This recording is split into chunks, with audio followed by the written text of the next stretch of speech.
And we are live. Roll up, ladies and gentlemen. Gather, come and join. One man went to mow. The session has started.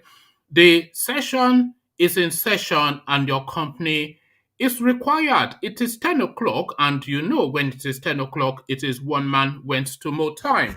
So I am here. The session has commenced. So come join me. Let's do that dance one more time. One man went to mow, the eagle has landed.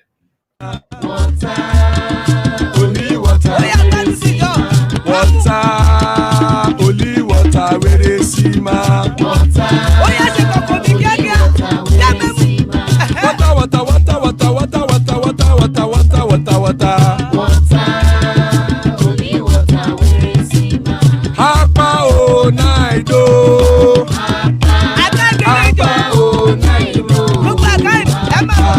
Hapa you don't come o.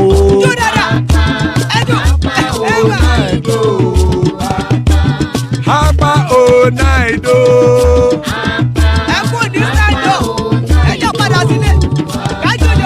Oro kẹ̀kẹ́ ẹlẹ́mù yé o. Ilé sọ́ni àkẹ́kẹ́ rẹ̀ ẹlẹ́mù rẹ̀ o. Bobby master kẹ̀kẹ́ rẹ̀ ẹlẹ́mù rẹ̀ o. Chief Failati kẹ̀kẹ́ rẹ̀ ẹlẹ́mù rẹ̀ o. Eruku lẹ̀lẹ̀ ẹlẹ́mù dé. Eruku lẹ̀lẹ̀ ẹgbẹ́ ẹlẹ́mù dòde ojàre o. Eruku lẹ̀lẹ̀ Ghana ti dé ẹgbẹ́ pàdé o. Onaido.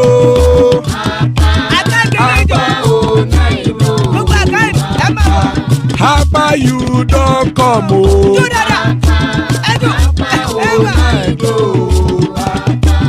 Hapa onaido.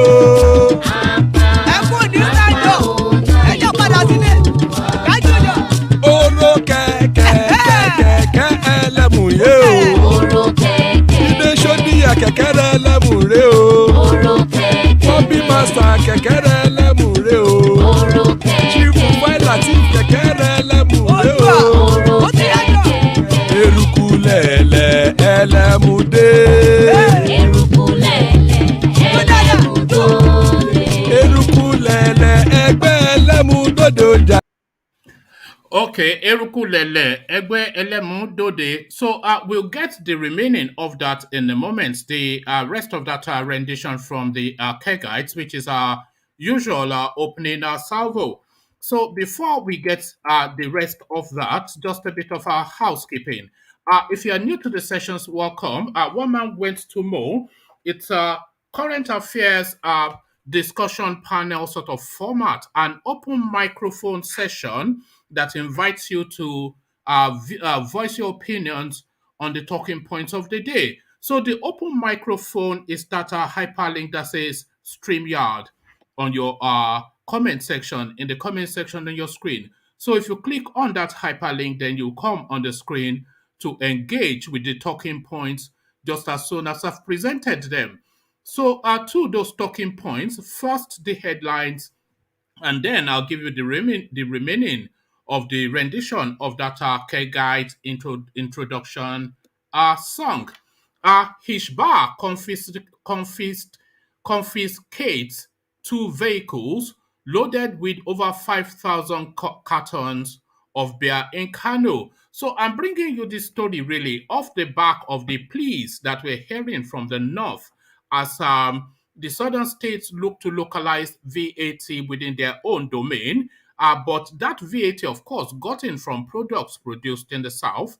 And when those products get to the north, again, HISHBAH confiscates two vehicles loaded with over 5,000 cartons of beer in Kano. So you can produce it, you won't let people sell it, but once they produce and sell it, you still get the lion's share of the proceedings. So that, of course, is space that is currently in discussion within Nigeria at the moment. In new twist, SSS sues Yoruba Nation agitators for terrorism. So the court has granted the Igboho 12 bail, of course, but never will the Malamis let them go. So that's tried and trusted. They always charge people with 2 charges, don't they, under the Buhari administration: treason or terrorism. So they've gone for terrorism this time around. Next headline: Anambra elections. Buhari regime ready to crush IPOB others. National Security Advisor speaking, Babagana MUNGONO. So they've been trying to crush Nnamdi Kanu and others for what, a good 6 years now. They've not succeeded, but yet he makes the promise. State attorney generals sue Nigeria's Attorney General Malami over non-remittance of 176 billion naira from stamp duties. So the biggest criminal of the Buhari administration, of course, by a million mile and unequivocally the case, Abubakar Malami. That guy looting hand over fist, almost certain to be richer than Abacha come 2023. Again, he loots. State attorney generals sue Buhari's Attorney General Malami over non-remittance of 176 billion naira from stamp duties. So quite where that money went is something we would explore in a moment. I'll help Imo fight insecurity, Buhari tells Uzodinma. So, of course, the crushing of our ESN, unknown gunmen, IPOB, Buhari's number 1 agenda since he came into office. As I said, something that he has not been able to make any movement on so far. Again, he makes the promise, I will help Imo fight insecurity, Buhari tells Uzodinma. So insecurity, of course, in Buhari's own head only means Nnamdi Kanu, of course, and the ESN movement. To the PDP, Secondus loses out to Fintiri. Secondus loses out as Fintiri emerges PDP Convention Committee chairman. So they've been trying to unseat this guy for a while, and it looks as though success may well have now been achieved. The chairman of the embattled, should we say, chairman of the PDP we're talking about, Secondus loses out as Fintiri emerges PDP Convention Committee chairman. So we'll explore that too. IPOB, it is unthinkable any Igbo man wants to leave Nigeria. Buhari is still speaking in the East, so he's starting to toast them now.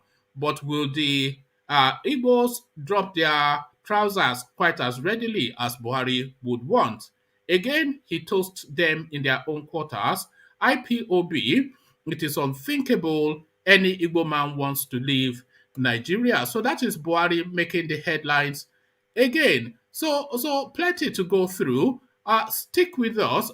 So just because it's going to be a relaxed and an involved session, so your company is certainly required. But first, to cut my breath, the other half of that Kegite introductory ditty. Master kẹ̀kẹ́rẹ́ lẹ́mùrè o. Chief Latif kẹ̀kẹ́rẹ́ lẹ́mùrè o. Eruku lẹ̀lẹ̀ ẹlẹ́mùdé.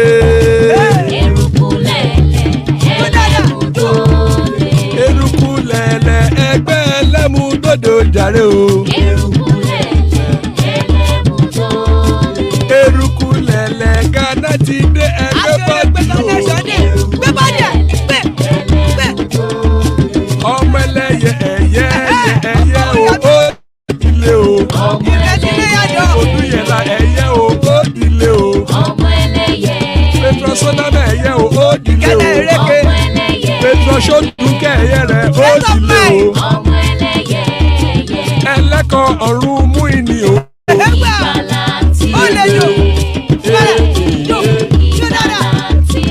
Àkùkọ ọ̀run mẹ́kọ̀.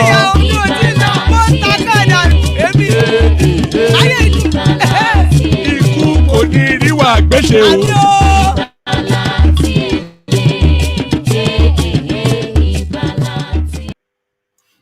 And there we are. Ikú kò ní rí wa gbé ṣe ìgbàlà tí ele. Hey, hey, hey. Ikú kò ní rí wa gbé ṣe. As guys, I bring you this. HISHBAH confiscates 2 vehicles loaded with over 5,000 cartons of beer in Kano. So we are looking at this story now in the era of VAT or no VAT. One of the largest VAT earners within the Nigerian space. You know how much we love a drink in Nigeria. Again, that headline, HISHBAH confiscates 2 vehicles loaded with over 5,000 cartons of beer in Kano, and we all know the fate that will befall those cartons of beer. Kano State HISHBAH board says it has confiscated 2 vehicles loaded with 5,760 cartons of assorted beer. The public relations officer of the board, Lawan Ibrahim Fageh, who disclosed this in a statement, said the vehicles were intercepted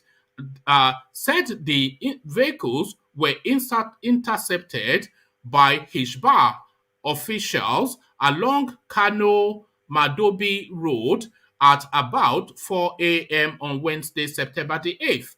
The Commander General of the board, Dr. Harunu Ibn Sani, whilst inspecting the vehicles at the headquarters, said the board has prohibited the sale of beer in the state to avoid being intoxicated. Ibn Sanin added that the board would continue to sustain fight against drugs and other intoxicating substances amongst youths in the state.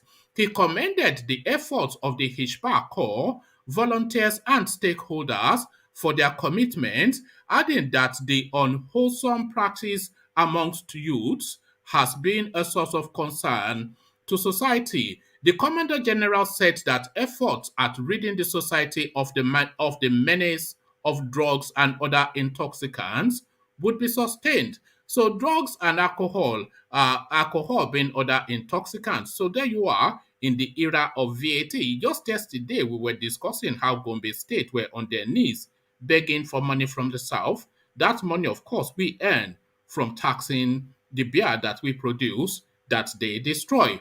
In a new twist, SSS sues Yoruba Nation agitators for terrorism. The federal government of Nigeria has instituted a fresh suit against 2 Yoruba Nation agitators arrested from the residence of their leader, Sunday Igboho Adeyemo, on July the 1st. The duo, Jamiu Noah Oyetunji and Amudat Habibat Babatunde, were amongst 12 relatives of Mr. Igboho who were arrested and have been kept in the SSS detention for over 2 months. Whilst currently facing a 5-count charge alongside 10 others, the SSS is seeking fresh prosecution of the duo for terrorism and possession of prohibited firearms without lawful authority. The suit, lodged before the Abuja Division of the Federal High Court, is dated August the 31st. Speaking to correspondents on the development, lawyers to the defendant, Pelumi Olajengbesi, said no date has been fixed for hearing on the fresh suit. He described the charges against them as baseless. The federal government of Nigeria filed charges against 2 of Sunday Igboho's aides. Our reaction is that the charges are baseless, vexatious, shameful, and without limbs, Mr. Olajengbesi said. The 12 Yoruba Nation agitators had filed a fundamental rights enforcement suit against the DSS after the security agency failed to release them after meeting bail conditions set by the court. In disobedience to court order for their release, the SSS first released 8 on August the 30th, after Mr. Olajengbesi threatened the SSS with contempt proceedings. The 2 more have been later released, leaving Mr. Oyetunji and Ms. Babatunde in the secret police's detention.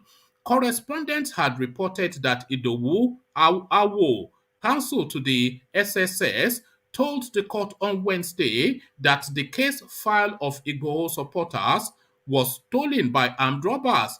He then prayed the court for an adjournment on the matter. Presiding Judge Obiora Egweatu, however, ordered that the case file be returned to the court registry for reassessment as he as a vacation judge would no longer have time to attend the matter. So terrorism now, the fresh charges now being leveled against these people. Detain them outside the law, of course, the real charges that is being levied. Anambra election, Buhari regime ready to crush IPOB. MUNGONO speaking, National Security Advisor Babagana MUNGONO says federal forces will not allow any group or persons to impede smooth conduct of the forthcoming Anambra or any other election in the country. Mr. Mongono stated this on Thursday at the Interagency Consultative Committee on Election Security meeting organized by the Independent National Electoral Commission, INEC, in Abuja, with the prevalence of security threats occasioned by different dissident separatist groups in the southeastern region of the country who are bent on scuttling efforts of the government in achieving national cohesion and undermining the democratic process in the country. Mr. Mangono, represented by Sanusi Galadima, said the federal government of Nigeria would not tolerate any group or persons planning to impede smooth conduct of elections. Operatives of the indigenous people of Biafra have been warning that no election would be allowed to hold in Igbo land until their leader, Nnamdi KANO, who is in the SSS custody, is released. Many facilities of the electoral umpire across the southeast have been destroyed by the arsonists in the recent past. The security advisor said, though Nigerian constitution the security advisor said, though Nigerians have constitutional rights to freely express their legitimate grievances within the ambit of the law, the Buhari regime would not abdicate its constitutional responsibility of securing lives and properties. He said his office would ensure robust deployment of security assets before, during, and after the November 6 Anambra poll. The INEC chairman, Professor Mahmoud Yakubu, said the main focus of the meeting was the Anambra governorship election. Mr. Yakubu, who expressed joy that attacks on INEC facilities has subsided since June, said that the commission was working on replacing all lost items during attacks on office facilities in Anambra.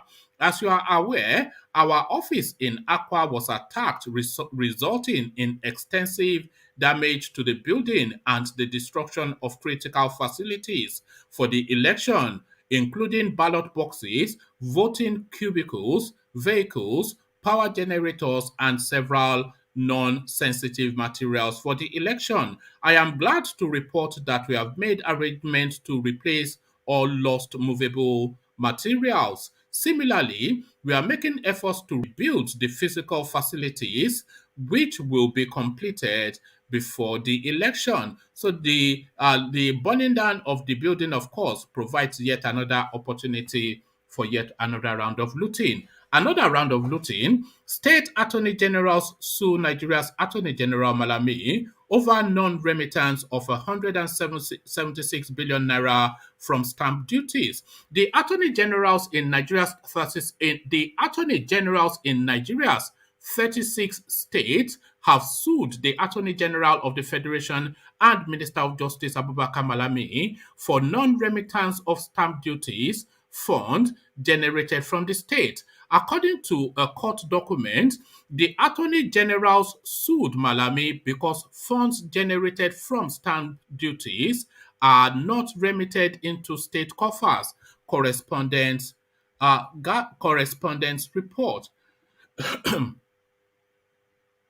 Though they sought an order of the court to mandate Malami to pay 176 billion naira for the backlog of stamp duties received between 2015 and 2020, the document read partly An order of this honorable court directing the defendant to pay over to the plaintiffs all the sums of monies amounting to 176 billion naira representing ascertained and admitted collected stamp duties on individual persons, transactions within their respective states for the period of 2015 and 2020, and thereafter till the time of the judgment, and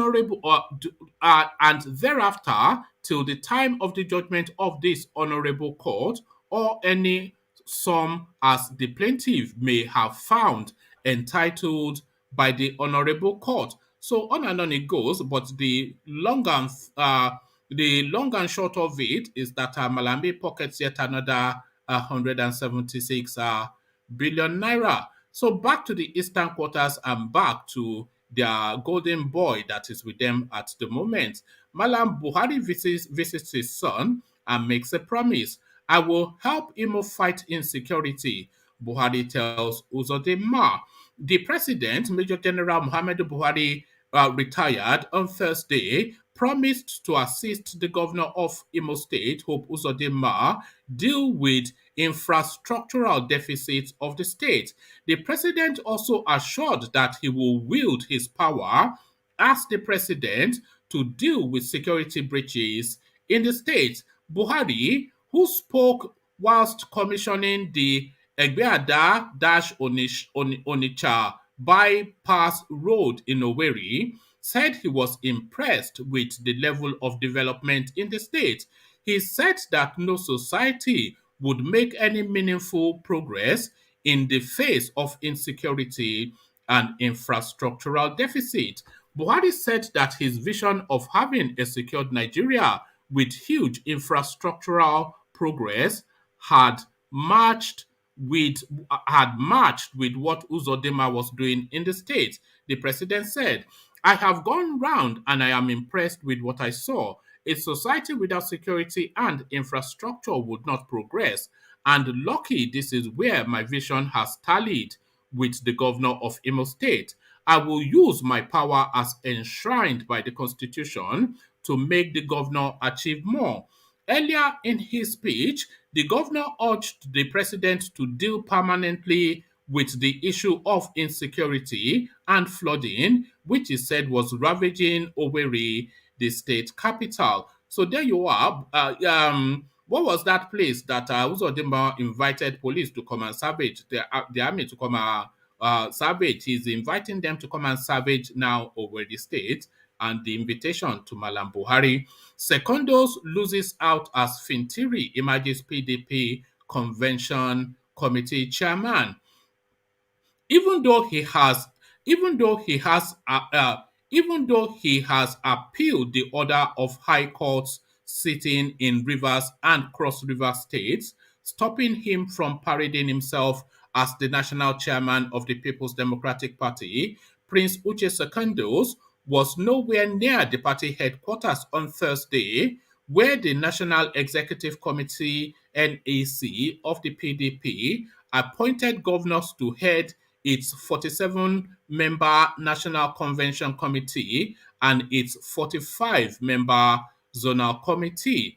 The PDP NEC on Thursday appointed the governor of Adamawa State, Honorable Adamu Umaru Fintiri, as the chairman of the party national convention scheduled for October the 30th, and governor of Bayelsa State, Senator Dioyediri, his deputy, while Sheyi Makinde, the governor of Oyo State, is to serve as the secretary. The party NEC has also appointed the Enugu State governor, Honorable Ifeanyi, as the chairman of the zoning committee, Dr. Samuel Oton, the governor of Benue State, as deputy, and Zamfara State deputy governor as secretary of the committee.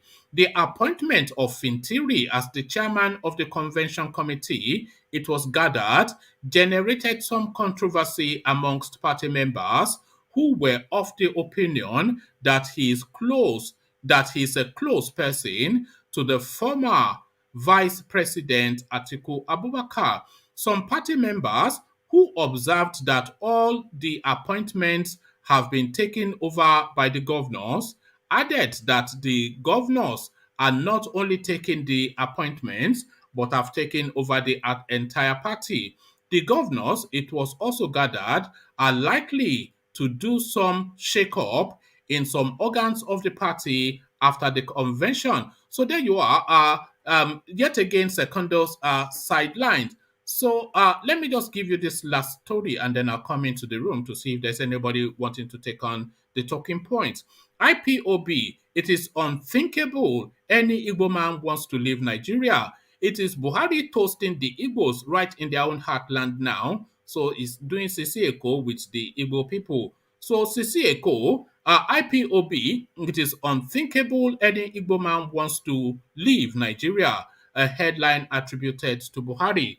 The president, Major General Buhari, retired on Thursday, wondered why some Igbo men are clamoring for separation. He described as unthinkable attempts by any Igbo man to leave the country. The president said Igbo people are relevant in Nigeria, adding that they have adding that they have adding that they have successful businesses across the country. The president spoke at a town hall meeting with Southeast leaders during his one-day official visit to Imo State. Buhari's visit to Imo State came about 2 months after the leader of the indigenous people of Biafra, Nnamdi KANO, was arrested overseas and extradited to Nigeria to face trial. The outlawed IPOB had called for people to stay at home and for businesses to close to protest against Buhari's visit to Imo State. So there you are, Buhari toasting the Igbos. Let's see.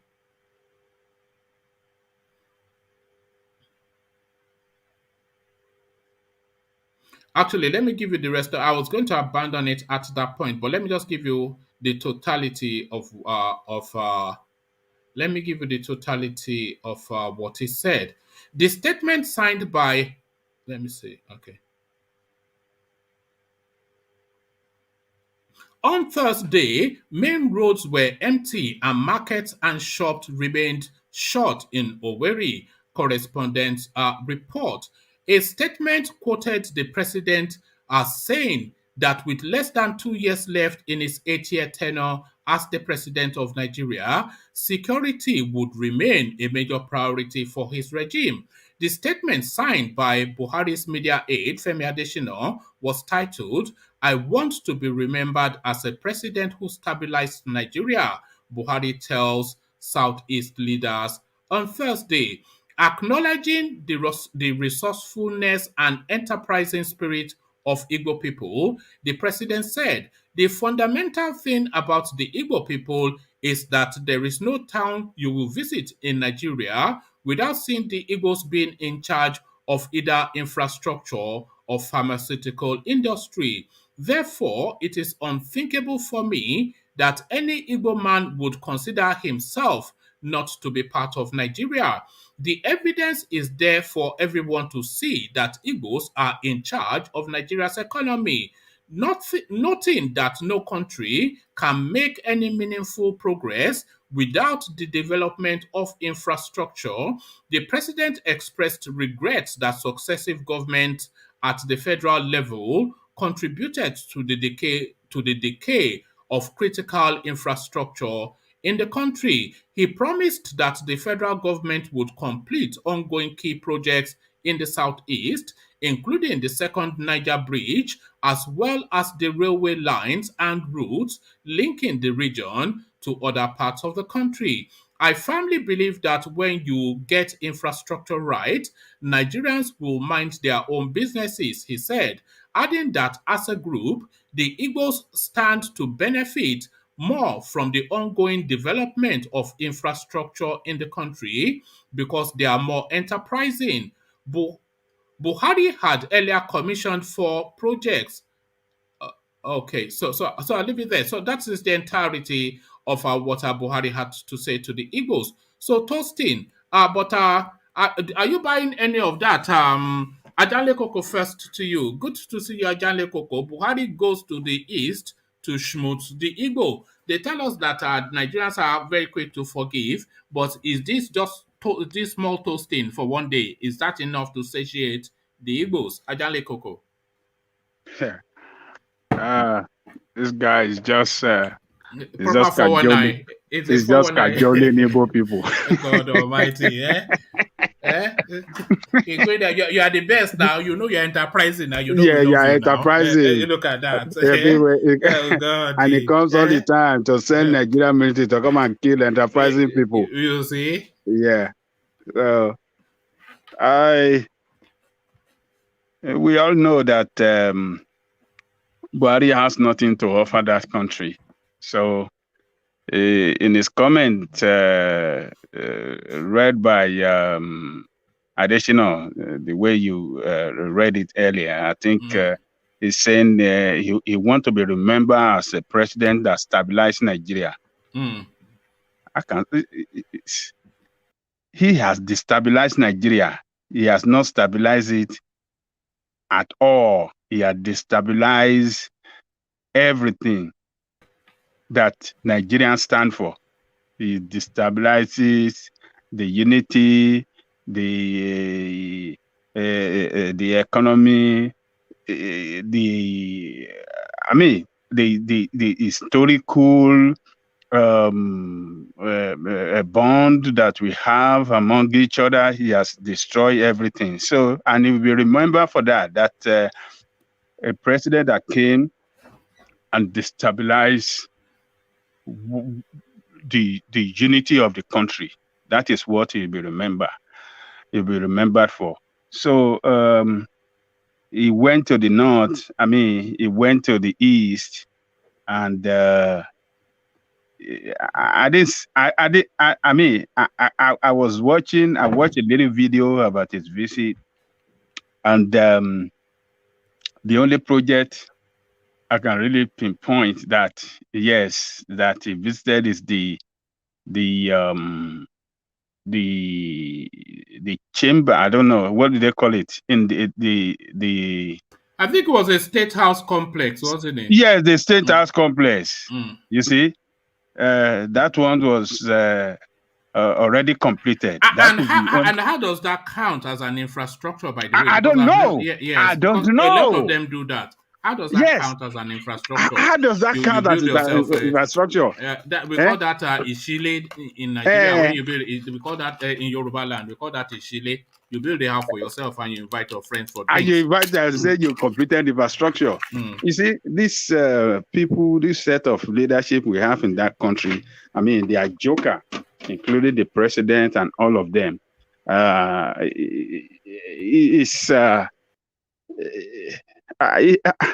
It's just shameful. It's just shameful that he carried hundreds of security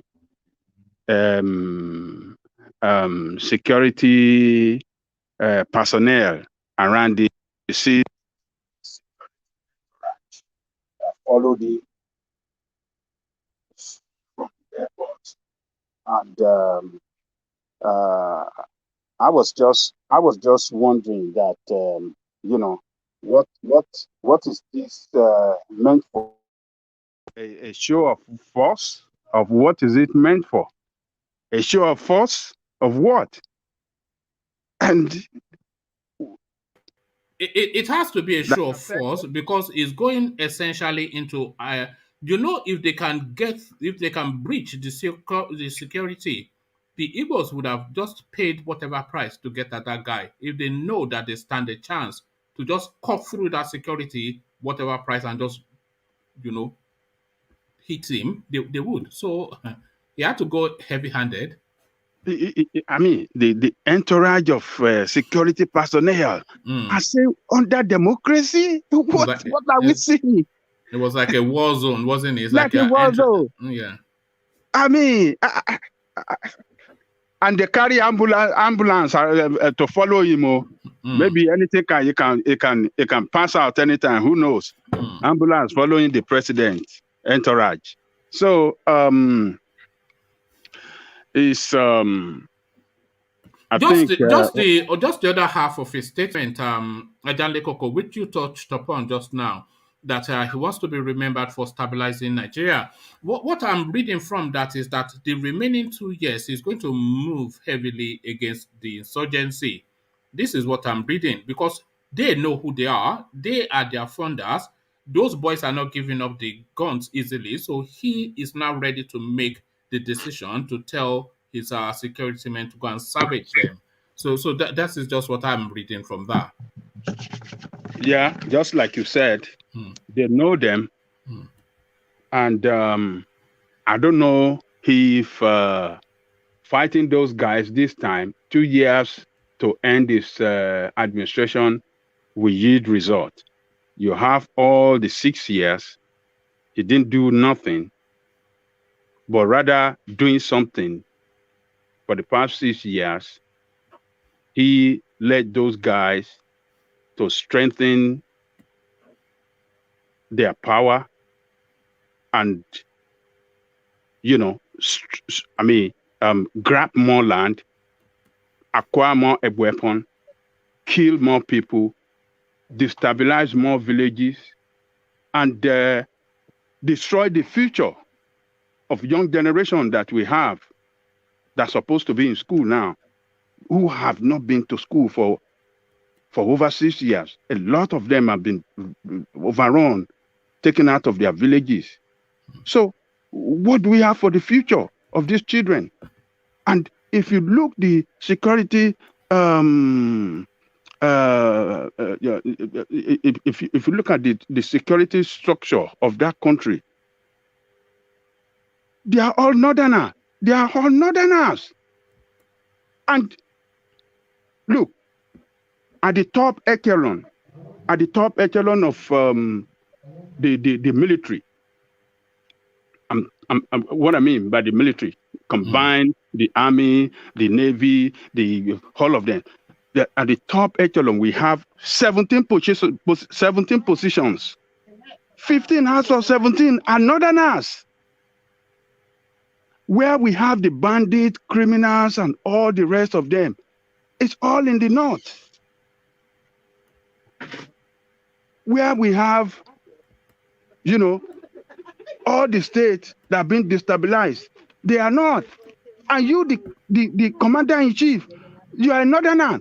And for 6 years, he couldn't suppress these people. Only 2 years to go. You think he can win? I don't think so. It's gonna be a miracle if he can subdue them and bring normality. You know what I think. You know what I think, Adanle Koko. Yeah. I think he spent the first 6 years defending his. A lot of there's a lot of mix into this Buhari elements that we're looking at. We famously talk about the Fulanization and the Islamization agenda, and that, of course, categorical, no disputing that. But a subplot of the Buhari narrative is this battle of will on who shapes Nigeria. And there are three names in contention. There's Babangida, there's Obasanjo, and then there is Buhari. So Obasanjo, of course, essentially, you would argue, has shaped that country because he has ruled it the longest. So he now, just by virtue of lasting till the end of his tenure, will have ruled Nigeria, I think, longer than Obasanjo. So a lot of him just fighting hard to hold on to power for those 6 years was first to beat the Obasanjo record so that then his name then sits at the top of the Nigerian space.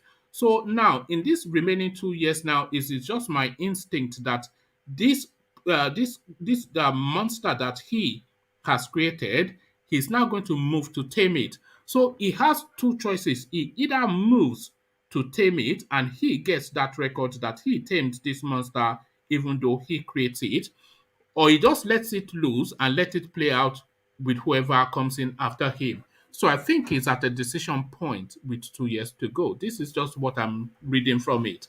I don't know if that makes any sense. Well, let's see how is going to work out. But the root of the problem are the headsmen. Instead of tackling these headsmen that spread across this country to the Middle Belt, to the east, to the south, to the south, and to the west, that are killing our people in their villages, drove out farmers from their farmland. It didn't tackle that problem. That's a problem on its own. It's a threat to the security of that country. It didn't look into it. The banditry is another problem. And then the terrorists, the real terrorists, the Boko Haram and the ISWAP, or what do they call ISWAP, the other terrorist group. Look at those category of criminals that we have all over the place. Herdsmen is part of it. Those are the ones that spread this criminality of killing people in their villages and in their town down to our own side of the country. We are raising complaint about it. We are shouting about it. It didn't do nothing. So it's not, I think it's just doing, show off. I mean, for people to see that boju, let me just do, I'm doing something. But it's not really tackling the real problem. The real problem that are the herdsmen spreading this act of terrorism to our own side of the country. Is not tackling it. It's not trying anything, not doing anything to drive them out from the bush, but rather it's trying to make law to grab land for them. It's trying to grab land for them. Are you seeing your tribesman? Huh? Are you seeing your tribesman? Is this in solidarity with Buhari? Are you in Imo State too? God bless you, if you can't beat them, you do what? You join them. Thank you. That's your outfit. You really look good, though, like that man. All you need now is that just that white something that they always hold. You're supposed to have that. What of that ivory where they carry for hand? Where is your one? That one there inside wardrobe. Ajale Koko, you have to give Buhari credit to Buhari even dress better pass engineer. And you wear the team better pass engineer. You gonna condemn Buhari like say Buhari no try. Give him a small credit now. When I said they went to the east to toast them, this is heavy toasting. The guy pulled that cloth. I don't even know. I don't even recognize that. I just said one of my friends. If you don't carry wife, come up from there. The guy said one of my friends, one of my Igbo friends. I just said now you Buchi. I don't know that Buhari. This Mike, you get mouth. Heavy toasting. Where is beer? You are really ready for beer today, engineer. Maybe beer would have fallen for Buhari now, or maybe engineer. You really dress up well. You saw the way that Igbo people dress up Buhari today. It looked like one of them. I'm shocked. just as a side little something, Ajale Koko, could you believe that the IPOB quarters, they are sending word round to go and get the tailor that sold Buhari's dress, that they want to bring the tailor down? Are you serious? Yes, Simon Ekpa was just warning them now to leave the tailor alone. These people, they only like to go after. How would they know the tailor? How would they know the tailor? They will track him down now. Is it not within? Going after Saboteur. These people, they have no chill at all. Why Saboteur? She got people. I don't know I like hunting as Saboteur. Leave Saboteur alone now. Saboteur need to make money now. Sabo must stop too. Now only Saboteur in the hunt. Sabo must stop too. Mike, I swear you are next. Mike, don't come, bro. He's a big saboteur. Mike, So as I was saying, so this man is not really tackling the problem. The terrorists, those that are sponsoring these people financially that is supposed to go for is not going after them. And remember, that man, that Commodore Adewumi, said that the financiers of those people, some of them are governors, some of them are working in the Aso Rock, some of them are ministers. Those ones are supposed to be taken out, tried publicly, so that we can see that it's solving the problem. But this man is not doing that. It's not. What he's just doing is just. I mean, 2 years to go. Within, 2 years to go. They are not doing nothing. He just started doing nothing. We are losing you, Ajale Koko. We're losing you a bit. Hold on. Can you hear me now? Much better. Okay, 2 years ago, you started showing off that, oh, yes, I want to take her, I will take down. When those people have you know, they have increased in number, you know, in thousands. They outnumbered Nigerian military. Are you going to tackle it? And they are increasing every day. And you are not recruiting every day to increase the number of the military. They are increasing every day because they continue to take more town. They continue to do their recruitment. They continue to take people in captivity every day. Today in Kaduna, they killed an officer and took the whole family away, including babies. So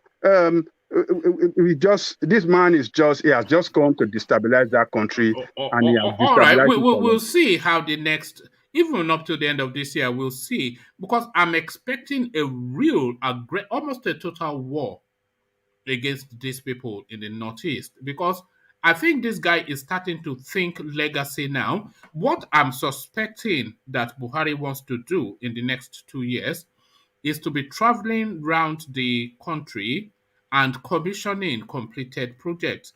The marquee ones will be the Lagos-Ibadan Expressway, the second Niger Bridge, some rail facility, and then that will be the drum beat that beats him out of office. I don't think he wants to be beaten out of office under the Kalashnikov of Boko Haram. He doesn't want to be hearing gunshots as he leaves office, so that they say that he bandited his way through. So I think they might well move very aggressively against those people in the next 2 years. Let me tell you something. Look, there's no amount of project that he will commission. If insecurity problems still remain, it's not going to mean nothing to people. The insecurity will overshadow all this project that is commissioning, because people are not living in peace. People cannot travel the way they used to travel. People cannot travel in the night. People cannot go to their villages anymore. People have been driven out of their villages. Many governors cry every day. We have one of our brother that cannot perform in the night. One of the governor Autumn, yes. They don't have Viagra in Benue State. Look, the one before in Borno State. The former governor before this, the guy that is there, the former one, I watched him on TV when the problem was too enormous for him in Borno State. This guy burst into tears, governor, because he was helpless and he saw his people being killed, villages being ravaged every day. He bursted into tears. I watched it. Maybe like 3 years ago or 4 years ago, the governor that was there before this one, he bursted into tears. So, he can commission projects here and there. If there is no peace, the commissioning of those projects will not mean anything to people. People will not even see it. is not going to resonate with anybody because, you know, security of life and property first. When people have peace of mind, that is when they can see that, oh, there's a president commission this thing. That's why they can know that things are working. But when they are running from pillar to pole in safety of their life, they won't hear anything. They can't see anything. All right. Ajale Koko, let me take you to another point. But before I go there, just to engineer again, you know that they don't wear that cloth that and UK will tell you in a minute, they don't wear that cloth that they're wearing. They don't wear it casually. You have to bring cola. Did you give cola nuts to the elders? And if you did not, have you brought cola nuts for the elders before you can dress like that? There's bitter cola and kai kai. Okay, all right. So and you get kai kai too. Kai kai. Yes. Which one is kai kai? Is that Ogogoro? Ogogoro, yes. All right, Igbokwenu. Okay, they were doing Igbokwenu today. All right. Ajale Koko, we've been talking a lot about the VAT in recent days. First, we applauded Governor Wike for championing that space, and then we mocked the Northerners for going on their knees to beg. And now we're a bit confused. So Kano State is always where confusion starts in Nigeria. These are the people begging you for VAT money. HISHBAH confiscates 2 vehicles loaded with 5,760 cartons of beer in Kano. So this is a recurring story, of course, but I'm bringing it really off the back of this now thing that is in the spotlight, the VAT matter. A lot of the VAT being generated in Nigeria from the alcohol sector. We like a drink in Nigeria. They are saying they don't want you to sell drinks in their area, but they have the largest local government. They get the largest resources, a lot of which is coming from this VAT now that we levy on alcohol production in the South. So unravel that for us, Ajale Koko. Where is the sense in all of this? You see, I can easily describe them as otaje, meaning enemies of wealth. You see, somebody bought that 2 truck. I mean that 2 truck of truck filled up with beers, hoping to go and sell it to make money. And you people are going to confiscate this thing and destroy it. I mean, destroy it. You're going to destroy money. And then you think that money will come your way? Money is not going to come your way when you destroy money. That is what they are trying to do. They are destroying money, the sweat of somebody, wealth, something that will have turned to wealth, something they will have, you know, taken tax. After being sold, they can make tax from it as revenue for the state. They want to go and destroy it. How do you think such society will progress economically? This is a recurring story. This confiscating and smashing up beer bottles in especially Kano State. We could do 10 stories of it a day. But should somebody now test that thing at the federal court, because it is unconstitutional, they cannot do that. So somebody should take this thing to the Supreme Court and get some monetary payout of it, so that the next time they do it, then there's some compensation for whoever owns that thing to make good what they did. Because, you know, the federal law supersedes whatever it is that they are operating within their space, and the federal law allows you to sell beer anywhere in Nigeria. So should somebody take a legal position on this? Where is Fulani when we need him? I think I support that. That's your opinion. Somebody should be courageous to take them to court on this, because beer is not contraband item in Nigeria. It's a legal product that can be. That's true, man. Because first the person was not selling it. The person just possessed it. You have no right to destroy somebody's property. And even if they are selling it, the law still permits that. Yeah, that's true. And that's true. The buy, if it's your Sharia against your Sharia only applies to the Muslims in the north. It doesn't apply to the Christians. To the Christians. That's the law. Can drink so beer. You can drink beer. So if you say Sharia, okay, now you have to go after your people that are your Muslims that are buying it. You don't come and destroy a Christian's business because because it's against your Sharia. So the Northerners need to make up their mind. Do you want to be part of Nigeria or not?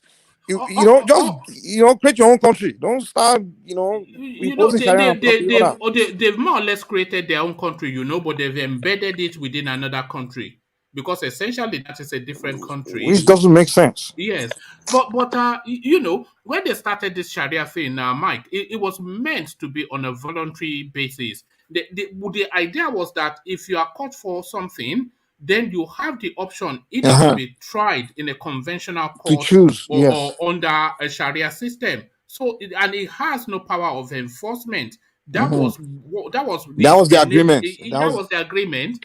And now they are smashing beer bottles all over like a motion fight. That's what they agree with Obasanjo when they were proposing the Sharia. Say, okay, it will just be for those of us that believe in it. There will be a choice for someone to pick whether they want Sharia court or the other courts. But now they are just allowed. We all know that's rubbish because there's no way they believe in it. It's in their blood. That's what they believe in. We all knew that, and they are trying to push it. So that's the basis for argument. We the Southerners, we don't know how to calculate. That's why I keep telling you guys. You want succession? Why Why are you using that as a basis to campaign for your succession? The Igbos and the Kanos. Why are we not using that as a basis for separation? Yeah, but we don't even talk about that. They don't have our brain, do they? That's what I'm saying. They don't have Ajale Koko's brain. If they had Ajale Koko's brain, then they would be thinking better. Thank you.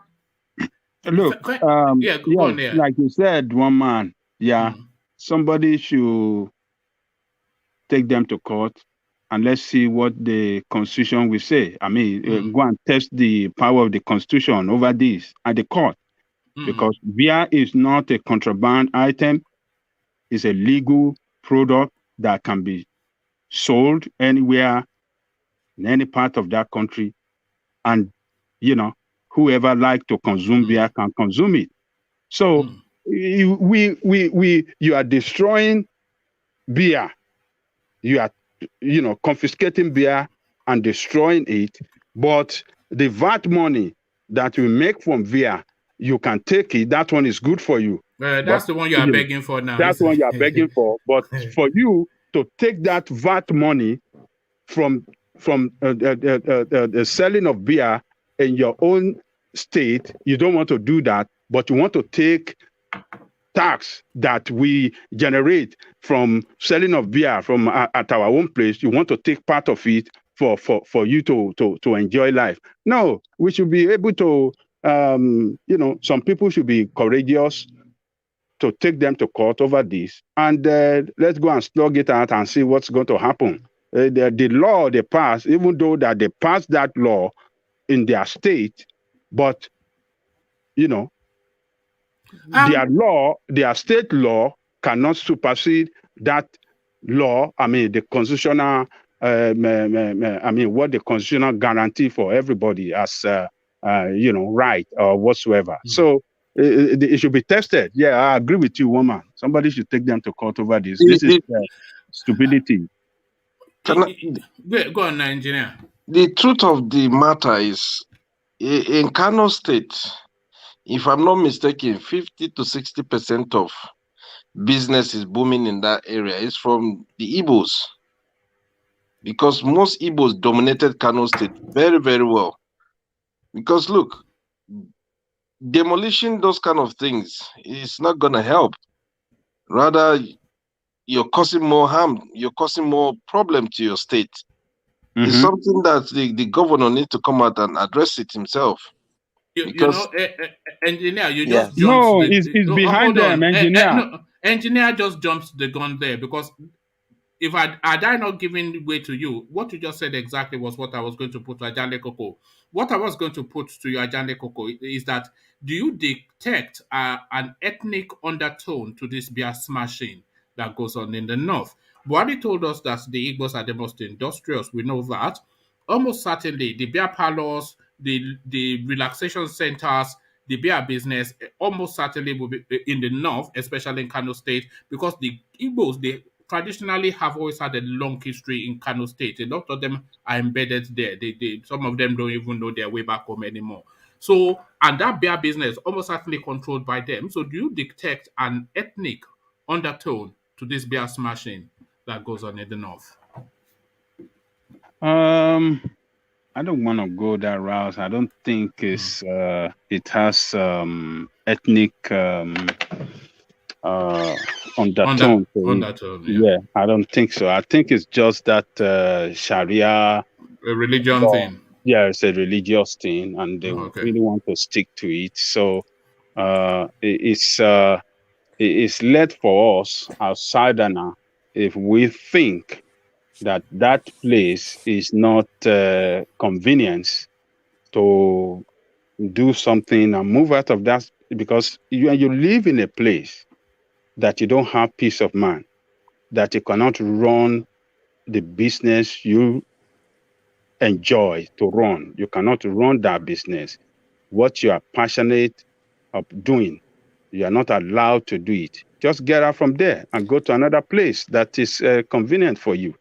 I mean, that's you can come to, you can go to the east, you can go where you'll be more safe, you can go to Yoruba land. We're losing you again, Ajale Koko. I don't know, maybe it's where you move around. Are you there? I sound good now, right? Yes. Yeah. So it's our people up there should be having plan B. Should have plan B now, because it is not safe over there. It is not safe. Anything can happen anytime, anything can happen. So anybody that is sit down as if is in a comfort zone, any southerner in the north that still sit down there as if it's in a comfort zone, it's just you know, it's not a fool. Yeah, it's not really helping himself. They should have plan B. And look, if southerner, particularly the Igbos, we have a lot of Yorubas over there too, like in Kano. Yeah, we have a lot of even some people that they have even forgotten that they are from Yoruba land. Their father and great father, they are there. The Ogbomoshos, the people from Ogbomoshos, they are good travelers too. They move out to so many places in West Africa and everywhere. So there are plenty over there. So, but with what we know these people for, hey, you could be their best of the best friend. When the trouble start, when these jihadists start, they don't care how they will come over you. You got to be the first person that they will massacre. They don't care.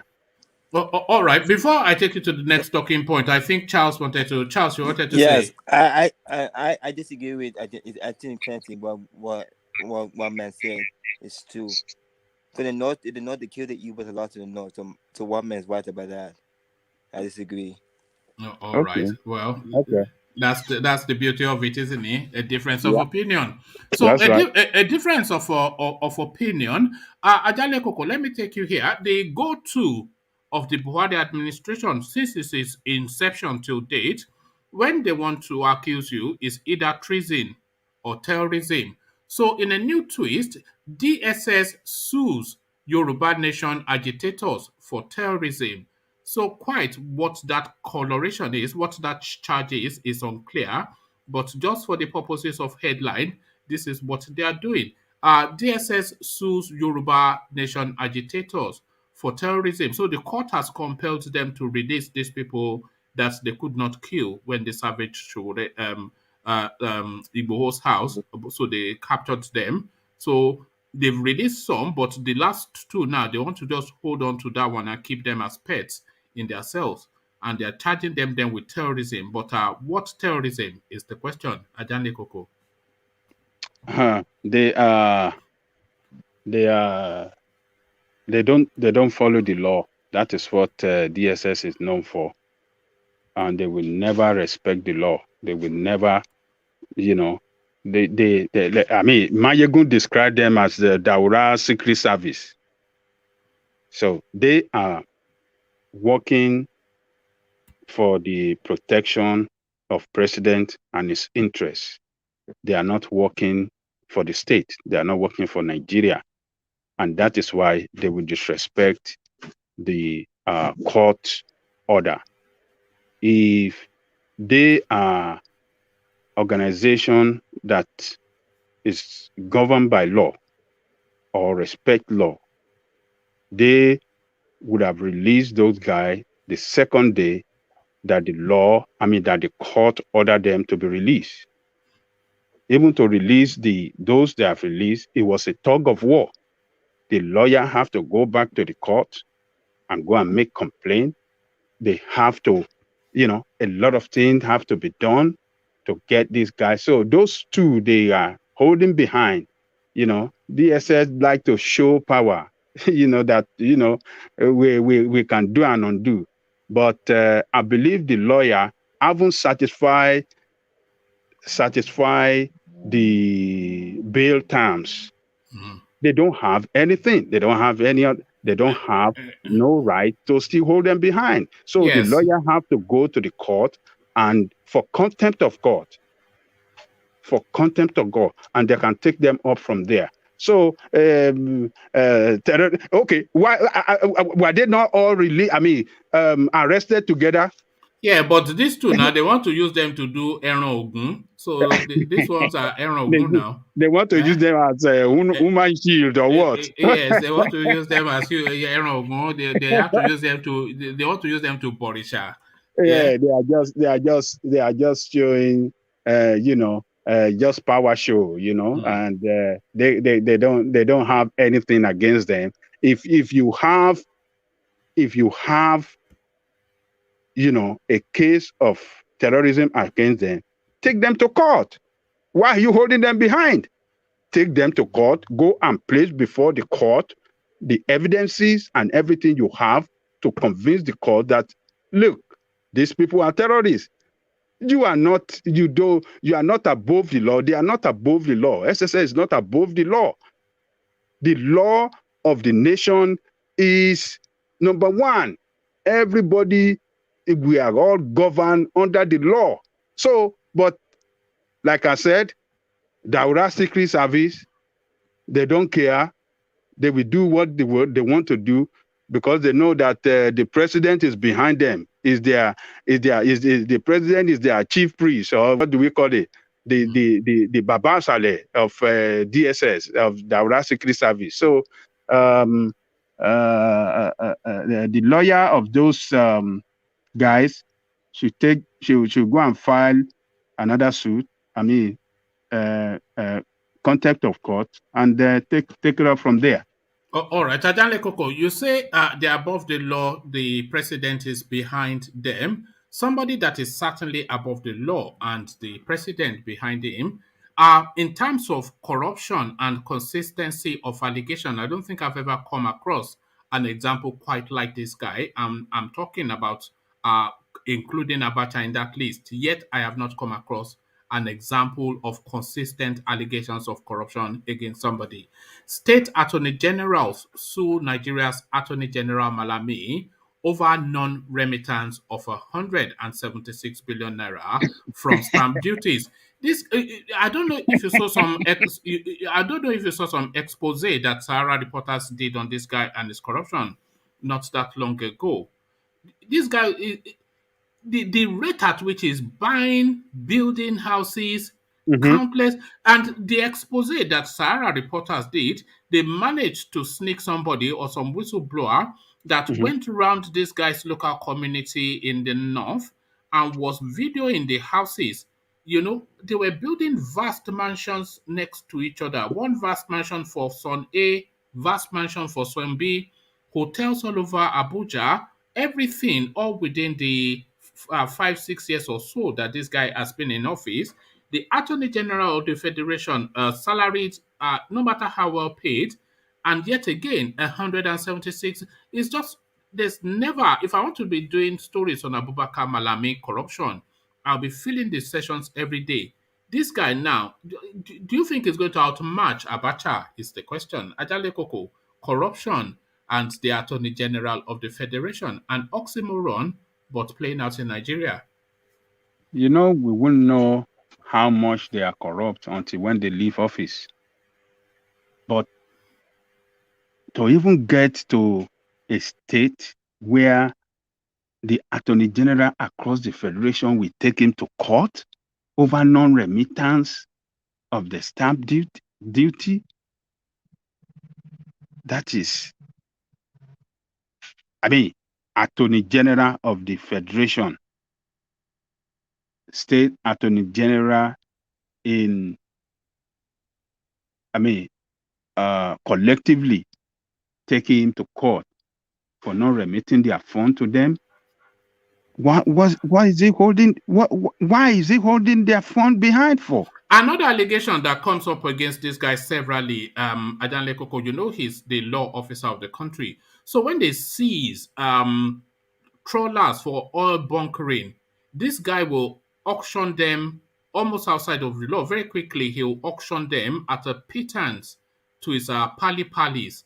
The guy the guy is on a rob in that place. He's just there. It's just. What is it? Putting a cart in a fish shop is just looting everything. That guy, I've never come across an example quite like him. He's a thief. That is what he is, a thief.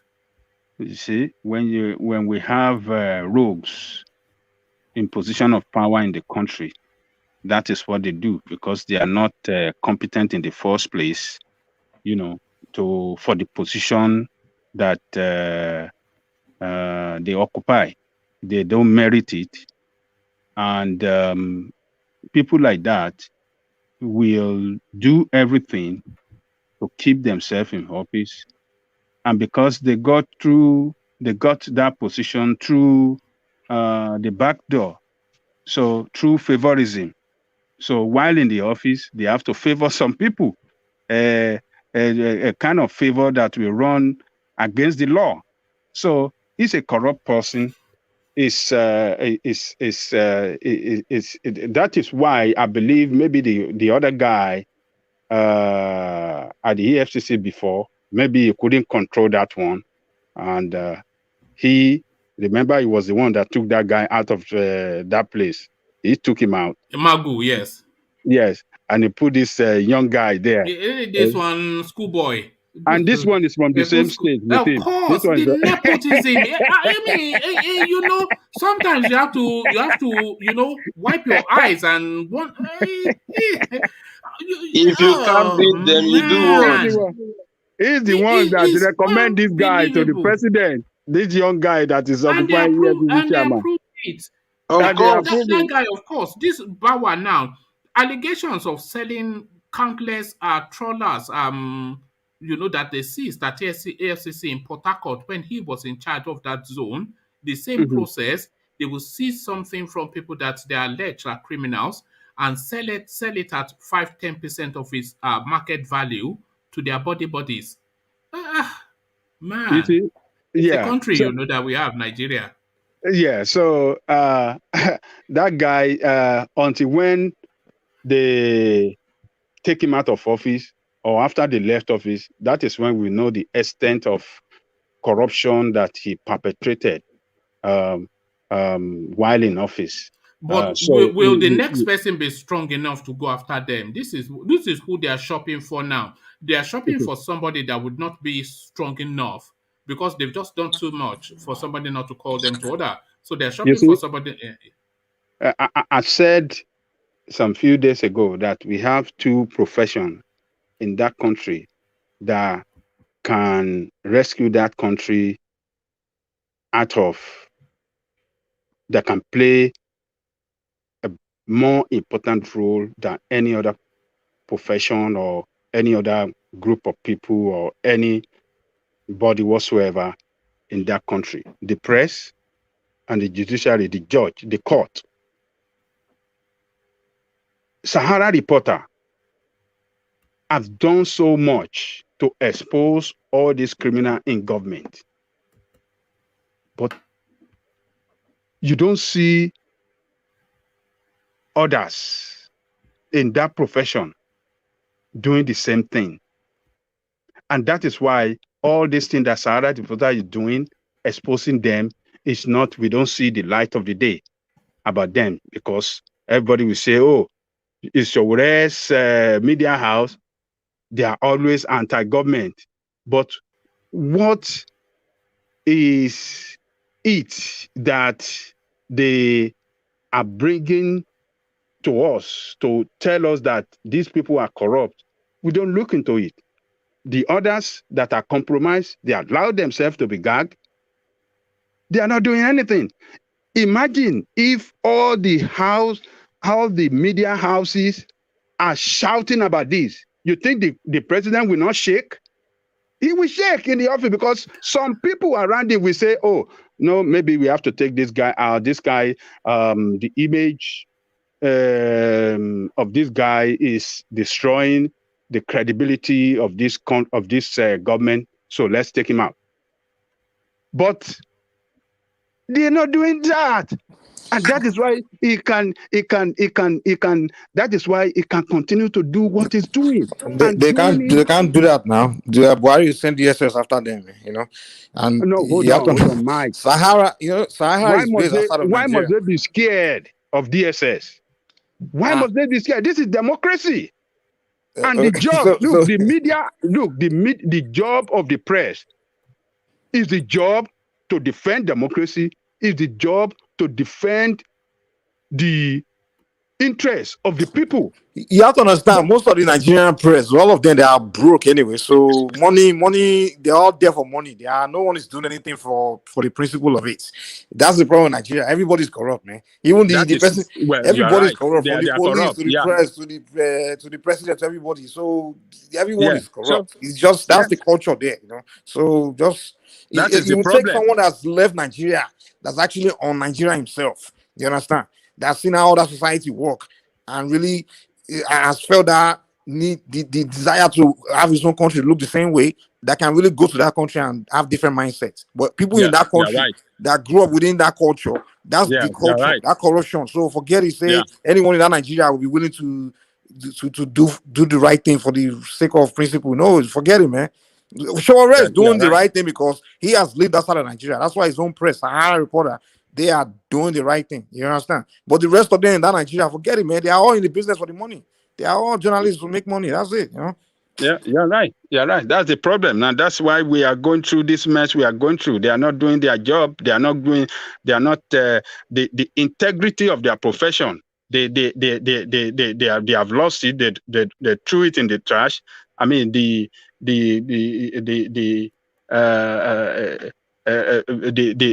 professionalism of what the press. Look, in America,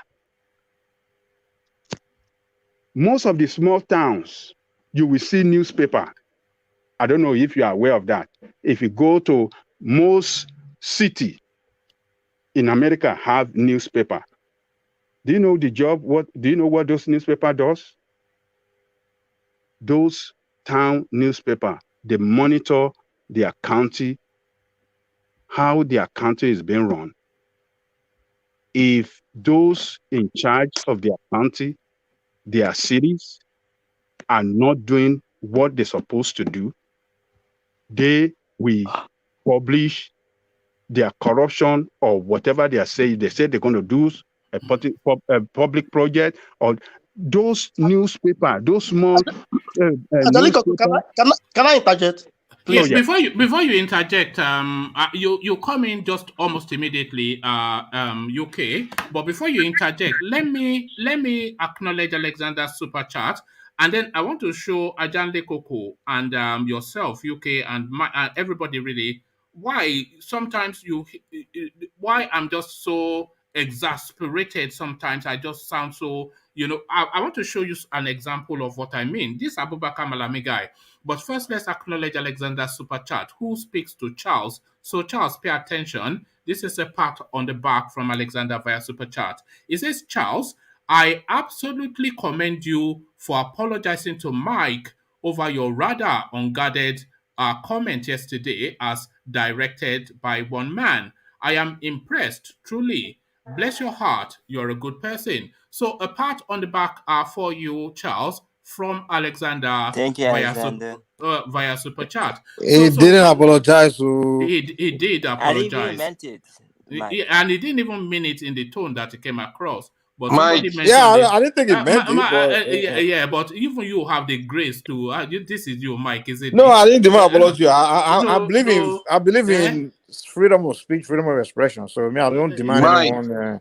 Yeah. You know. Mike. All right. Let me show you guys this. This is just Okay. one example. This is why I just this is the most corrupt guy in Nigeria, Abubakar Malami, and this is an example of why.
Ó parí.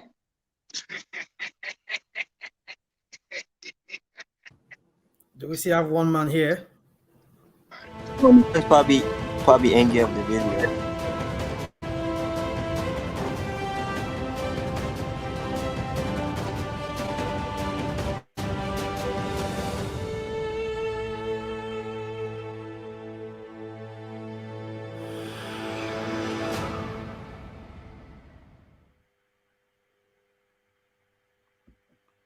So that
Okay, I mean, it could go on and on, but you get the gist. Schools, after shopping malls and hotels, mansions upon mansions upon mansions upon mansions, all since just 2015 on a man on a salaried income. So it's either a lottery win or just this guy. He's just stealing everything. That guy is. Let's talk about investigative journalism. What more do you need from investigative journalism? They've given you the name of the criminal. They've given you the evidence of the crime. They've pointed to where it is with the address there. So where is the EFCC? What is going on? So that guy is a crook of the first order. Why do they like building those luxury properties in the midst of dusty roads and dusty environments? I mean, why don't they fix the environment first before you put your luxury there? Because the property now looks ugly because the environment is so ugly, No, these people it's grotesque. The property is grotesque. It's not. There's not. It's just all the gear, no idea, all money, no sense. That's. But just look at that, Ajande Koko and everybody, and this is on a guy on a salary, So you have to give credit to Sahara Reporter for bringing out this to the knowledge of everybody. Abubakar Malami is a man of law. He's supposed to have sued Sahara's Reporter. This is not true. They publish it. This is what I'm showing now. It's not like they hid it somewhere. It's there that you stand accused of this. This is what they are saying. They are saying you stand accused of this. You, the number one lawman. It's in the public domain.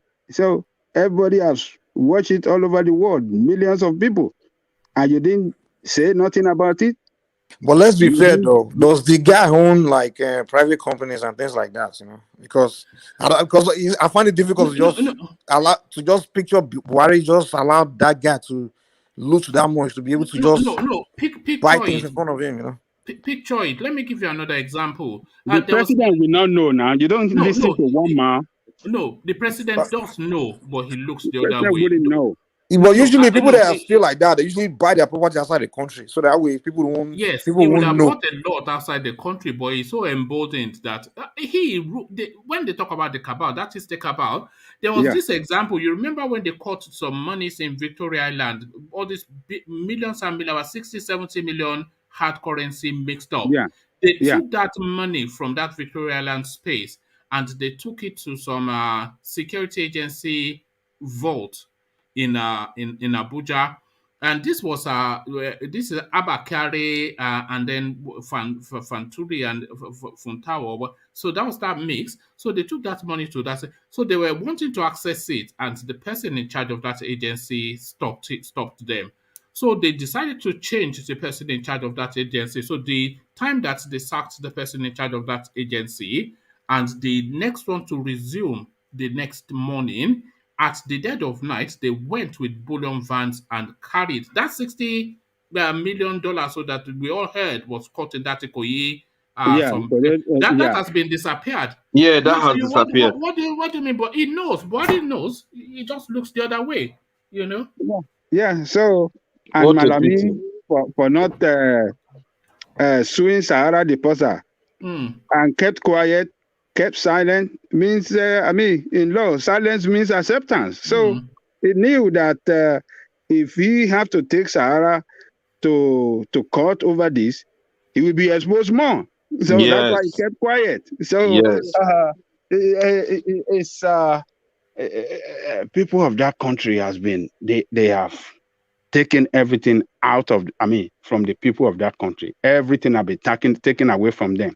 There's nothing left for the people. Nothing left. And look at that is all in the north. That's the building for the son, first son, second son. They are building, and he has some mansion after mansion after mansion.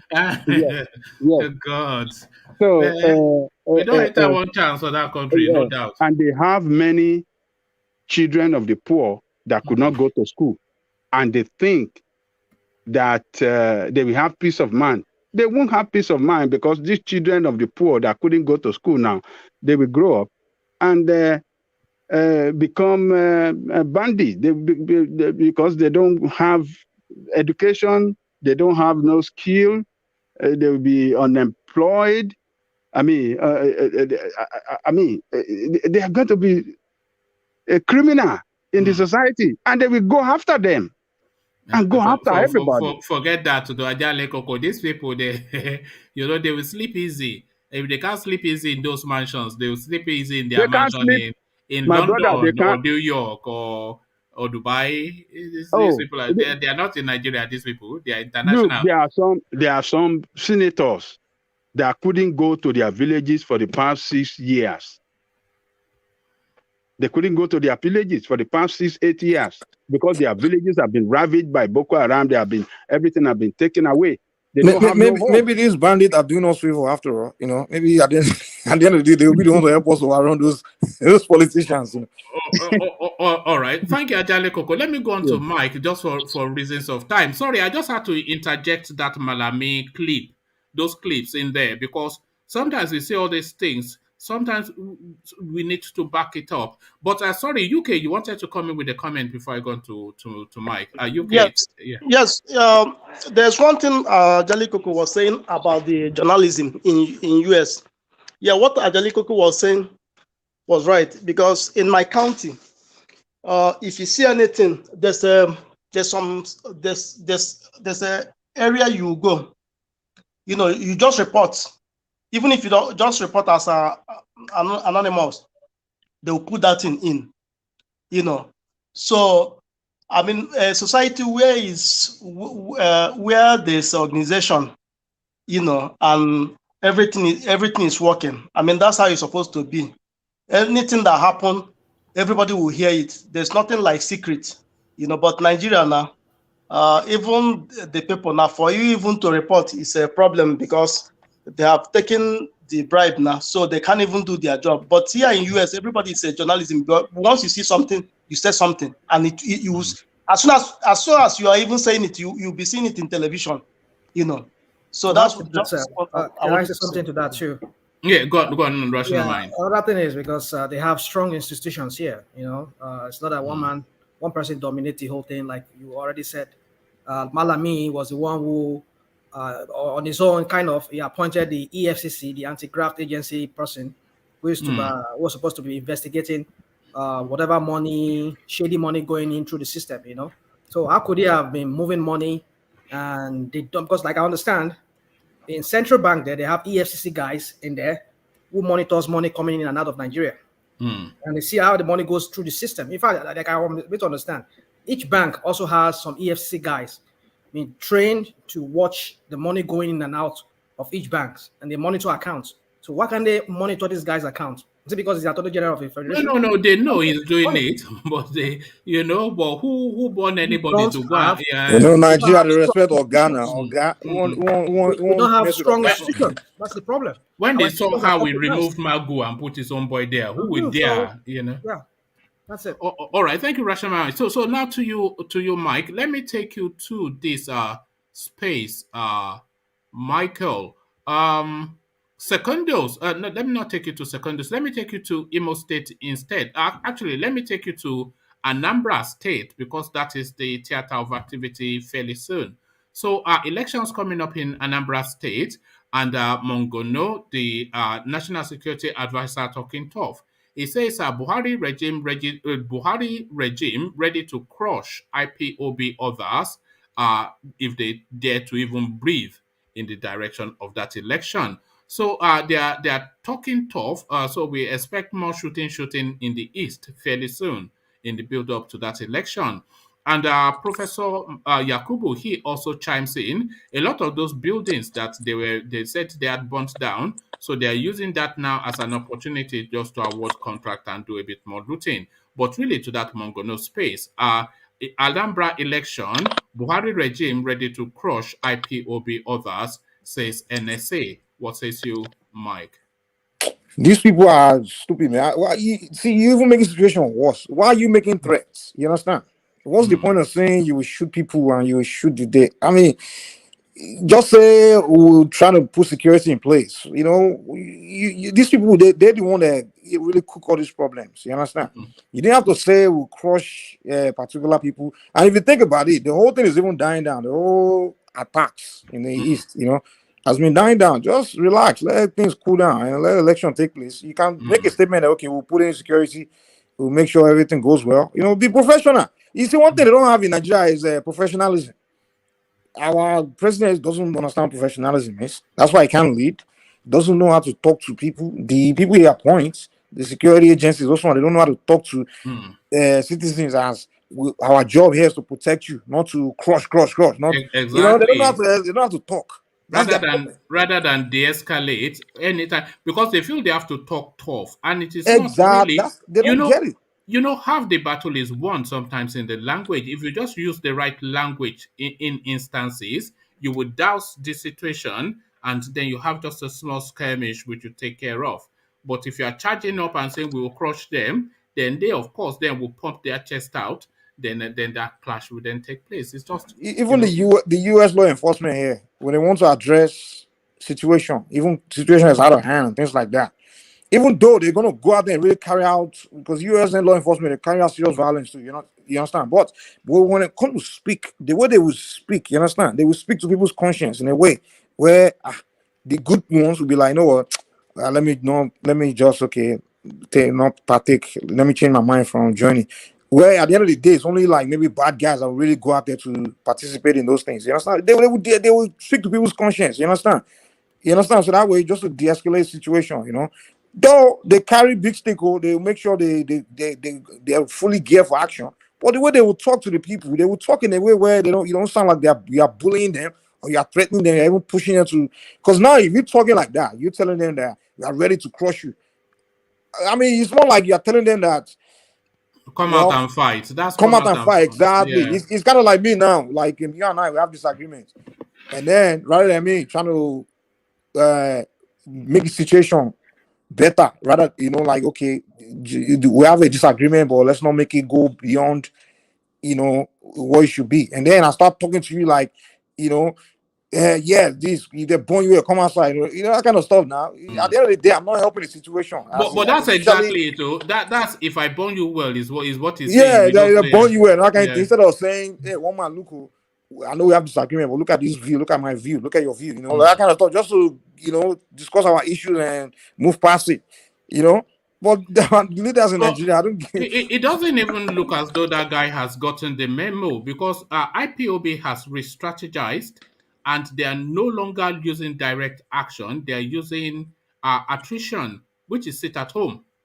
So their strategy now is sit at home. So how quite you are going to go and crush them in their own house? Especially when the people are now doing less violent. They are using sit at home now, which means they are even less. It means that okay, they have put aside violence and are using other means. Now you are still speaking violence. Does it even make sense?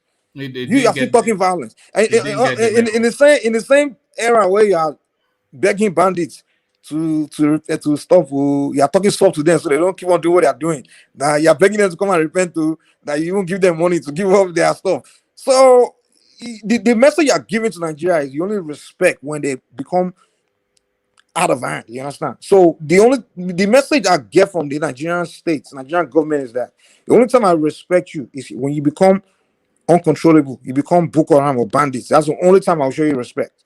You understand? Because the only time Nigerian government speak to people with respect is when they realize they can't handle the people anymore. Remember when the Nigerian guys now when they came out with the jungle warfare, or should I say what's it what? Yeah, guerrilla warfare, where the government couldn't figure them out. They started talking soft and begging them to come and okay. And now they're talking stuff with Boko Haram because they realize that okay, this one now we can't kill them anymore. But then other people, they are not even violent because they haven't got to that point. You talk tough to them. To me, that's what you call a bully, a fool. A bully is not someone you respect. You can't respect. That just speaks to that space, Mike, of poor appointments. A lot of the things that's led us to where we are in Nigeria is just really poor appointments on behalf of on the part of Buhari. all of these people, they are not fit for. Just appointing incompetent people into important positions for reasons of ethnicity. This is another example. You and I know that the tone is half the battle for that in that space, but he is using aggression, to say that come out and fight so that we can show off that we have guns. So that I'm is sure that we are stronger. But yeah. the party system needs to stop. That's what Nigeria has always been. People appoint their friends, their relatives, their when people get in positions, the next thing is, I have to appoint my friend. I have to do somebody a favor and give him a Yes. position. So that's Settle the what's killing boys. Nigeria. All levels too. In all levels, even in civil service. When someone in your family is in government now, and everybody in your family, you have to help my friend. Or you have to help my guy. Enter. And Do if you you know don't help that me, they this will say, Malami? Do you know that this Malami that we were just talking about was Buhari's lawyer when he was EPC, when he had his party CPC? It was his personal lawyer that was working for him pro bono, free of charge. See, exactly. So now Yeah, it's returning his favor. Like, yeah. okay, I'm doing you a favor, but I will make you attorney general. So that mentality, in Nigeria, when someone will be in a position, and again, if you don't have that, they will say in the future, they'll say when he was in government, he didn't help us. Those kind of things. That culture needs to stop. That they need to put a clause in the system where they say what they have here in America, where they say, what's it called? I forgot what they call it. Is it cronyism or No, nepotism? no. That's a word. It's interest, a conflict of interest, and things Conflict like of that. interest. Yes, Yeah, yes. yeah. They have it. They will follow. They will make sure when you up seats, they will make it clear to you that you can never appoint or give contract to someone that's related to you or known to relate to someone. Like he has to be a complete stranger that you have to appoint. You understand? So until we get to that point, because it comes to it, if you appoint someone that your friend or relative, and that person steals, it will be very difficult for you to prosecute your friend. You understand? Huh? Like Malami you're talking about now, all those things he's stealing. Buhari is already emotionally connected to the guy. He's known him for years, and they're so close. So it'll be very difficult for Buhari to now say, "I want to jail my friend, or I want to arrest my friend." That's what the problem is. That's why the whole stealing is very hard for prosecution to take place. To happen. They said it was in CPC, no? They said the Attorney General Malami was in CPC before. I think it was yes, it was Buhari's lawyer in CPC before they came into APC, and he subsequently he was working for him free of charge pro bono. So it's quid pro quo. You scratch my back, I scratch your back. Yeah, and clearly, if you look at Malami, I mean, you could tell that you guys not close to the best Nigeria can offer to be an attorney general. There's nowhere near. Even Festus Keyamo is way better than him. Now, way ahead of him. Is it true that he's not a Fulani? Like he said, some people said it was reported that he said he's not a Fulani man. Is it true? I don't know. I've not checked that. That's easily checked, though. I'll check that in a minute. But let me take you to the north, Mike. Just this. You were here when we were discussing the VAT, and VAT, of course, one of the biggest earners of VAT, alcohol, which we consume a lot of in Nigeria. They don't want alcohol in the north. We know that because they confiscate alcohols regularly, and they make a public showing of destroying it. But the VAT, of course, they collect that readily and gluttonously. HISHBAH confiscates 2 vehicles loaded with 5,760 cartons of beer in Kano. Just that volume alone, that is somebody destroyed, because somebody would have invested heavily in that. But just to that VAT narrative and an alcohol-free north that they want. Mike. First of all, why destroy someone's? Why destroy money? You can just say, okay, we'll fine you for bringing your stuff here or something, other way, other method. Why destroy money? Why destroy something that that was paid for, that was manufactured.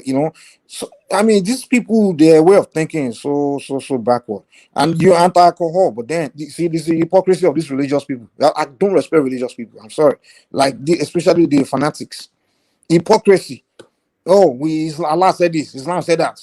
But when it's time to collect money, you understand? It's time to collect the money for the alcohol money. You are ready to take it. We know alcohol, but you're ready to take the money from the alcohol.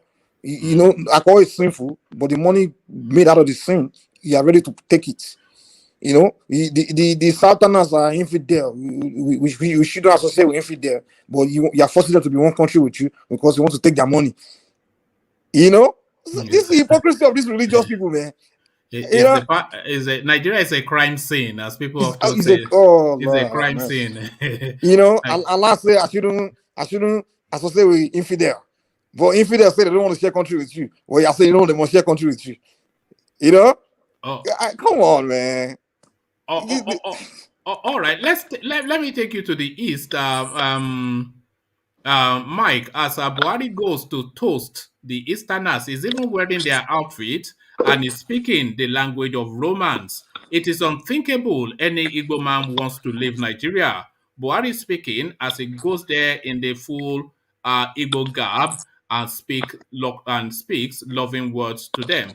So, toasting of the Igbos by the Aboki from Daura. What says you, Mike?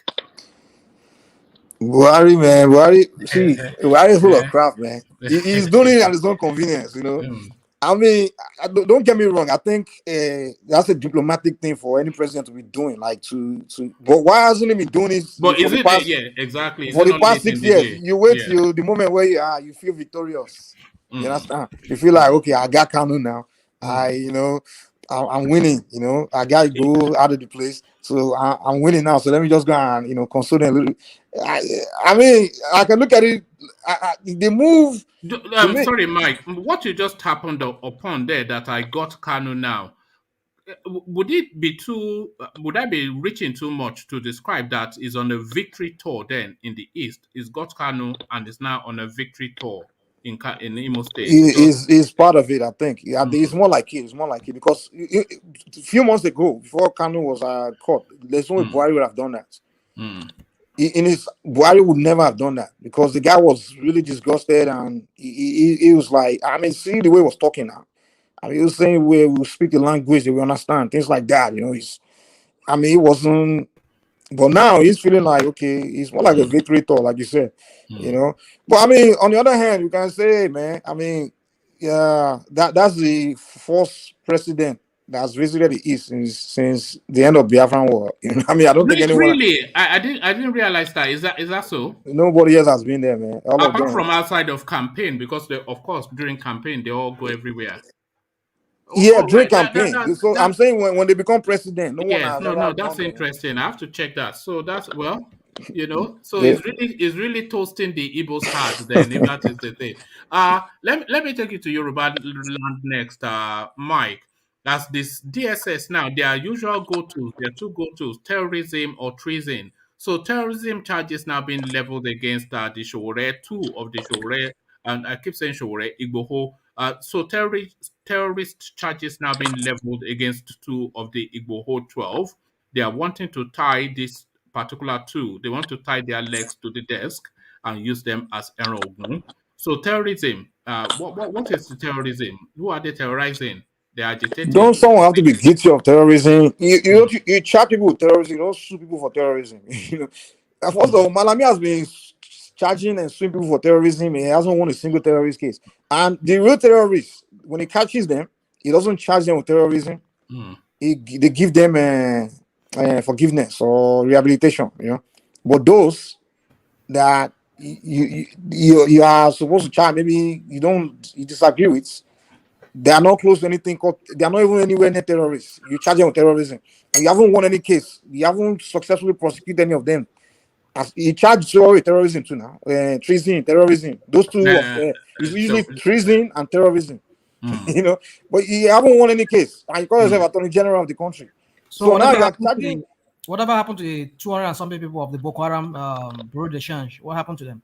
No, those ones are not. Those ones are just naughty boys. We don't even know their identity. They can't even reveal their identity. What's going on? I think FULANI is actually suing under the Freedom of Information Act. It wants those people. It is asking when those people will have their day in court. You know, because let me tell you. Yeah. Oma, let me tell you why they don't charge those Northerners, those Boko Haram people. Because all those don't have to do is open the Quran and say, look what Allah said. Allah said I should do this when this and this. They'll use the Quran to justify their behavior. And because they are all Muslims, they're all fanatics. You understand? So he's a Malami warrior, all fanatic Islam fanatic. What's the word? Fanatic Islam, whatever. So when those bandits or whatever, those terrorists, when they capture them or something, those ones can just open the Quran. It's kind of like born again Christians. It's like your pastor, he catch you, you do something wrong against the law. So you open the book of something to justify what you do. You understand? So your pastor will feel like, okay, since the Bible will justify it, I'll let you go. So I think those northern bandit book around, whenever Malami captured them and they sit in the room, those ones just open the Quran for Malami and say, listen, we are both Muslim. Look what Allah said. Allah said I should do this. Look on the book of some crap they have there, they open one chapter and it's to justify that terrorism. That's why Malami will say, you know what? Let's do what Allah said, and okay, I will forgive you. That's what I think is going on. That's why they're not prosecuting any Boko Haram or anybody, man. So to me, are you then suggesting we have a two-tier system absolutely, in Nigeria? Man. A different law, yeah. In the north, the Islam come before anything else, man. He come before Nigerian constitution itself. He come before No, they said so themselves, yeah. Yeah, that's their constitution. The Islam is their constitution. Why is Gumi is telling us not to call those people terrorists? He's speaking according to his Quran, huh? His own he sat with them. See, when Gumi went to meet those guys, right? They will open the Quran for him and say, look what Allah say here. Based on that, we are not terrorists. And Gumi will say, that's true. Because they both believe in the Quran. So Gumi will not come to us and tell us, no, don't ever call them terrorists. And we that don't understand our Quran, be like, this guy went to school now. Why is he talking like this? You understand? No, because we don't understand where they are coming from. They are coming from their religious belief, their religious. It's just so abstract. Some of those, I don't know what goes on in that because I'm sure they must have lawyers on their team. It's just so abstract and so fanciful. The lawyers for these people, they just laughed it out of existence. The ridiculousness of it. Where is the reach to land on terrorism? It's just the most fanciful thing. I'm just looking for the words of the lawyer to see if I can give it to you. But it's just it's a total nonsense, isn't it? Really, Mike? It's ridiculous, man. Like the way they do things, man. Is the thing is we are not being realistic, and rather than them come to tell us like, okay, this is why we are doing things like this. They won't tell us now because they know that we'll go crazy, we'll run mad. If they're to tell us that, listen, we are making a decision based on Islam, they know they will go this out. But they don't want to come to the front and tell us. But when they sit down together before they make decision, they've agreed like, okay, this is based on Islam. We are decision. That's why they always look ridiculous to us. We say, what? We wonder why are these people thinking like this? Why are they talking like this? Why are they behaving like this? We don't know because we don't understand their religion. We are different. We understand now. So the way we reason is different. Many of you are coming from a Christian mindset or. Can I come in here? Yeah, come in. Can you ever think of anybody building navy port in the dry land? No, we covered that. That they cited it in KANO. Well, you say that's what they think. When you think or you say, no, this cannot be happening. Not a human who can never port. So want to be by the ocean. Anywhere you go in the world, but in the dry, So, like what Mike is saying, that's how they reason. So I cannot comprehend. Sometimes we cannot comprehend the way they reason. All right, thank you. So, Mike, still with Buhari, but still in the east as well. So it looks as though Buhari has gone to the east with guns and roses. So guns and roses, he gives with one hand and takes with the other. I will help Imo fight insecurity, Buhari tells Uzodinma. So never mind all the loving words. The shooting is really what will continue within that space. Insecurity, of course, unknown gunmen, ESN, and their daddy, IPOB. So the savaging will continue, and Uzodinma is asking even for that in the last paragraph of that piece. So what are you making then of that double speak that we're hearing from Buhari in Owerri? Yeah, that kind of confirm what you said. He came for victory lap, So, so I mean that confirms that. So I mean, if you say he's fighting insecurity, I mean, well, it's I think the people who should take the case more to be Uzodinma than to me. I just think the Easterners, man, they need to re-strategize or just I mean, because me, I really don't know what is going on. What I don't agree with the idea of just killing their own people and calling them saboteur and just killing them. It's not making sense. I mean, it's not to me. I don't even understand that one. So I don't know what's really going on there. But so then they are really helping Buhari because you kill your people, Buhari come back and help you kill you. So who's really dying? I somewhat agree with that. That the biggest helper, the biggest aid of the Buhari administration has been the Eastern quarters, because they've given them something to do, and they've given them a focus. All those years of Jubril at Sudani and all those, all these Malami clips that we're seeing and all the atrocities, all the looting and whatnot, everything is covered under just that noise of Jubril at Sudani, that they are fighting insurgency in the southeast. So they provided them a cover story. What the KANO and his boys have done. To me, I just think the intention of KANO promising his people freedom and posing their position as now for them, yeah, that's good. But the thing is all strategy just didn't work well, to be honest, because the time he spent doing the Jubril at Sudani, he could have spent that time building alliance with the South or something like that, or building alliance with even the other people that want to be free, like even the Southwest. Even if you don't like them, it's fine. But you spend too much of your energy just they provided Buhari a cover to hide under. They provided and then you're carrying out violence against saboteurs. No.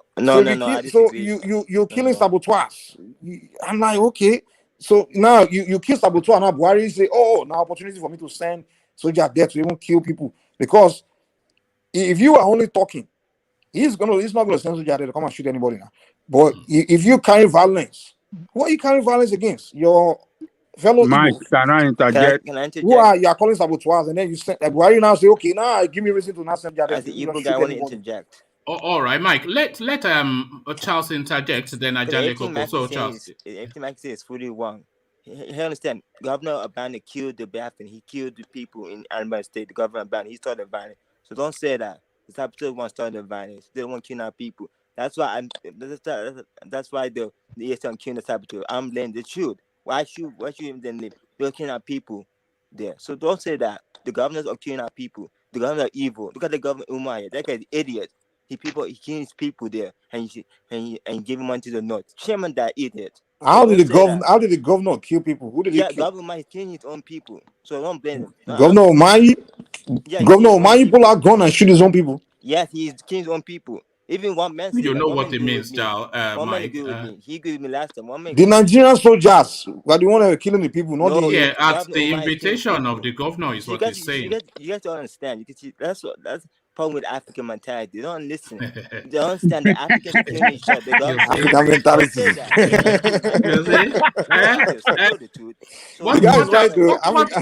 Mike, what Charles is saying is you are living in America, Mike, but America is not living in you. An African in New York. Look at that. An African in New York, our runaway soldier. Mike, you cannot say in totality that Nnamdi Kanu propaganda was not effective. It was really effective. That propaganda that that guy is not Buhari's Jubril Mumini, or what did they call it? You know that thing ravaged everybody. Everybody thought it's true. Even to the high level people. Obasanjo was addressing a gathering. He said, people are high up were asking him that, Baba.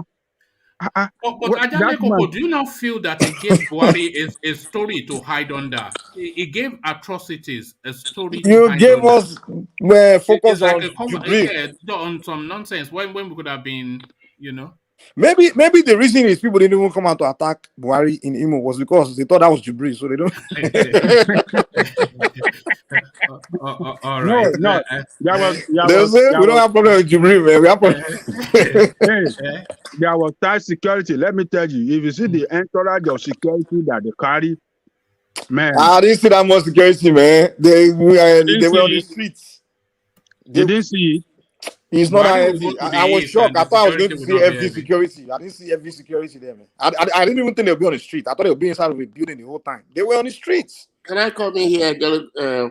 What do you mean by on the street? How much do you? I mean, the media did not cover much of it. They just cover. They didn't carry Buhari when the motorcade was really riding or ride for so long. I didn't watch. Maybe they did though, but I didn't. People were on the road, while the car driving past them. I mean, driving past them. People were literally like 3 feet away from cars, just driving past. I'm like, those are party members. Those are APC party members that were giving money. You think they are people in the car? No, Buhari motorcade. That's a rented crowd, eh? Those are APC members that were giving money and mobilized there to show that people of Imo State. But the real people were not there. The real people of the state. Why didn't they come there? That's the thing. Mike just to put in programmer to the Igbo. All right. Thank you, Mike, with your African mentality, according to yourself. But let's go from and thank you, Sam, as well. Let's go from African mentality to UK mentality. UK, are you with us? Yes, I'm here. Oh, okay, good of you to be with us. So Buhari takes a love letter to Owerri. Are you falling for it, UK? Buhari's love letter to the Easterners. Well, what do you mean by a love letter now? Well, he's dressing in traditional Igbo dress. He's calling Igbo people industrious and hardworking. He's saying the economy belongs to the Igbos, and he cannot see how the Igbos will want to leave Nigeria because they are an integral part of it. A love letter to the Igbos. Yeah, do you see the clip where Buhari cannot even pronounce Hope Uzodinma? No, he's just yeah, because what can he pronounce? He can't even pronounce his own name. So when I look at it, as you guys were talking about Jubril, I said, I hope this man is not the Jubril that we're even talking about. At least somebody, I mean, somebody who always come to see you in Abuja. At least you should know, even if you don't know the full name.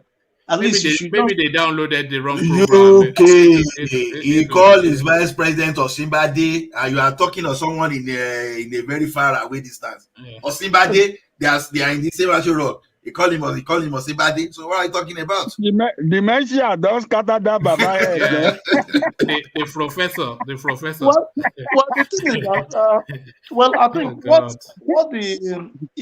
the people did, I like it. I mean, though somebody like Buhari, I don't think he has his own feeling, because if you have feeling as a human being, even coming out from the airport alone will tell you that something is not right, but he doesn't even look at all those aspects of this thing. Coming, you didn't see anybody, and he didn't even ask question, what is going on? Because at least every normal human being will ask, why is everywhere empty? But I'll give kudos to the people of Owerri for not coming out. Though they were able to, get some. I mean, those people now, they are the party people now. They went to get, and they gathered some aboki that was around now, to be hailing Buhari, So that's what I would say. So you can see it on your screen. That is the streets of Owerri, just when Buhari was there, a ghost town. So a ghost town. But then you were here when we were having that conversation about the VAT UK. So the Northerners begging almost on their knees. You heard what the Gombe state said, that the South should be their brother's keeper. Those are begging words.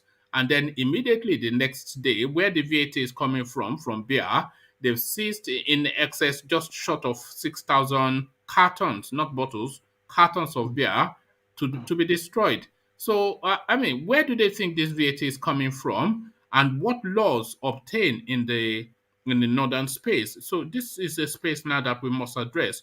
What law supersedes which laws supersede in the northern space, their laws or the Nigerian constitution? So bottles of beers being seized yet again in the north. Are you okay? Yeah, I mean, their law conference before. I mean, we have two different laws now. I mean, they have their own law. I mean, their own local law before Nigerian law. Then before the second, I don't know how to even say before this. Maybe we have like 3 laws. I think one for them, one for Nigeria, then one for the southern people. You know, for them seizing the alcohol now. Well, I thank God that Lagos State have followed River State. Another state should follow too.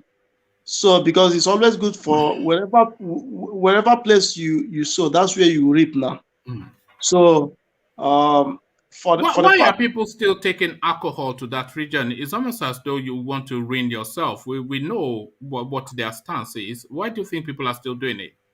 Yeah, because there are people drink it now. Maybe they're high to drink the alcohol now, but coming in and I think maybe it might even be more expensive compared to because all this. I imagine because it's like contraband, isn't it? Yeah, it's a contraband. So they make so much money, but if they catch you now, then your goods is gone. So I think they make more money in alcohol in that northern area than compared to south. And that's why people keep smuggling in, because if it wasn't it was very expensive. I don't think people will take that risk, because if you take the risk and succeed now, you will make more money compared to those who are in the southern area of Nigeria. So I think it's expensive over there, and there are people drink it too, because this one, I think they'll put it in their house and start hiding it now. Maybe in the night they will call them. They will come and take their own. So so the Southerners in the north are not allowed to drink. So the Southerners that live there, they're not allowed to drink. What they have in the north, Mike, are districts. An engineer, you can correct me on this. They have districts that are dedicated, especially to Southerners or essentially infidels. So Sabon something, Sabon Yoruba. So you have all those the Christians and whatever, they just corral them into some settlement. So you can have all your debauchery there, but you cannot come into their own spaces within their own home state. So I think that is how they structure it. Let me say something. Sorry, UK, let me say something. Sorry to interrupt. Even the Sabo you're talking about, they go into the Sabos too to raid. Yeah, they go into the Sabos. They go into even the police. Is it what they call it? Police barracks or whatever they call it, where police men are. They go in there to even raid.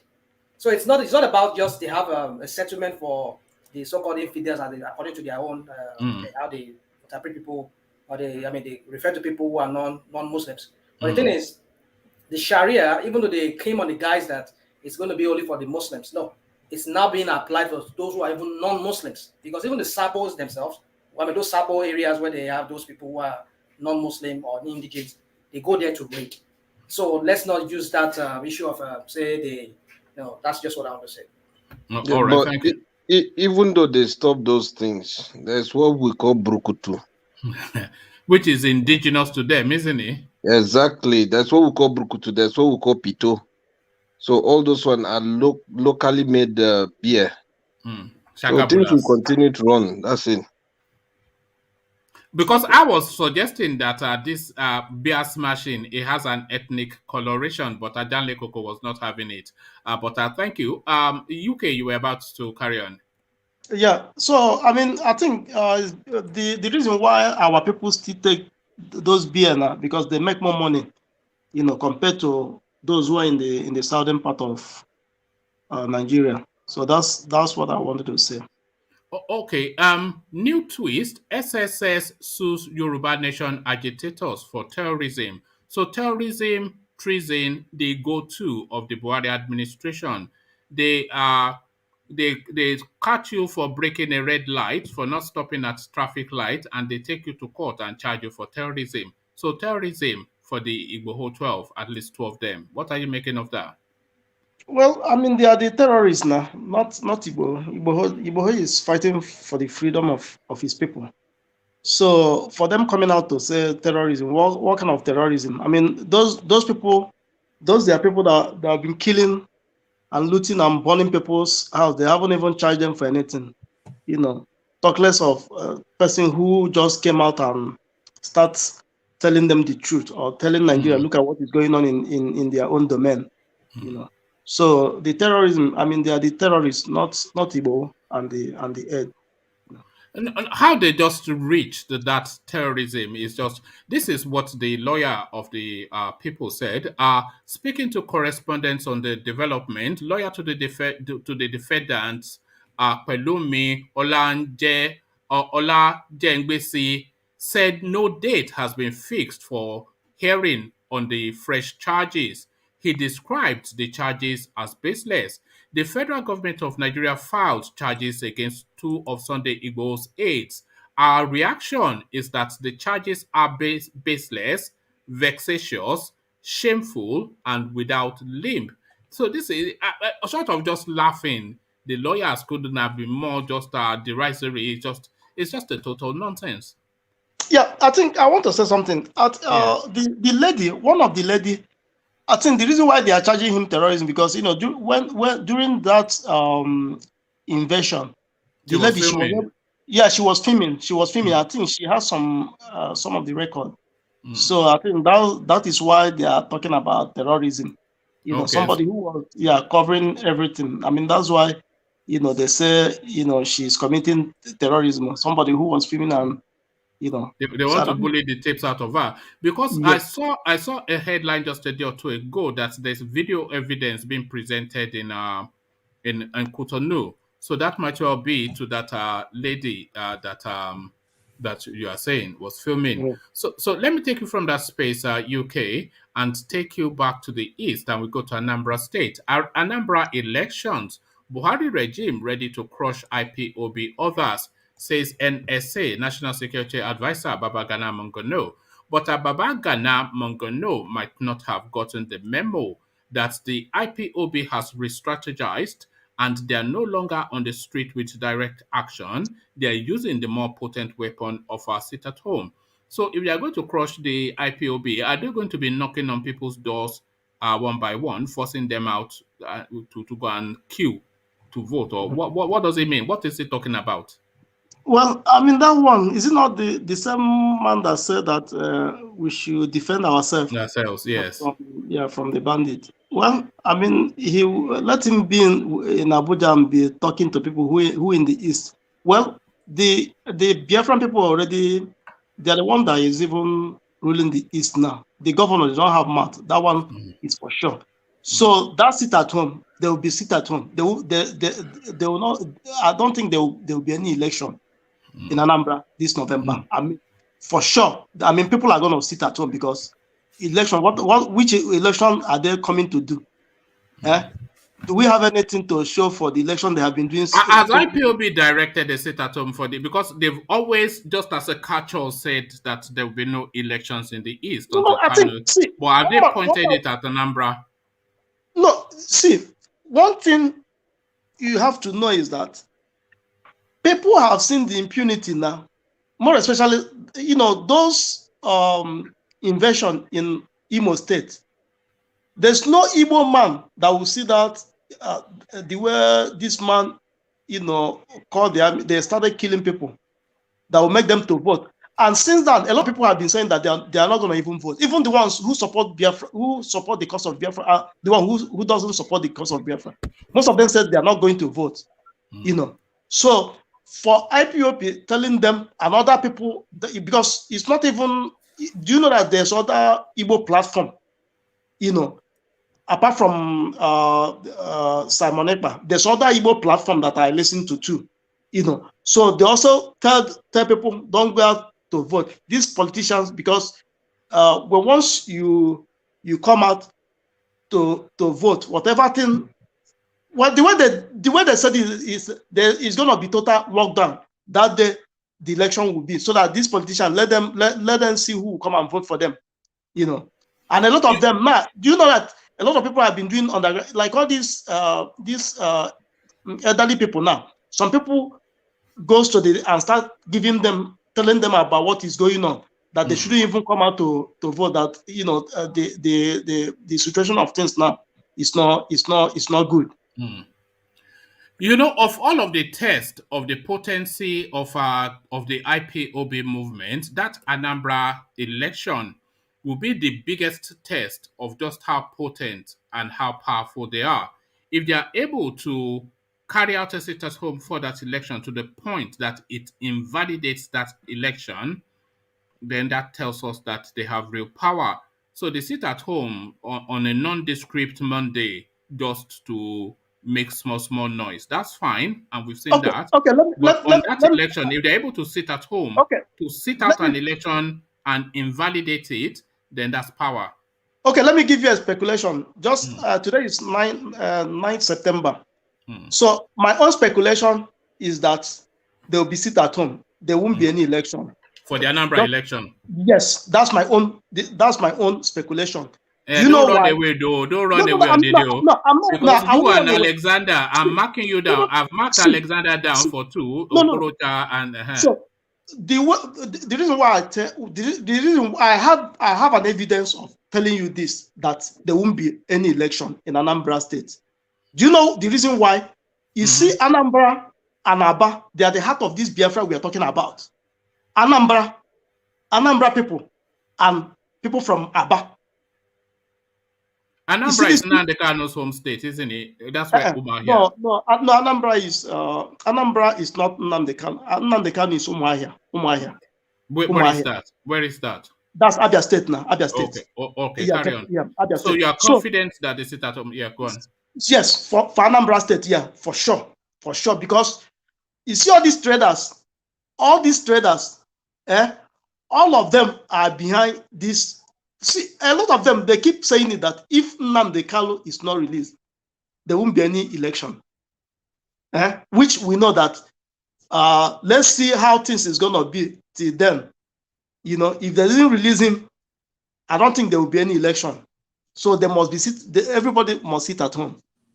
Because they already said it, if they don't release him, they will keep doing this sit at home. And they even want to even extend it Monday, Tuesday. You know what battle you are calling for there, UK. You are calling for a battle, dollars versus conscience. So the money that the elections will put in these people's hands versus conscience. This is what you are saying. When they will start to put their 10,000 naira in their pockets, they will forget IPOB. Yeah, no. Let's see. I mean, let's see. But 10,000 naira. Yeah. No, I think people are not as foolish as this. Within this, Buhari have changed. No, Buhari have changed. You know how long a 10,000 naira soup can last? That's 1 week soup. Look at 1 month. MUNGONO. UK. Can I come in here for 1 minute? Yeah. So, when they tell them to sit at home, you know one thing, that means you are throwing the towel for APC to rig the election and win. They should just go out there and vote. I think when you vote... No, I disagree, Sam, because if they do that sit at home, there has to be a number of votes for the election to be valid. So if the whole of Anambra or a good, just enough to make a difference numbers of eligible voters sit at home, then it will invalidate that election. And I don't think they can rig to that level, because everybody will see the streets now that is empty. So what results are they going to announce when everybody sees empty streets? Sam, I want to correct you. I want to correct something. Okay, Hope Uzodinma, who was in Imo State as a governor, wasn't a PDP guy? Then they take him off and put APC. What of Omahi? Omahi of Ebonyi State? He was a PDP guy. Then he moved. Is he not APC now? What of the Calabar guy? Is he not PDP? Then he moved to APC now. So what are you telling me? I mean, they can move any. It's not even about PDP or APC. They can move whoever person they want to move now. Hope Uzodinma was number 4, from number 4 to number 1. Is it not Supreme Court that put him there? So okay, I'll be watching that space keenly, and as I'm sure you will be as well, because for me, no, I'm not going that for the will be fact. the real test Yeah, of for the the sit fact at this home. this platform. Don't you know that sometimes this thing make me sometimes I have to do my work quickly so that I will come and relax and be listening. I'm addicted to this platform. So Very good. But yeah, don't run Did away. you buy Don't run coffee? away on the night though, because yeah, we we will know be where on you this live. We'll platform come and knock on your door. until Biafra and Yoruba Nation come. You see this we are not going anywhere. We are here. Did you buy coffee Yes, first? me too. We are here until Biafra come. He said, No, but I mean, coffee is not a problem. I'll make He sure. No. Otua. Yeah. That's why. Just to the buying coffee, Alexander super chats and is speaking to actually somebody, because sometimes I have a look in the comment sections just to see what is going on, and there are certain characters that are prominent in that space. So this chap or lady, whoever, I think Abdul might well be a chap. So Abdul Mumuni, he is always speaking in the comment section. I think lives in Saudi Arabia. He joins us from there. So he agrees along with most things, but as soon as you mention the Islamic faith, he's a rush of blood to the head. He's So from Oyo. yes, I think he's a Yoruba man. He was lambasting Mike earlier on because Mike was a bit disparaging in his tone towards his religion. And Alexander has been trying to settle this person down. So I think this might well be the background to this super chat from Alexander. So this is what Alexander says. He says, Abdul Mumuni, I really would love you to join live on the screen. Your contributions are highly required. Your opinion, I am sure, will be appreciated. So I'm not quite sure if that is sarcasm on the part of Alexander, but I suspect I think it's better for the guy to come on and talk instead of designating bombs in the comment section. I think that was sarcasm from Alexander. Thank you for the super chat, Alexander. As we go back to UK. So UK, when I say attorney generals, I'm not talking about one or two. I'm talking about all 36. So of the state attorney generals, that is all 36 of them, sue Nigeria's attorney general Malami over non-remittance of 176 billion naira from stamp duties. So we've just seen an example of just a few clips from Sahara Reporters. A hardened criminal, the number one lawman of the Nigerian state, Abubakar Malami, that guy is just there to rob the place, nothing else. Yeah, I mean, he's not even fit for the job now. But just that, as you say, he's one of the cabal. So, I mean, for the fact their father already win the presidency, so they will take the opportunity because they know that very soon their hand will be over. I mean, latest 2 years now, it will be over. So they won't even people will not even allow them to even come closer. I mean, if Nigeria will exist at that time as a one entity now, because everybody have to go now. Yoruba have to go and develop. Igbo have to go and develop. Middle Belt have to go and develop that. UK, why do you think is sitting on top of 176 billion naira? The state governors they collected those revenues, those stamp duties locally in their states, and they remitted it to the central pool. And this guy is sitting on it. Oh, is he wanting to steal 176 billion naira, or is he? And this is something that a lot of these state governors do. They will go and warehouse it in some bank at some high interest rate for about 3 months. They'll take that interest and then move the money back. So is he just sweating the interest on this thing, or is he looking? What is that guy doing? This criminal guy? Yeah, the guy is for the fact they are there now. One man, you already show us his property. We don't even know the one that he even have in abroad, and we don't know the money that he already shipped to Swiss bank. So I mean, now he has to steal he just there to just finish before the tenure so that he can run away now, because this kind of person now, serving Nigeria now. After stealing now, all he has to do is just to run away. So that he because they know that after their tenure now, a lot of them will be in trouble. And you know, sometimes I fumble and stumble over my words when I'm addressing some of these things sometimes. Not because I don't have the articulation, maybe I don't, but just that I'm just so aghast as just what is going on in Nigeria is just impunity doesn't even seem to cover it. These are people that came in under an anti-corruption toga. And we saw schools, shopping malls, estates, not houses or mansions, but estates of mansions, all being built by this one guy just since 2015. And as you rightly said, of course, it's not situated solely in Nigeria. His property in Saudi Arabia will almost match. His property in Dubai will almost match. And the property in London, a small town, you know, so and oh man, these people they are I mean their own stealing.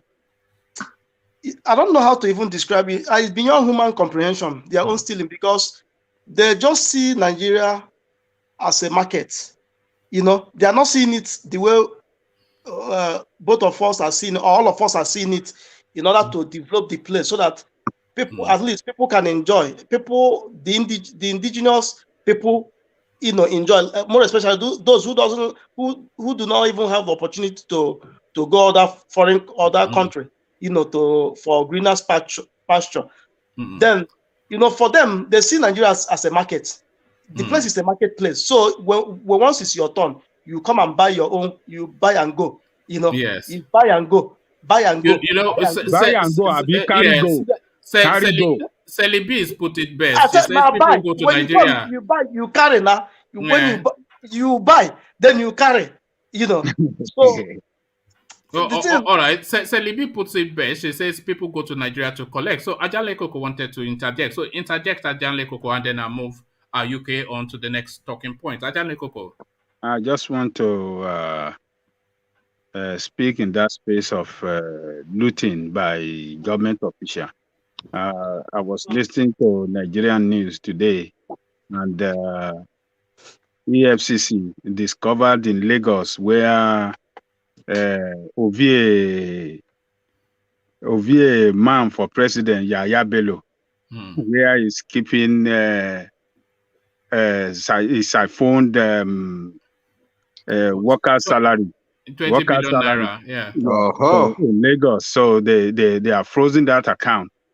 So you see, these people, they just don't care. They are just doing it with impunity. Nobody can. It's a free for all at the moment. Just a free for all. One man, we can say these people what we want. If you put any human being in a position to make themselves rich, they will do it. So it's the system that we have to blame instead of keep pointing fingers at I agree. So, I agree partly, but I also, because you probably laugh at sorry, Ajale Koko. You probably laugh at the naivety of what I'm about to say, Mike.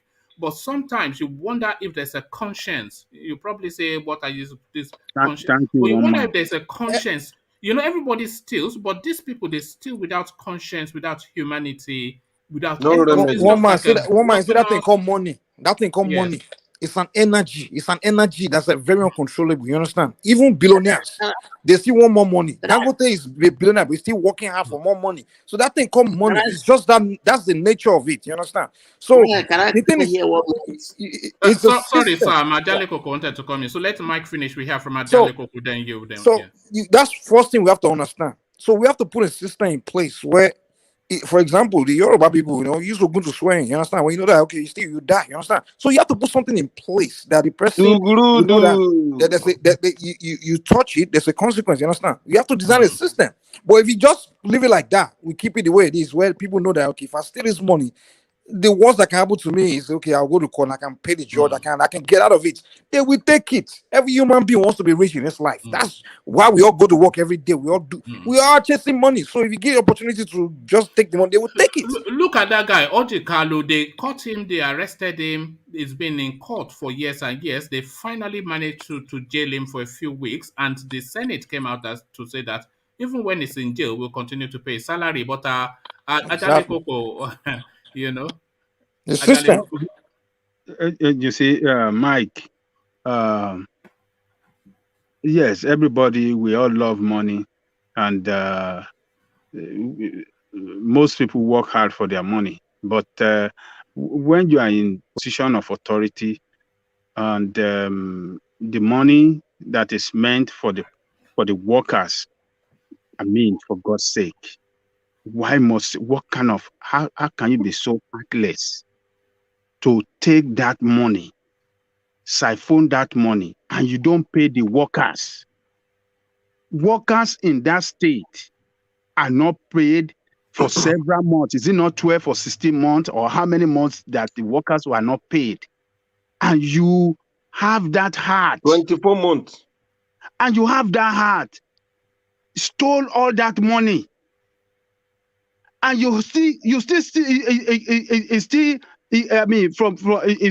make money from contract and from all the rest. But workers' money, people that work, that got paid once a month, not 2 weeks as we got paid here, not every 2 weeks that you are paid here, once a month. And those people have children, they have husband, they have to eat, and you don't pay them. They are heartless people. They are wicked. So the system that allows you to do that. The system that allows him to do that. You don't that system. You ignore that system, but you just focus on no. We know Nigeria's problem is the system. Yeah. Sorry. Quickly, Sam. Okay. Can I finish? What? Can I finish my meeting? Mike, what I want to say is this. Sorry, UK, just 1 second. Yeah, very, very quickly, everybody, because UK wants to learn this stuff. Yeah. Mike, he just said the system. The system, when Obasanjo came into power, he's the one who started EFCC. He started ICPC. The next president, Buhari, when he came in, he is supposed to revamp it. Make it stronger. Make it so that that's what his job's supposed to be. All right, thank you. Thank you, Sam. You turn around, you make the system stronger. So this thing cannot happen. That's why you build on the system. That's what is supposed to happen. Can I say something? Can I say something? Yeah, briefly. Very quickly. What Ajay Koko was saying about this every month thing. You see, in an economy that you want to propel, to move, this every month thing, salary thing, I think they need to stop it in Nigeria. I mean, like some French francophone countries in Africa there, in West Africa and also in Central Africa area, they pay weekly. They pay weekly, like some. They should pay hourly, like in America. That's the best thing. Hourly, you clock in, you clock out. People have money to spend virtually every week. It will propel the economy rather than just having to wait up till the end of the month to get your salary paid. Man, I mean, what kind of a archaic kind of economy are we practicing in that country? I think they need to look into that and see how they should, encourage companies, multinational companies, to pay people weekly, or if possible, bi-weekly. I think that all right. Thank you, Rashnama. So back to UK, who wants to land this thought? So UK, sorry for the interjection. Back to you. Yeah, no problem. Yeah, what Ajay Koko say about these people? I mean, sometimes I begin to imagine how people even survive in Nigeria. I'm telling you, because look at salary now, 40,000. What is even 100,000 self? 100,000. Even 100,000. My children, my diaper, the diaper I buy for them in 3 weeks is more than that money. Because sometimes I begin to imagine how people will be making other people look like animal. Because where do you want these people to shop, or where do you want them to sleep? Because they are the one putting people homeless. They are the one making people going crazy. Because do you know that in Nigeria the mental people that have mental problems, there's a lot of them, even 90% of Nigeria, they are mentally sick.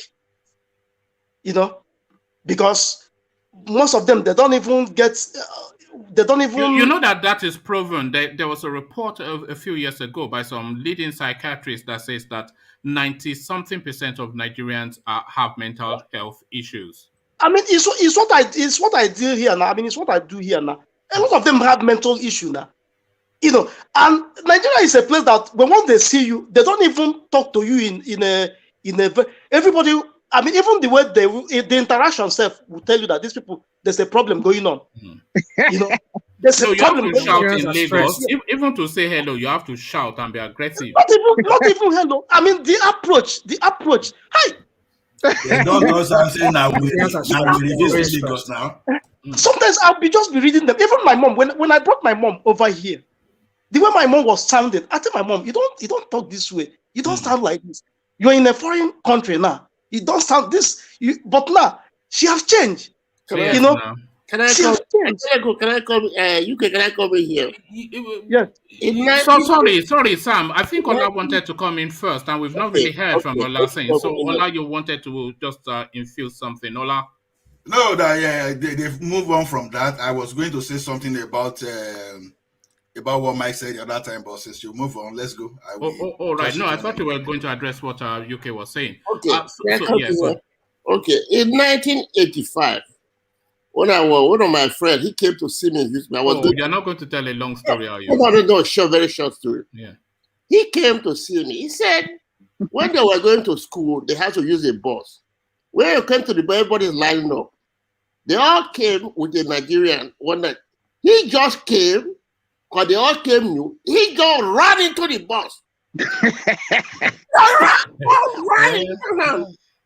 Everybody, even the whites, everybody said they will enter. They all come back because they look at them and say, crazy man in the bus. But he just came from Nigeria. He's already conditioned. That's the way we're struggling in Lagos. It takes me a while to recondition himself. That's what Ajanoko is saying. That's right. That's what I wanted to add. You see them running across pedestrian crossing. Zebra crossing, you call it in America. The Nigerian friends from Nigeria, you'll be running across. You'll be running across pedestrian crossing. You have the right of way. I just scroll. You'll be running. What don't hit me?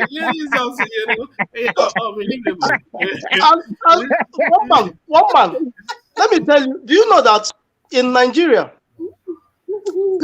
people are sick. Even the ones that are even stealing the money, because the kind of blood pressure they have is too much in that country, because they are not doing the way things should be done. Nobody wants to take their time to do something. Everybody is on that rush, and what is that rush? It's just that money conscious. They just want to. Sometimes they don't even do the work. They will tell you, just do it. This here is Nigeria. Don't carry that to your American system. Come here. That's it. You have to be aggressive and very confrontational to survive in Nigeria. But UK, you were saying you wonder how people survive. That's that story that Ajanekoko was saying about the civil servants. Yeah, I wonder how people survive. This is how they survive. In your community, they know you're a government worker, and they know that government, they withhold salaries. So your Iya Onigari, your Iya Uche that sells provision down the road, they all know you, they know where you live. So you go and collect from Iya Onigari, just some derica of gari or rice, and you tell her that, I'm a government worker. When they pay me, I will pay you and put a little on top. So she knows you, she trusts you, she will give it to you. So you do that 2-3 times, and then you collect provision from Mama Uche. So after the time that you have promised them that you pay them, but you have not been paid, after it elapses, then you start going through the next road. You won't be passing that road anymore. So this is how they survive. You go and credit the provision people, and then you start dodging to get at your house, dodge out of your house. It's a crazy word, man. It's a crazy word. It's a crazy word. The system mess up everybody in that country, man. It's the system. It's a crazy world, Let me take you to the east, UK. So we've had the first Python dance, and then we've had the second Python dance UK, the third Python dance looming. I will help Imo fight insecurity. This is the promise that Buhari made to Uzodinma. So Uzodinma, of course, an enemy of the people. There's nobody that Buhari detests more than an Igbo person, and he promises an enemy of the people in the East that he will help them fight insecurity. I will help you fight. I will help Imo fight insecurity. So what are you making of Buhari's promise to Uzodinma? Another Python dance? Well, I mean, I don't think people will give them that chance no more, because nobody will want to die for, for somebody like Hope Uzodinma. I think that's why the Ipob people strategize about this sitting at home, So whether, because the insecurity is being created by them too, the terrorist government, because they are the one that is being created those insecurity. Then they will be tagging it or labeling it to the Ipob, So nobody will give them that room for that, because people are learning, and people are moving, and people are seeing things. So I think everybody over there are being careful now, about their plan. Because if you look at all these unknown gunmen and all those, that's a way to just push them so that they will militarize those regions. I mean, that's the game now, to militarize all those regions. So I don't think it's gonna work for them. People are getting wiser and smarter every day. So they won't give them that room. Yeah. All right, thank you, UK. Another Python dance. Thank you. Stay with us. Let's go to Igwe, the Igwe one of One Man Went to War, the Ndugurudu High Priest. He comes in full regalia. Engineer, ladies and gentlemen, HISHBAH confiscates 2 vehicles loaded with thousands of cartons of beer. So, engineer, that headline, marry that with the VAT storyline that we've been discussing the last few days. Engineer. Yeah, good evening, One Man, and good evening, my people. My people. Say, Baba. Yeah. Say, well, well, to be honest, when you talk about the carton of beer, these people are lavishing or destroying in Kano State. It's unfortunate. I wish I'm there when that thing is happening. I'll make sure I grab some carton of beer and put it in my house. The gospel truth of this is VAT has been announced. Some part of the northerners, they are begging, while some, they're feeling intimidated. And one of the reasons is, if they should say, okay, let the Southern and 2 pay VAT, at least that will be balanced diet, isn't it? But attacking people, destroying their carton of beer is completely wrong. That's unlawful. And it's something that if it's my business, I'll make sure the authority get involved, and I'll make sure the governor get involved, because I need to know more about the law in the country, in the state. Beer has been circulating there, but I don't know why all of a sudden, no verbal warning, no written warning, no final warning, you just attack my business. So that's technically robbery. That's just the truth of the matter. Vandalism, isn't it, really? Of course. So if I'm the business owner, I won't take it lightly, because there's nothing in place that says I should stop doing this. But for you to attack my business, that means something is wrong. And if the people of Kano feel intimidated due to the fact that the VAT has been passed the law in Rivers State and Lagos, well, if they want to pass their one, they should do it. At least so things can be 50-50 instead of attacking people's business. If you look, And KANO should be one of the big beneficiaries of this thing that Wike is doing, Of because course. they have an economy there, it's not some ramshackle state. One man, Igbo people dominated KANO. I'm telling you, if you go there, you see the Igbos there, you'll be shocked.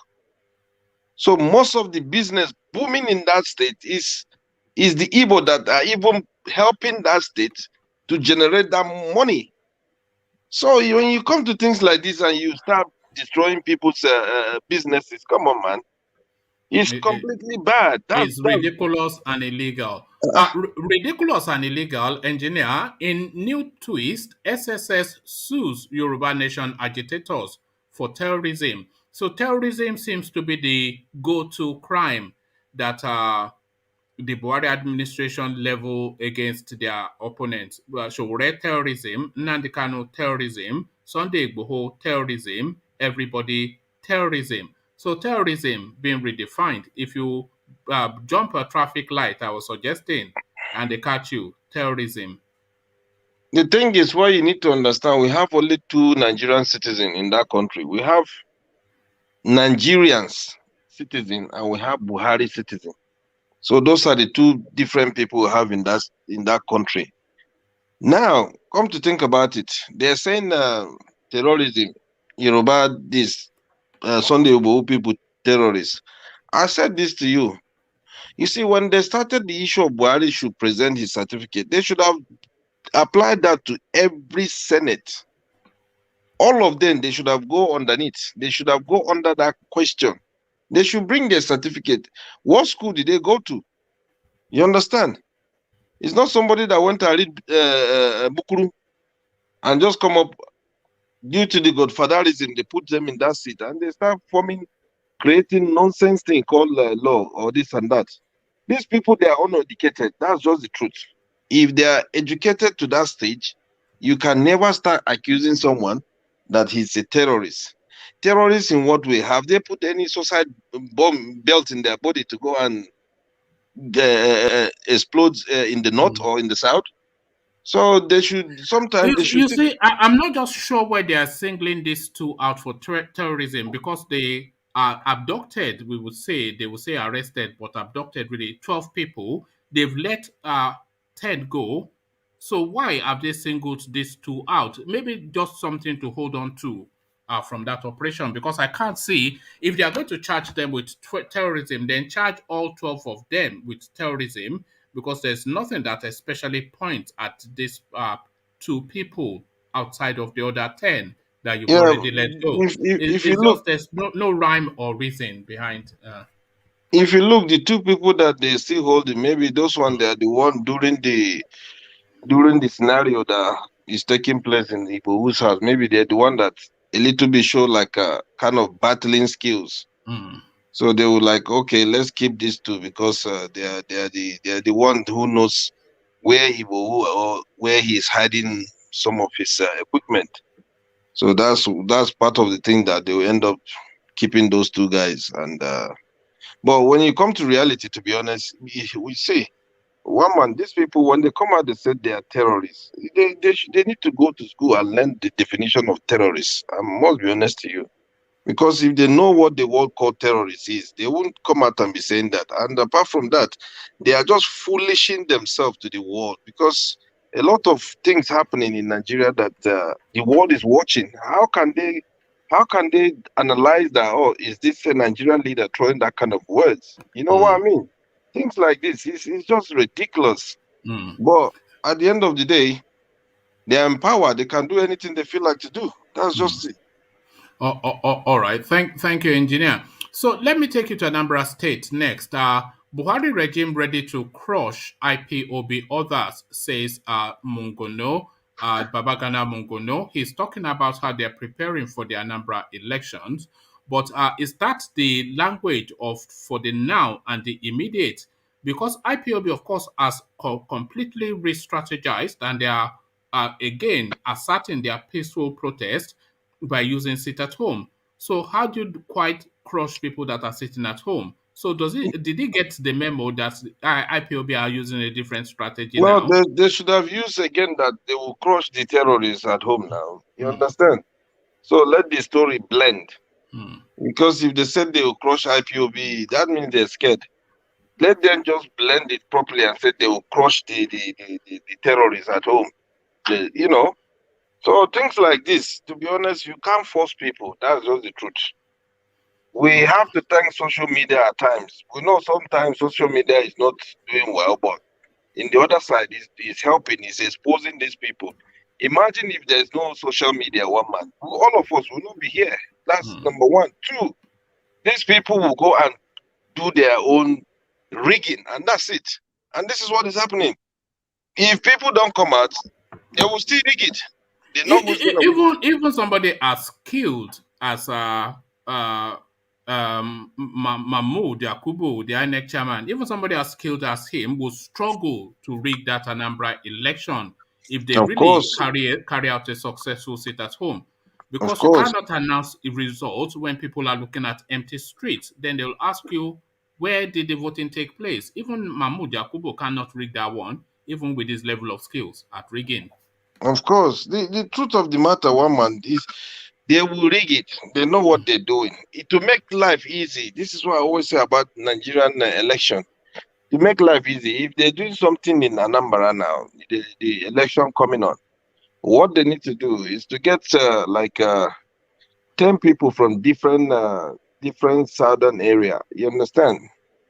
They should put them to do debate. That's it. After the debate, people should just stick. If you do well, fine. If you don't do well, get out of that seat. You understand? Those are the kind of things that Nigeria should start adopting. If you look during J. Trump and Joe Biden, just look at the debate.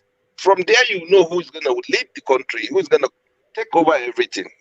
So if Nigeria should start applying things like this, trust me, the country will be okay. But if they don't copy things like this, or they end up doing, this is this, this is that, or jump pouring money, one man will have a long way to go. I'm telling you, we'll have a long way to go. All right, engineer, Aluta continua, but it is not the struggle that continues; it's the looting that continues. Abubakar Malami at it again, 176 billion naira this time around. All the attorney generals of all the states are just gathered in alarm. That guy is just out to rob the place. Abubakar Malami, engineer, he just continues just on the stop, just looting and looting. AGF, what do you expect? So he will do what he's meant to do. Look, one man, let's be honest. Former APC chairman, Adams Oshomole, last week, I think somebody videoed one of his estate. You understand? He drove about 15-minute drive. He has been videoing his estate. So you'll be wondering, what the hell is going on in that country? And they won't do him nothing. So what do you expect? Malami will come in, you're taking your own share. Don't worry. As long as you're in APC, we're not going to catch you. As long as you're relaxing, just go. Let me continue where you stopped from. This is what is happening. Imagine a person of that kind of life, living, the video you played, oh my goodness me. If the EFCC has not invited that guy, then we're not really there's no corruption fights taking. We know that there's no corruption fight taking place in Nigeria. EFCC will go after everybody that is against APC. That's just the truth. If you speak any foul language or any jargon to APC, you're done. You're finished.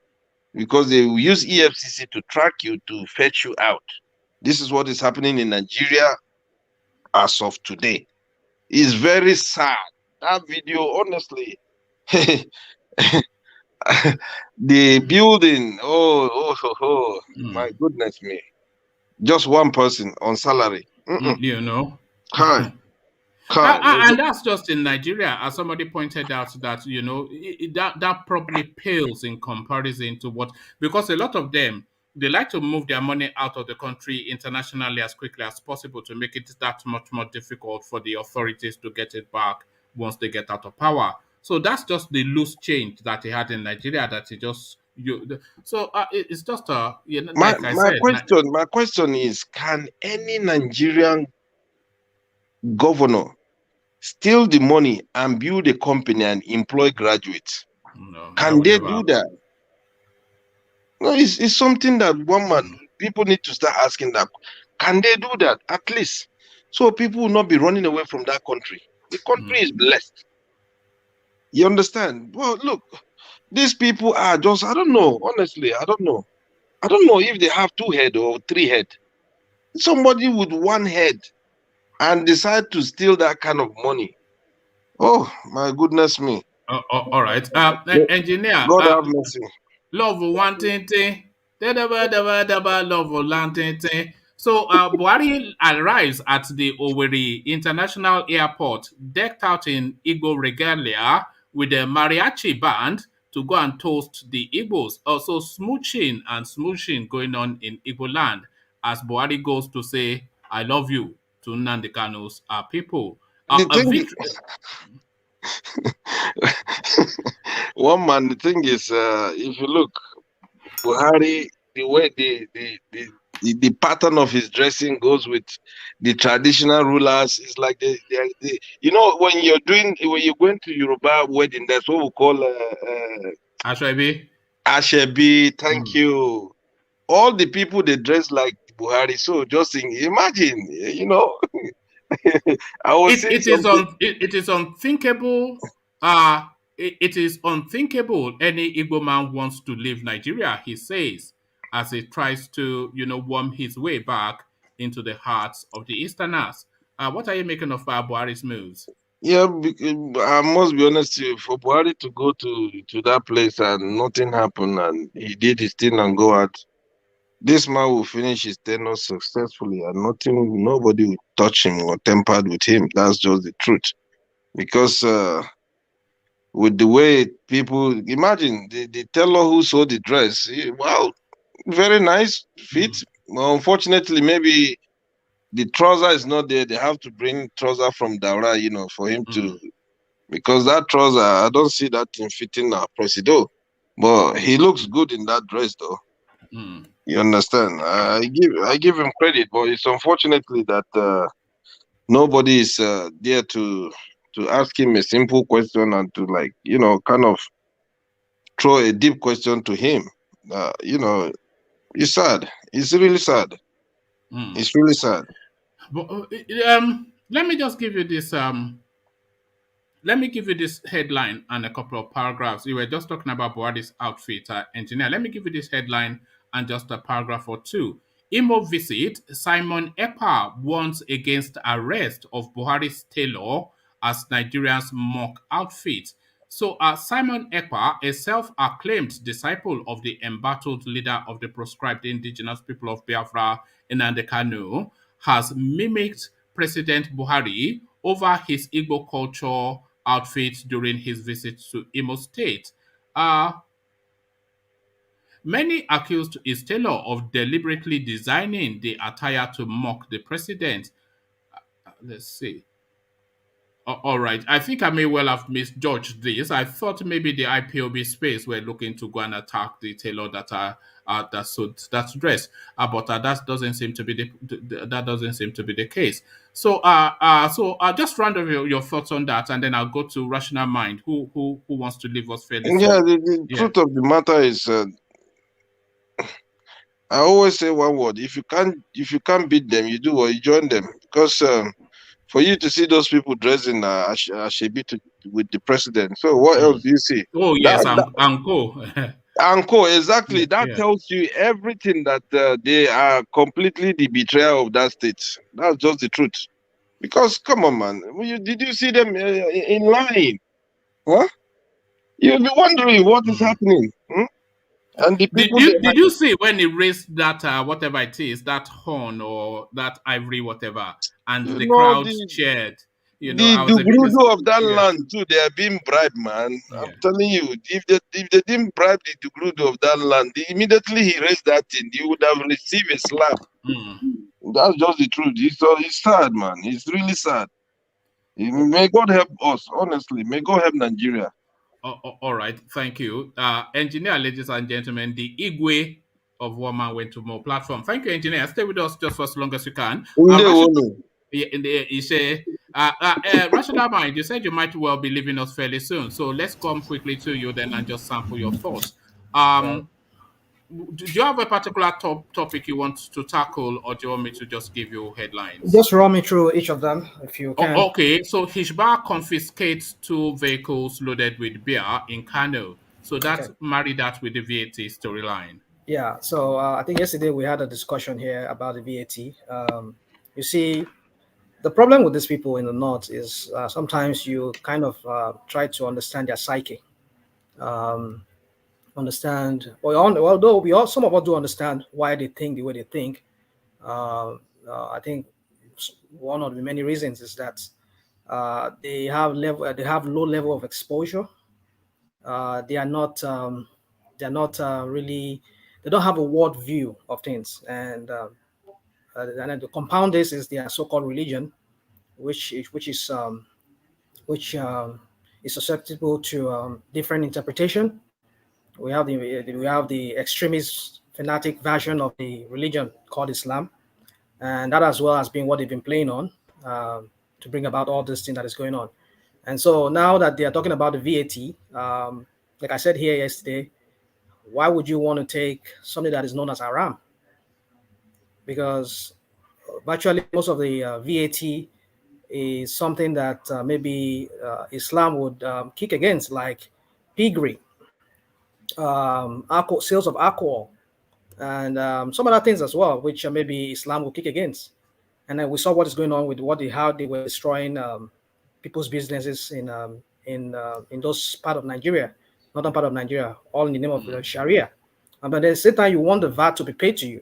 I mean, how does it work? I mean, I don't just understand that logic. It's counterintuitive. You can imagine logic upside down. Yeah, so you can understand when the Gombe State was saying, okay, let us be our brothers when it comes to business.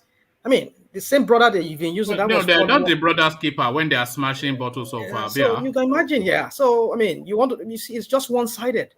That's why I said, you don't understand this. I mean, the mind of this. I mean, it's very difficult for you to really understand their mind. Not that we don't understand, but sometimes we just like, I mean, how can these people be so? I mean, so backward in their thinking? I mean, we are in the 21st century, for God's sake. The world is moving forward. I mean, you bring the so-called, even where you copy this religion from, they are progressing. A lot of them are progressing. They are very progressive in Saudi, in United Arab Emirates, in what's it called, in Qatar, and even in Bahrain. I mean, these countries are moving forward. Even in Malaysia, they are moving forward.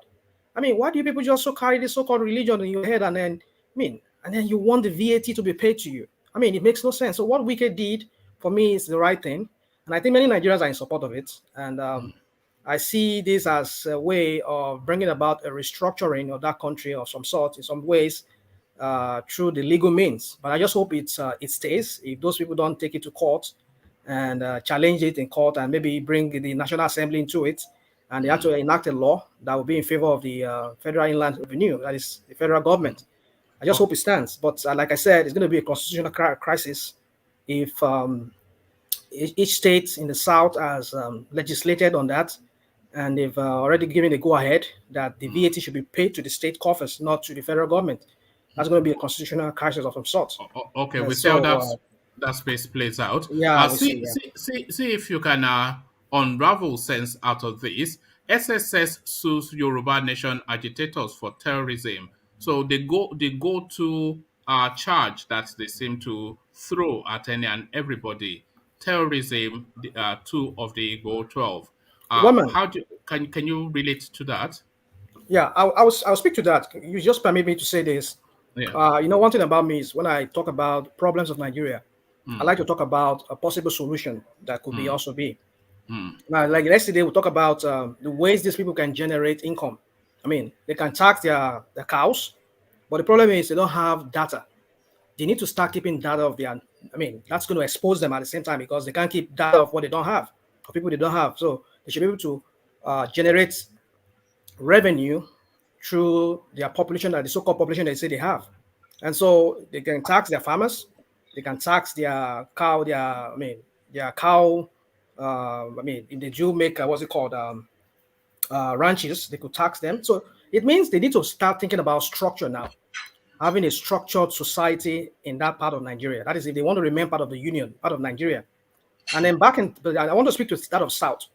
You see, like I said here, I would love it if every state in the South can speak to the National Assembly so that they can open each state that have access to the sea, to the Atlantic Ocean. They should open those spaces.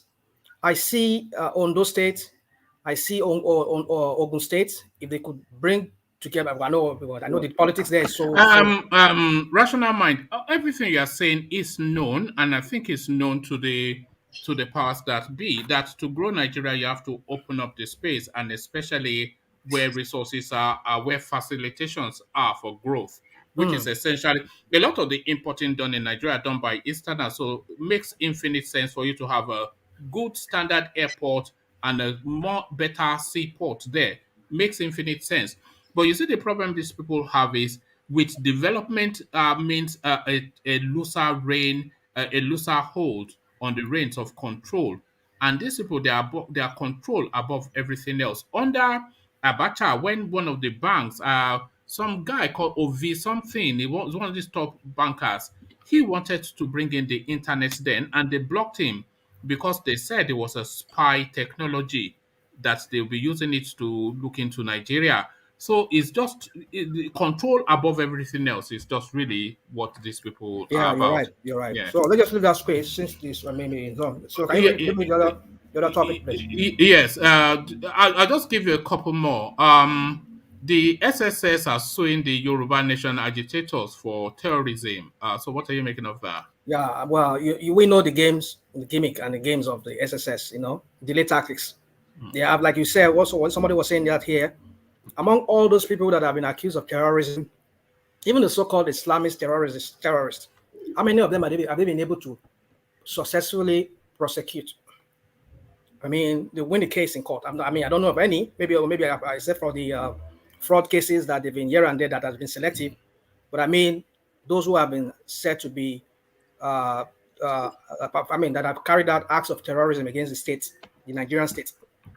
How many have they been able to successfully? No, it's a total nonsense. The lawyers for the guys, they just dismiss it out of hand. Plural and jejune. That's what they said. So, but I mean, you heard about what they said. They said they entered one chance, and then the case.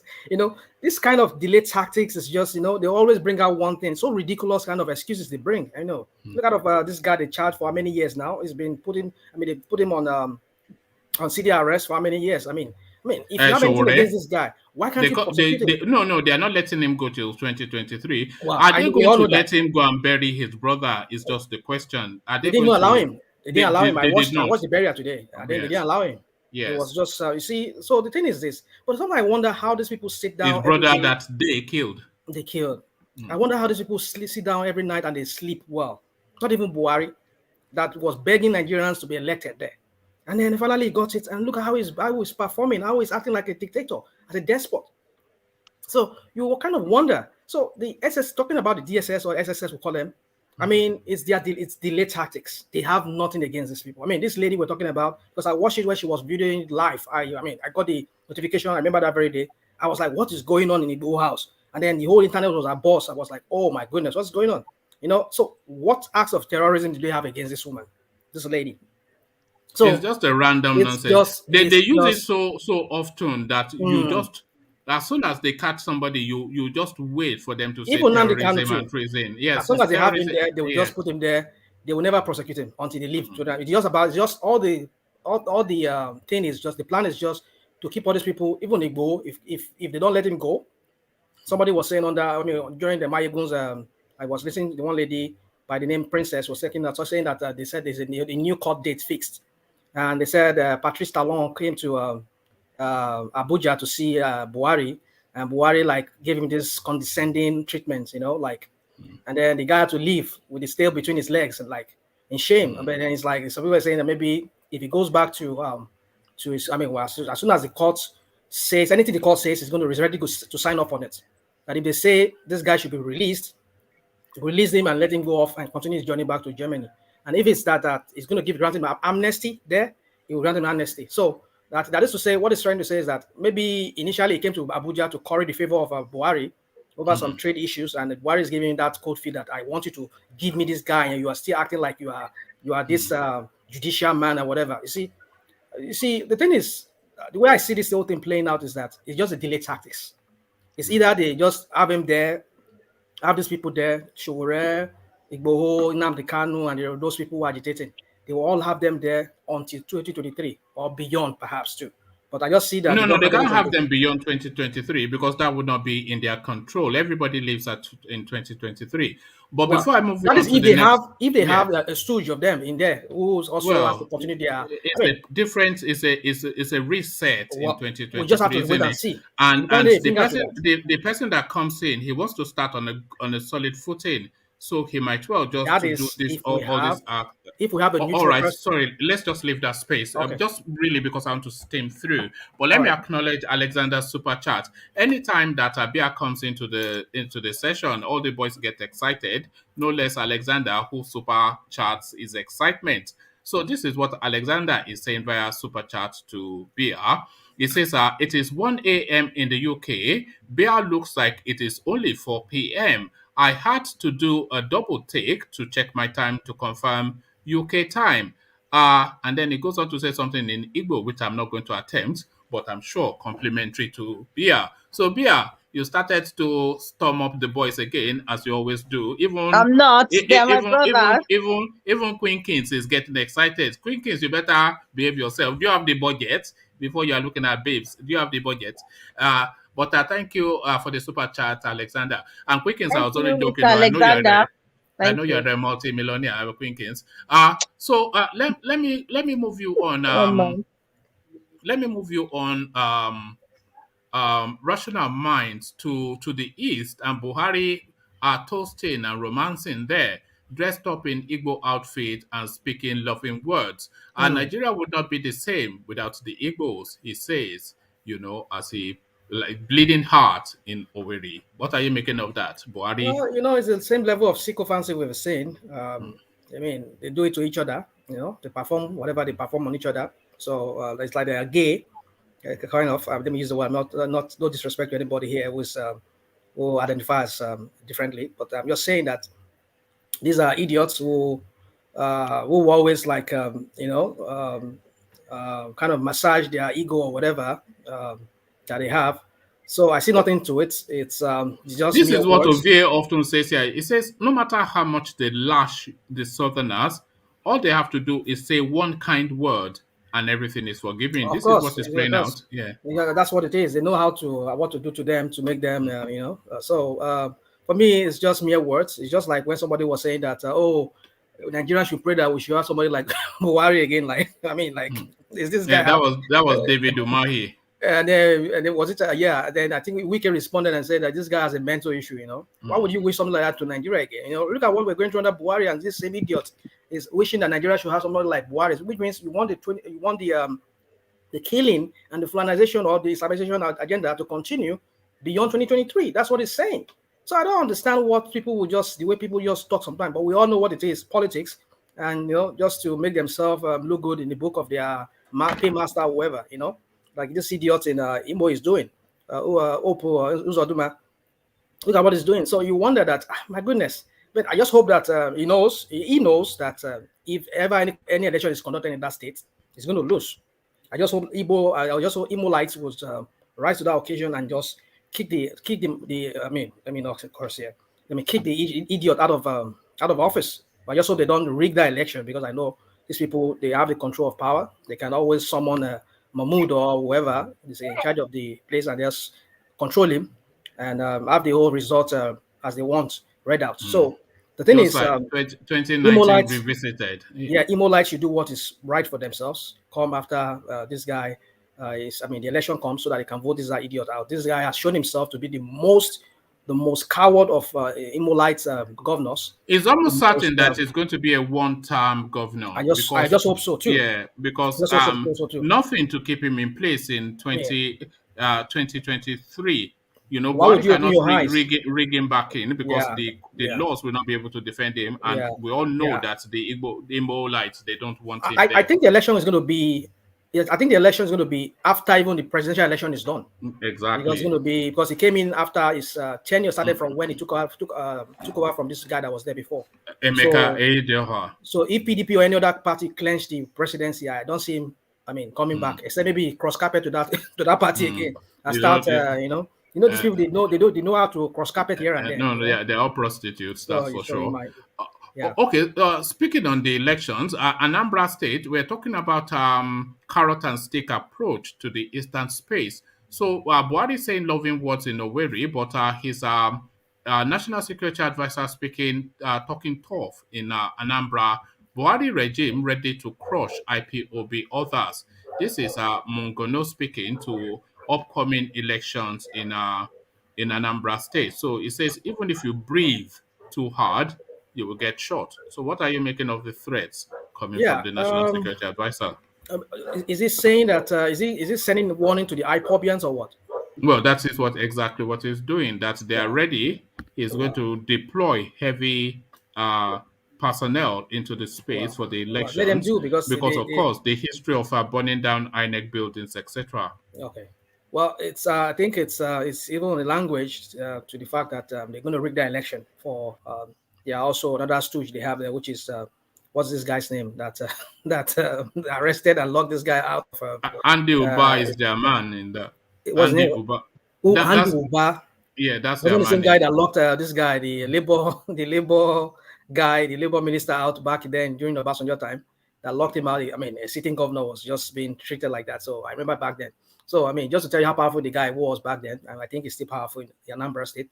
So all they are doing is, I think, is just to rig him in again, or rig him in. He was never there. I mean, rig him in, and then have another stooge, another kind of Fulani kind of somebody they can puppet. They can always, manipulate and get whatever they want to get from him, their own agenda accomplished through him, like they're doing to Uzodinma and maybe possibly Umai.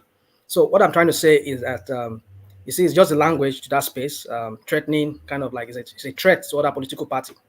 That you don't mess with us, so we're going to make sure that this guy, our party, wins.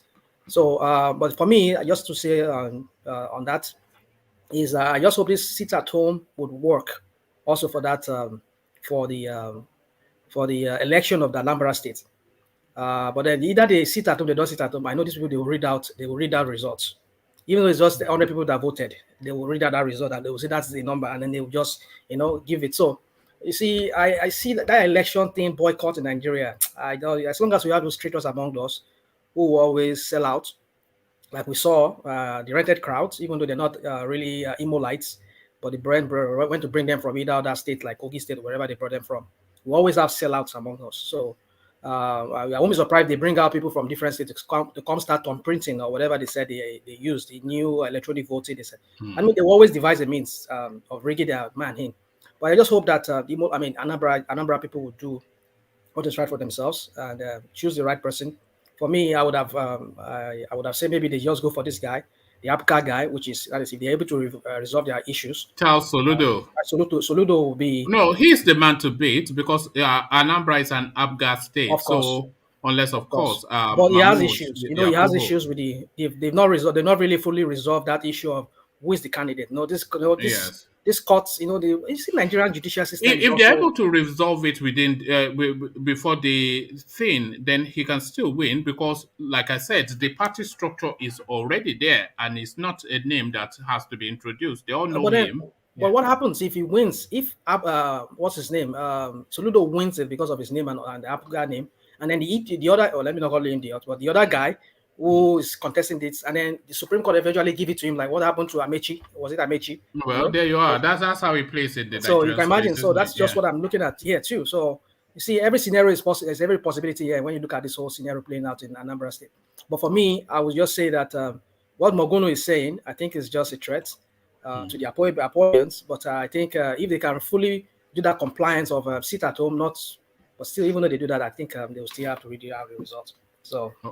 All right. Thank you, Rational Mind. Thank you for sticking with us. Let me go on to Ola, who also has been patiently waiting for his turn. Ola, are you with us? Yes, I'm online here with everyone.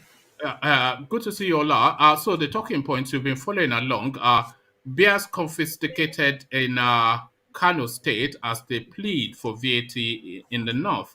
So a dichotomous situation. How do you pair the two together, Ola? Yeah, if there's any reason why I'm even happy with the whole issue of this VAT, this is one of the reasons. One good thing is this. Sometimes when you see the way children behave, we don't have to blame the children all the time. We should know, we should find out how they develop. Whatever they are doing in the north, or maybe specifically Kano, on beer, that some people, the value some people created, that some people are trying to destroy, why they still want the proceeds of that value based on what they realize from a particular region is funny. What am I saying is this: the leadership over time, they ignore the fundamental rules of the government, and they just know that, okay, what do we do to these people for us to sustain ourselves in power forever? They gave them ignorance and they gave them religion. So let them face that while we enjoy this. When you see the way these people behave, you see that they don't apply all those things they do there. Whenever they hell it are doing something, they don't try that rubbish. If Ganduje want to celebrate today and put beer there, for example, now they dare not go there for they will do that. So the thing is, maybe this VAT now we make them think, because number one, after all, Kano used to claim that they generated 2 billion, right? And they have the largest population. This is the time to put everything to test, right? Let them turn that population that they have that is so destructive.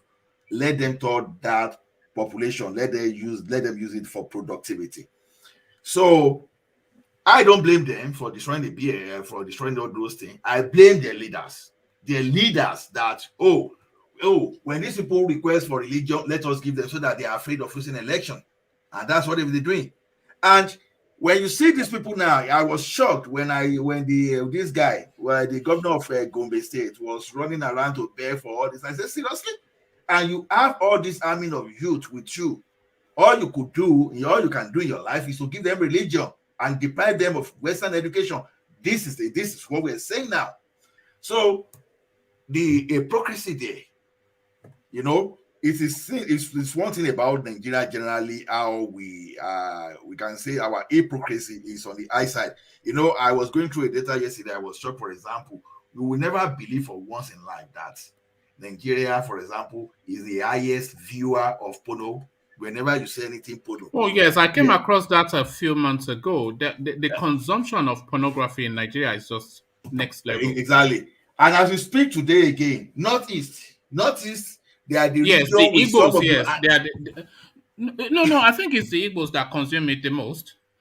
You mean the porno? Yeah, porno. Yeah. The Igbo consuming most. Then you find some area in Yoruba land, but Igbo generally, I was shocked. I said, sure. Wait, I did this so. And because one funny thing about Igbo is it's the bright price, isn't it? The bright price in Igbo land. We have to do something about that. I don't know.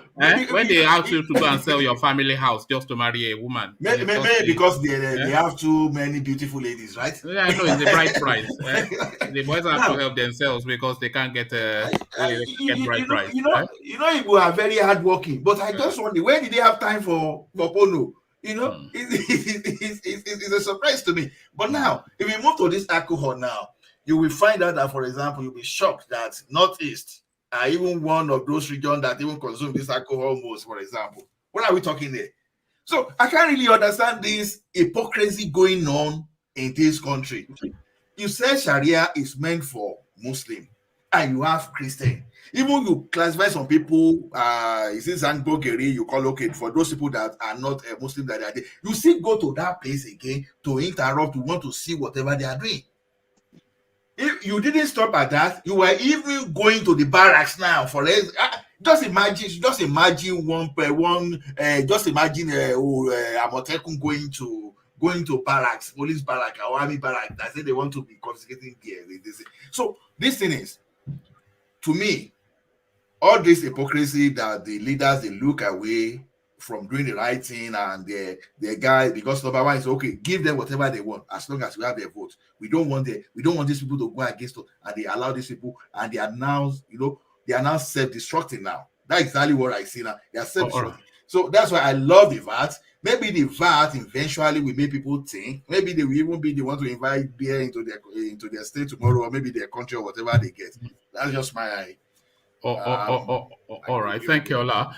So let's go to the DSS next, Ola. In new twist, SSS sues Yoruba Nation agitators for terrorism. So that seems to be, everybody is a terrorist in Nigeria as soon as the police catch you. So that's just where are they finding that charge from? How does that apply to people that they caught at Igboho's house? You see, the problem we have in that country today is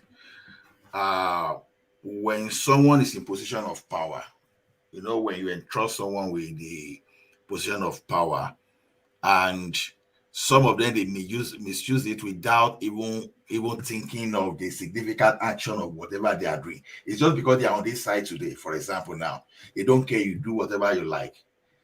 You will have thought, for example, that these guys will have learned from Sergeant Troja and what's the name of this, and Mustafa, but in Nigeria, reverse is the case. And all these DSS guys, Rogers and Mustafa, they never faced any consequences. What happened to them? Yeah, but they restricted their freedom. For example, this guy now, for example, someone that was locked up for several years before Jonathan released from this. I think Jonathan released that guy from. So the fact that, because I know what happened during this COVID-19, for example, even staying at home when we were in the lockdown, when someone could not even move out for just this thing, everybody was feeling sick, So you felt that impact. Now look at someone they locked up for several years, that they restricted their movement for several years. They took away their freedom. Rogers confessed to killing Kudirat at the Okuta panel, and he walks the streets free as we speak. So there's no consequences. Yeah, exactly. Can I interject 1 minute? Yeah. Okay. Go on, Ajanle Koko. I'm glad you mentioned that Jonathan released that guy, that Mustafa. Mustafa, yeah. That is some of those stupidity that Jonathan did when he was in government, trying to appease the North so that they can support him for second chance. This is a guy, I'm talking of Mustafa, who was in charge of suicide squad that was killing people all over the country. He killed Rogers confessed that he was the one that sent them to kill Abiola's Abiola's wife. And they attempted to kill Baba Adesanya then. You remember the head of Lam Adesanya, Abraham. No, Abraham Adesanya. Yeah, they call him Lam usually. Bukarian, yeah. These are some of the things that Jonathan did, that he just gave way to these people to overrun him. Just in an effort to appease them, he's trying to bribe them, and just let the Obasanjo kept this guy in jail for 8 years. And Bamayi, all these people were the people that killed. The same thing that all this DSS was doing, and all this atrocity that what do you call this Buhari regime, killing people all over the place, putting people in jail without trial. That was the same style that Abacha was operated with, and they put people in jail so that everybody can learn from their mistake. And Jonathan came and released all of them. I mean, I mean, some of these our southern people sometimes they hurt us more than these people from the north. They hurt us more than them. Also, Jonathan, it was just too weak for that space. That's just the thing. And took several useless decisions that they took advantage of and overrun him and took him out of government. They mocked him. They mocked him throughout his tenure. Yes, punked him, as Mike would say. Yeah. So I just that's just what I'm trying to just. All right, thank you. Okay, I quickly want to respond to Peka. Yeah, to the best of my knowledge for that research, you can even find it on Guardian. So, but was published 31st of December 2019, and one recently published. Nigerian watch porno more than American. So that means is worldwide. And you know, one thing is Nigeria is one of the most religious. Are you part of that list, Dola? Are you confessing something here? I don't trust you. You know, I don't. I beg you. Anybody that claims he has not watched porno on this channel, apart from Bia, anybody else that claims not to have watched porno on this channel, is a liar.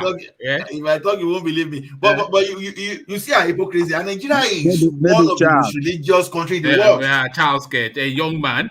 What do you? That's his job 24/7, isn't it? When he's hiding under the duvet. What do you do? We don't even want to know what you do under the duvet. Carry on, Ola. Please don't corrupt Charles. When we are talking of the world superpower, religion. I'm a Christian. I believe in okay. Those people watching the porno, are they not professing Christianity too? Yeah, they don't mind them. You know the people that watch those Amish or whatever it is you call them in America. These people that live repressive lives, those are the ones that have all these perversions the most. How do you know, one man? Hey, I've watched a documentary. Yes. You know? One man It really surprised me for the fact that the infrastructure level is low, all those things. And you surpass America, you surpass everyone. One man, what did you believe? You guys got dirty minds. Don't change the subject of the matter. It was Ola that took us there. It's late night. But Ola, late night session with one man. But Ola, especially the hypocrisy of our leaders. You know, some people collect beer money, for example. No, you may not be beer money, and yet they are destroying the value created. You are not creating any value. What you are creating is religion and gangsterism. You know, you were creating Boko Haram, you are creating this or anything destruction, but yet you want money from where they are. You want to take our money now, and you want to fight them. You want to even enact another law. I say it's becoming interesting. Someone will say, okay, I've already seen some of these cyberbarian already defending it that we should remember that some states have. I say there is no state that do not have resources. See. Go and live go and cut your coat according to your cloth. You don't have to pay someone 100,000 a month if your resources will not some states have to be subsidized. Otherwise, we have like a ghettoized states within the. So we just be too far back.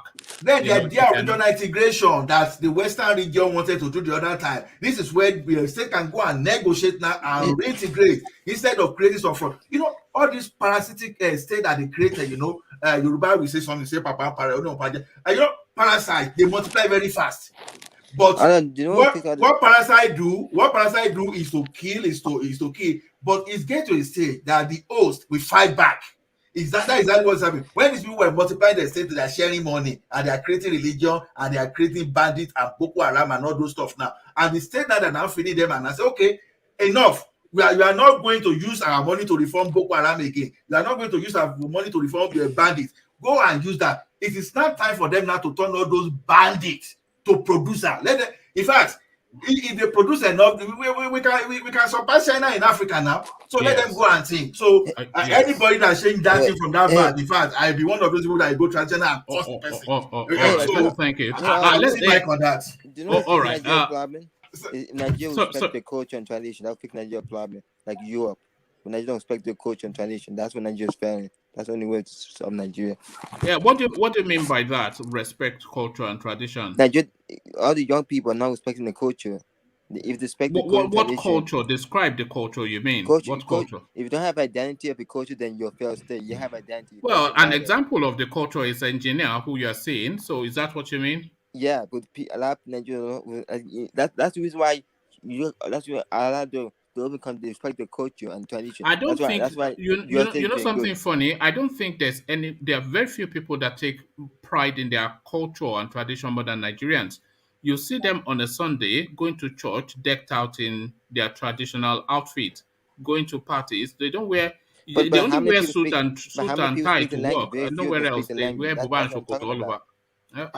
They speak the British language. So sorry, hold on, Ola. Repeat that, Charles. They only speak the British language. Don't speak the traditional language. As an example, yeah, but if we're speaking our traditional language now, then nobody would understand. I'm just telling you. There you are. Example, look at Kenny, for example. Kenny speaks Swahili and Kenny's doing well. I'm not saying. Yeah, but they have one homogeneous language. We don't have a language that unifies us. In the north, they have almost about 20 languages. That some of them, the Hausa man doesn't really. It's not a native speaker of Fufude. The Yoruba man is not a native speaker of Igbo. Why should we worship the Western language? Why can't we have our own language? Because that is the one language that we can all call it. Which language? Okay, hold on, Charles. Hold on, Charles. Hold on. We have just at a guesstimation about 200 languages in Nigeria. So if we're not speaking English as a common language, then which language would we be speaking? Do you know what I'm saying too? I heard this. They always say, if you can't speak your language, you can't speak your heritage, you can't speak your language, then you're failed state. I heard that online. If you can't speak your language, heritage, no. Don't listen to every. I told you not to be going online. Only come here. It's pidgin English. I'm telling you too. Pidgin English. English not a language. The British brought English to Nigeria. Okay. Yeah, but he speak Yoruba to you. Can't understand him now. Charles, you are an Igbo speaker. I am a Yoruba speaker. If we're both speaking our native languages, how will you and I be able to communicate? But most young people don't speak the name. That's the sad part. They speak the Western name. Oh, okay. Are you saying they should learn it as well as? Okay, I see what you mean now. Yeah, so that's a common. Yeah, but that's your generation. It's for our kids. Just Kenya is an example. Ghana is an example. All these countries are an example. You see, Nigeria. Just yes. How far now? Huh? There we go. What's in the happening? Because the parents not teaching the kids the language and passing on to generation. I'm saying it too. One minute I'm laughing, but you're gonna get it. No, I'm not laughing, but I just made the point. I just made the point. When Nigeria hates the culture, I'm saying. One man. Say your language before they die out. One man. All right, thank you, Charles. Thank you, Charles. Yes, UK. Yeah, Charles, sometimes I give kudos to Charles because sometimes I even invite my younger brother because they were born here. They don't want to even hear anything about Nigeria, but this guy, I like his spirit. For him, even coming to the platform. No, we all enjoy Charles's company, certainly. I think everyone does, yeah. Yes. Charles too much now. It's too much. Charles the grow that. Show your face. Why are you hiding? Let me quickly answer Baker. Baker, sir, is a Pornhub themselves released that report that they rated Nigeria as the highest, then followed by Ghana. You see that as small as Ghana is. Ghana, for that matter. Ghana, we just more population. You really don't research into this thing. Verify this thing. Just go to Google Analytics. Use Google Analytics to explore this thing. You'll be shocked about many things you see. Even and then a lot of Arab countries were at the top of that. A lot of Islamic countries were at the top of that list as well. That porn list. I can't just. You guys should change this subject, please. All right. So we are changing. Okay, moving on. Let me take you to the yes, just for reasons of time. Let me move. Sorry, let me move you on to Anambra State. Anambra elections, Buhari regime ready to crush IPOB. MUNGONO talking tough, but then does he not know that the paradigm has shifted somewhat, and they are not so much on a physical confrontation with the government, but on an atrocious confrontation. So as it missed a step, MUNGONO not really fully understanding what the current state of play is. Yeah, let me even start from this thing. At least I think I congratulate the Ipob people for the success of this sit at home this thing. When I woke up this morning, I saw one lady on Facebook. Everything about that lady is anything about Buhari post, anything other one will not. And you will be seeing the progress of Nigeria succeed. But if you talk of the people they are being killed in Ibadan, he will not talk. We'll be waiting. She may be waiting for something she can use to defend Buhari. When I saw that, and they say Igbo people don't like Buhari, and he showed the population, my mind skipped. That what? Will these people betray what I was expecting? But on the other hand, when I now look, I say, yo, wow, that's very good. And this is what I'm expecting. That's a very good signal. Congratulations to my Igbo people. Mashallah. So the thing is, this thing is that was already just there, ghost town. Yeah, carry on. I see how that you see how that already if it gets filled up with people welcoming Buhari. and some people are fooling themselves on Facebook that people welcome. I say, really? Okay. Keep telling lies. One day you will lose your credibility. That is when you will know it is what we suspected, and I think we discussed it as much yesterday. They are going to rent as much crowd as they can afford, and then try and focus the cameras onto their rented crowds to try and pretend that there was a welcome. But you saw that guy driving around the city. He drove Owerri of all places, which everybody is on top of each other. You couldn't see even a chicken on the street. So yeah. That's the beauty of social media. And this is what these people want to kill. You just imagine if they've killed social media, we wouldn't have known today. We would believe that maybe here now I would just go angry and say, oh, these people betray my trust, which is very good. See, for those governors that are still living in yesterday, let them continue. Them high go clear. All of they say, as I did last week, I say all of us go short breakfast. They go soon short their own breakfast. They will soon realize the next level is that they make sure that election, let them even rig it first. Let them sit down at home. Because let them see how they are going to rig that thing. And those people what was that name of that stupid person that said may Buhari continue? May that Buhari. Yeah, that was David Umahi. Let that happen to his family. Let Buhari continue in his own personal family if that is what he wishes for himself. Because I don't know how some people can be so stupid in their sycophancy that they cannot even realize that they cannot even realize that what they were saying is at variance with the reality on ground. So, to me personally, let them keep deceiving themselves. That's the way I see. But I'm encouraged.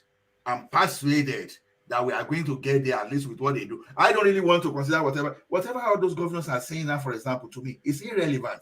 Because these are the people that you see what Wike is doing.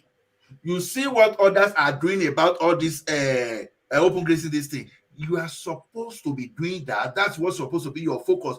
You should have used this opportunity that even Buhari even visited your state to even show your grievances, to even let them know that your state need development instead of you doing some kind of praise singing. So it's unfortunate. I think our people now, they've learned, they've known the enemy, they've known the Judas among them. That's all I will say. Because whatever those guys have said, for me, it means nothing to me. All right, thank you. I'll take you next to this one and then go on to Bia, just for reasons of time and the people still go. Yeah.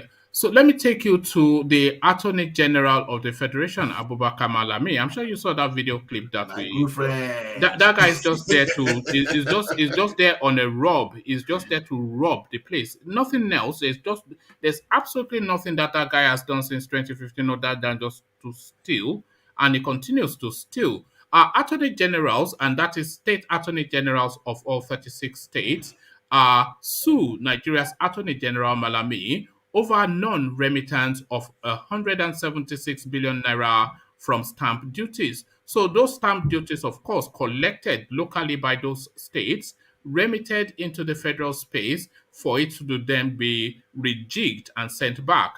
Abubakar Malami sits on it, probably already helped himself to it. Maybe one of those houses or some of those houses were built on stamp duty money. Aluta continua, Abubakar Malami. What says you, Ola? Yeah, the thing, first of all, the thing I like now is the way the boldness, the way that this state government is suddenly find the voices that they are talking now. I'm so happy that all of a sudden the dead body, the dead body or the dead wood, they are just all of it. They are now they are now beginning to wake up to their responsibility.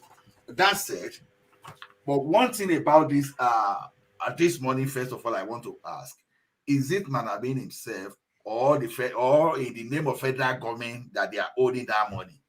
Because why did I say that? Why did I say that is this? Because I'd be shocked.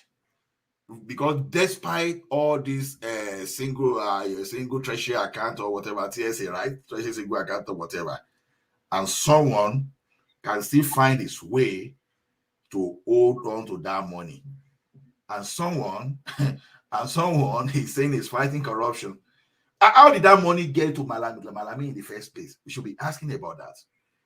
You understand?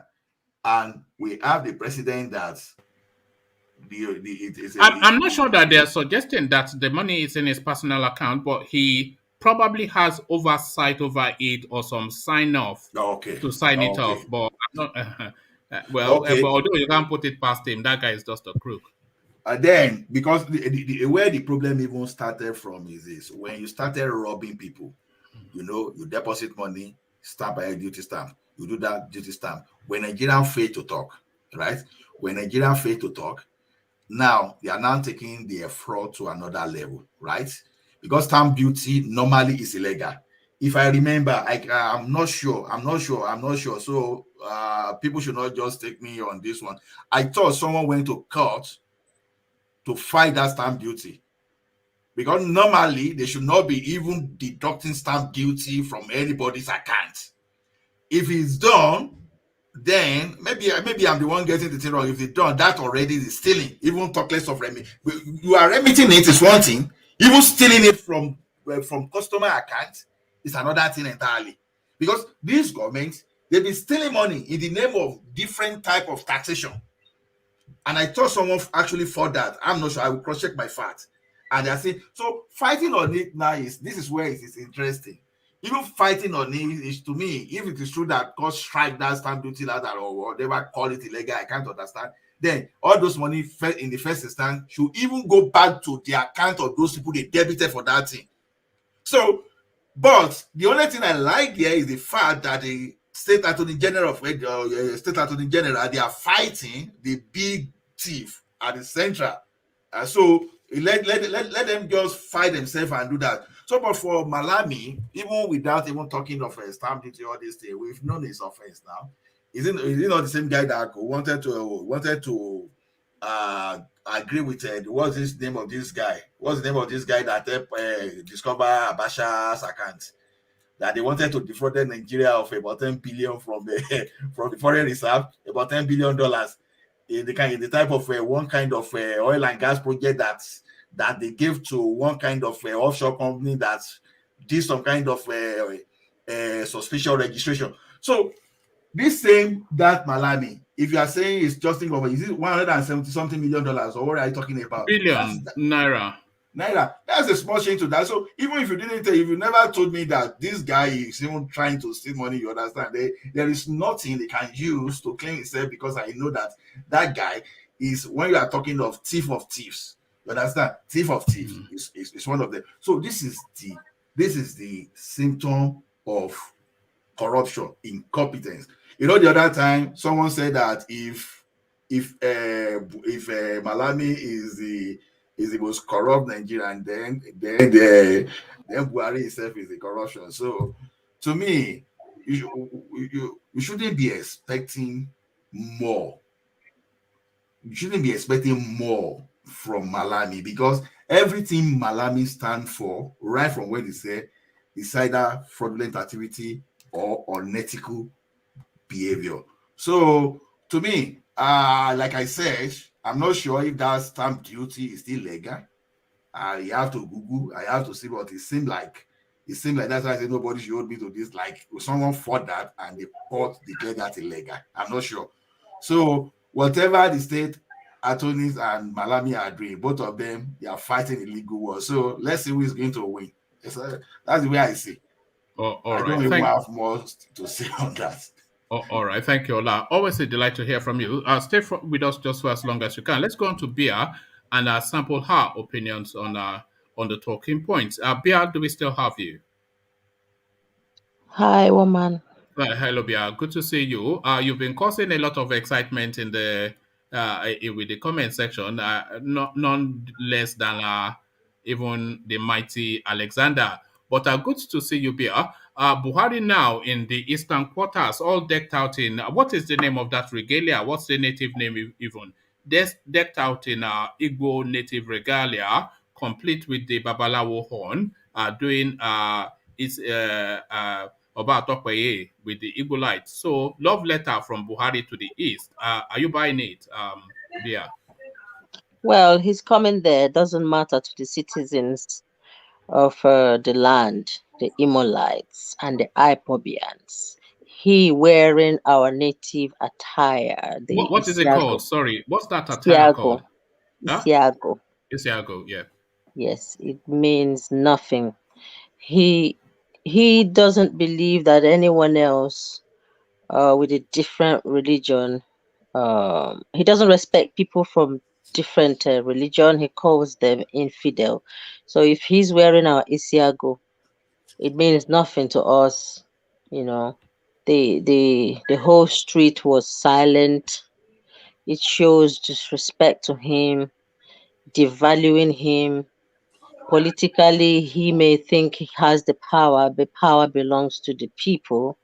It's like you come to a visitor's house. Say I come to your house, one man, and I've announced that I'm coming to visit. Are you inviting you. yourself along, Bia? No, I'm just giving you an instance, and then I show up, even though maybe the door is open, but there is no one in the house. How would you feel? It's a cold shoulder. It means that he can make all the political noise in the world. He is absolutely nothing to the Ipobians and the citizens of Imo State. He went ahead with his cohort to rent people to come and parade themselves as if the Imolites welcomed him. Nobody welcomed Buhari. I'm sure when he was driving from the airport down to the vicinity where the event was positioned, he must have been shocked. You know, maybe he didn't know how much the Igbos don't like him as much as he doesn't like us. We even don't like him. We even hate him more. No one cares about him. With all his money, he can go to hell. Yeah. All right. Thank you, Bia. But he continues to press the space, though. A real schmoozing masterclass by Buhari. He says it is unthinkable any Igbo man wants to leave Nigeria, Buhari says, and he goes on to describe the Igbo as the perfect Nigerian. Instituted and situated within every space, they control the pharmaceuticals and the infrastructures in virtually every space. They control the economy, he says, and they are the most industrious. So, loving words, he continues to preach. How do you imagine those words will be received by the Easterners? I, as one of the Easterners, would say he's a liar. He's just talking bullshit. We don't care about his words. Don't hold water. Behind, he calls us all sorts of terrible names. I listened to a video where Femi Fani-Kayode was actually saying things that Buhari was discussing regarding the Igbos, of how much he dislikes us, which we do not give a damn. We hate him even more. So whatever he's gone to do in the East, he's not welcomed. I have a feeling that it may have something to do with the ranching, because among all the southern governors, Hope Uzodinma was the what's it called, the disobedient one. So probably he's gone there too. Everything he's doing is to propel his Fulanization and to help mainly his people. So he couldn't just have traveled down there for the sake of Hope Uzodinma, which he doesn't even know that Hope should know that he has no respect for him. If a president is maltreating your people, killing your people day in, day out, both economically, in every possible way, he has dehumanized your kind, your people. He has no respect for you. He just came to rub it in the face of Hope. I hope history will judge Hope one day. Would you think, or are you suggesting, Bia, that there are 4 letters missing from Uzodinma's last name, Leess? Definitely.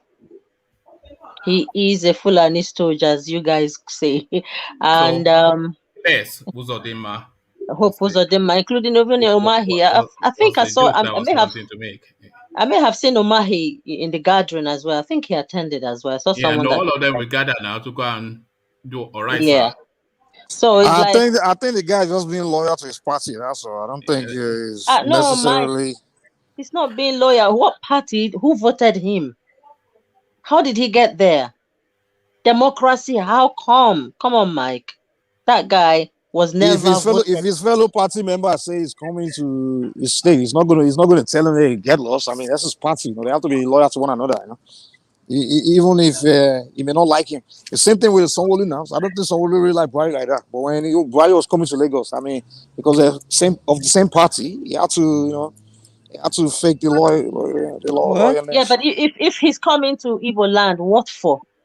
He normally comes with armored cars and machine guns to kill Ipobians and every other person, every other young growing chap he sees on the road. He labels them ESN. Just like when he went to Iboho's house, he lied with all the weapons he found there. So what should Hope have done? What should Hope have done? If you were in Hope Uzodinma's shoe, what would you have done? I would do what Wike is doing. Can't you? Wike is of a different party. Wike is a PDP guy, so of course Wike will welcome his own northern PDP people too. Now when they come, he give them what's up. It doesn't mean Wike like them, What about Akeredolu? How about Akeredolu, my darling? Akeredolu is my darling, by the way. How about him? What about him? Is he not from APC? So what has he done regarding? Huh? What is your point? My point is that Akeredolu is speaking out. He doesn't take no shit from Buhari. He's not an ass licker. Yeah, well, he hasn't told Buhari to get lost yet. I haven't heard him say that. In many ways by this what's it called? This open grazing law. Yes, he has. Yes, he has. In many ways, there are many ways you can tell someone. Open grazing is not about Buhari. It's about Fulani. It's about herdsmen. It's not something directly at Buhari. It's something directly at the herders issue. I'm talking about if it's not directly, why is he saying any fight on the? Is it herdsmen? Is a fight against the North? Is he not the one? What I'm saying, Akeredolu's policy against herdsmen is not directly saying campaigning against Buhari or talking at Buhari or telling Buhari you're an idiot or talking directly to Buhari. You understand? Mike. That's not the point. 1 minute, Adenle Koko. 1 minute. Let me answer Mike. My point is that you don't have to insult Buhari. All we need Hope Uzodinma to do is to do the right thing for the citizens that he's representing. He should represent the voice of the people. What do you think he's doing in Imo, Bia? Because I've just been going through some of the things that I went to commission, and I cannot see anything that will warrant a presidential visit. There is nothing in Imo that they are calling flood control. That is look, some gutter. When you travel to, one month, he went there to commission gutter. He went there to commission gutter. 1 minute, guys. Do you know? One man, I listened to a guy who was lamenting, really, really sad situation about himself traveling within, I think it's from Benin to the east. He spent hours and hours, and when he was talking on the video, I can feel his pain. It's like a lot of potholes. And now I saw a video that the Imolites, some of them, the ones they paid, were preparing and cleaning everywhere for Buhari. They should have allowed Buhari to see the state for what it is. Why are you trying to clean the whole place, make it look nice, when the place is actually a dungeon? That place is like a desert. Nothing. There's no infrastructure there. No good schools. I saw a video whereby someone was showing where young children go for their education. There is no roof there. And then they show the nicest, some of the bearable parts of Igbo land that they've managed to clean and stuff like that. They brought out red carpets for the criminal to walk on. They should have let him go on potholes that everyone drive through. What's special about him? That's all I'm saying, Mike. I'm not saying you should insult him. He should stand firm and do the right thing politically. Are you saying politically that man is right? I'm not talking about his politics. My argument is this particular visit where Buhari is coming. What should he have told? Should he have told Buhari don't come, or should he have said? That's what I'm saying. Because people are pretty much attacking him for allowing. We are not attacking. We are saying, why is Buhari visiting him? Like, why? What's the point? He's the one that invited him for the commissioning of those projects. How do you? Well, we're not sure if you want to invite him or if it's Buhari. No, that is the way it's done. I'm telling you. Well, if that's the case, then you guys have a point. Because he's the one executing that project. If he's the one that invited him, then you guys have a point. I agree with you. But if Buhari was the one that decided he wanted to come there, then I can't really say Uzodinma did anything. I mean, because I can only imagine what if Buhari said I want to come there. I can't imagine what he would have to come and do what? To come and do what? There are bandits all everywhere in the north. Look at the people in IDP camp. Who has he visited there? We don't need him. You're not arguing my points. I'm saying on Uzodinma's position, if Buhari say, "Hey, I want to come to Himo," what should they have done? Would they have said, "Don't come here"? No, he invited him. He went to Abuja to invite him. I would say, "Don't come here." That's what I'm saying. What I'm saying is now you make that. No, now if that's the case, like I said, then we can say, okay, Uzodinma did something wrong by going to Abuja to go and invite Buhari, knowing that the people there don't want him there. So I can agree with you on that one. All you need to understand, Mike, is that Uzodinma is working against the people. He's working against the people, Mike. I agree with you. Uzodinma has destroyed everything the ex-governor built. He was head bent on destroying things instead of recommissioning those buildings that cost money. He was busy demolishing them and causing pain for people, for the citizens. Wow. Destroying everything. It's all the governors. It's all the governors in the east. Why are you just picking on Uzodinma? No, even the other one too. All of them. One man, are you, Mike? Are you planning to become a politician? The way you even speak sometimes. I don't do politics, man. I don't have patience for. After on the 14th, then Mike will become politician. Yes. No, I can't do politics because I don't know how to be sitting there lying. You don't even have the temper. You have to be a liar to be a politician. All your No. Mike cannot even go for a rally. Mike won't control himself with his temper. I don't have temper. Yeah, you. Yes, you did. No. There you go. So I've been in this. So why come Mama so kakri? All right, thank you, Bia. So let's join engineer in the beer drinking and go to Kaduna. Which beer? You're drinking water, you? Me? No, it's engineer. You look at engineer face. He has been drinking some exotic liquor. No. I got my friend went to Nigeria and he bought me Magic Moment. Which one is that one? Is it beer or something? What is it? Yes.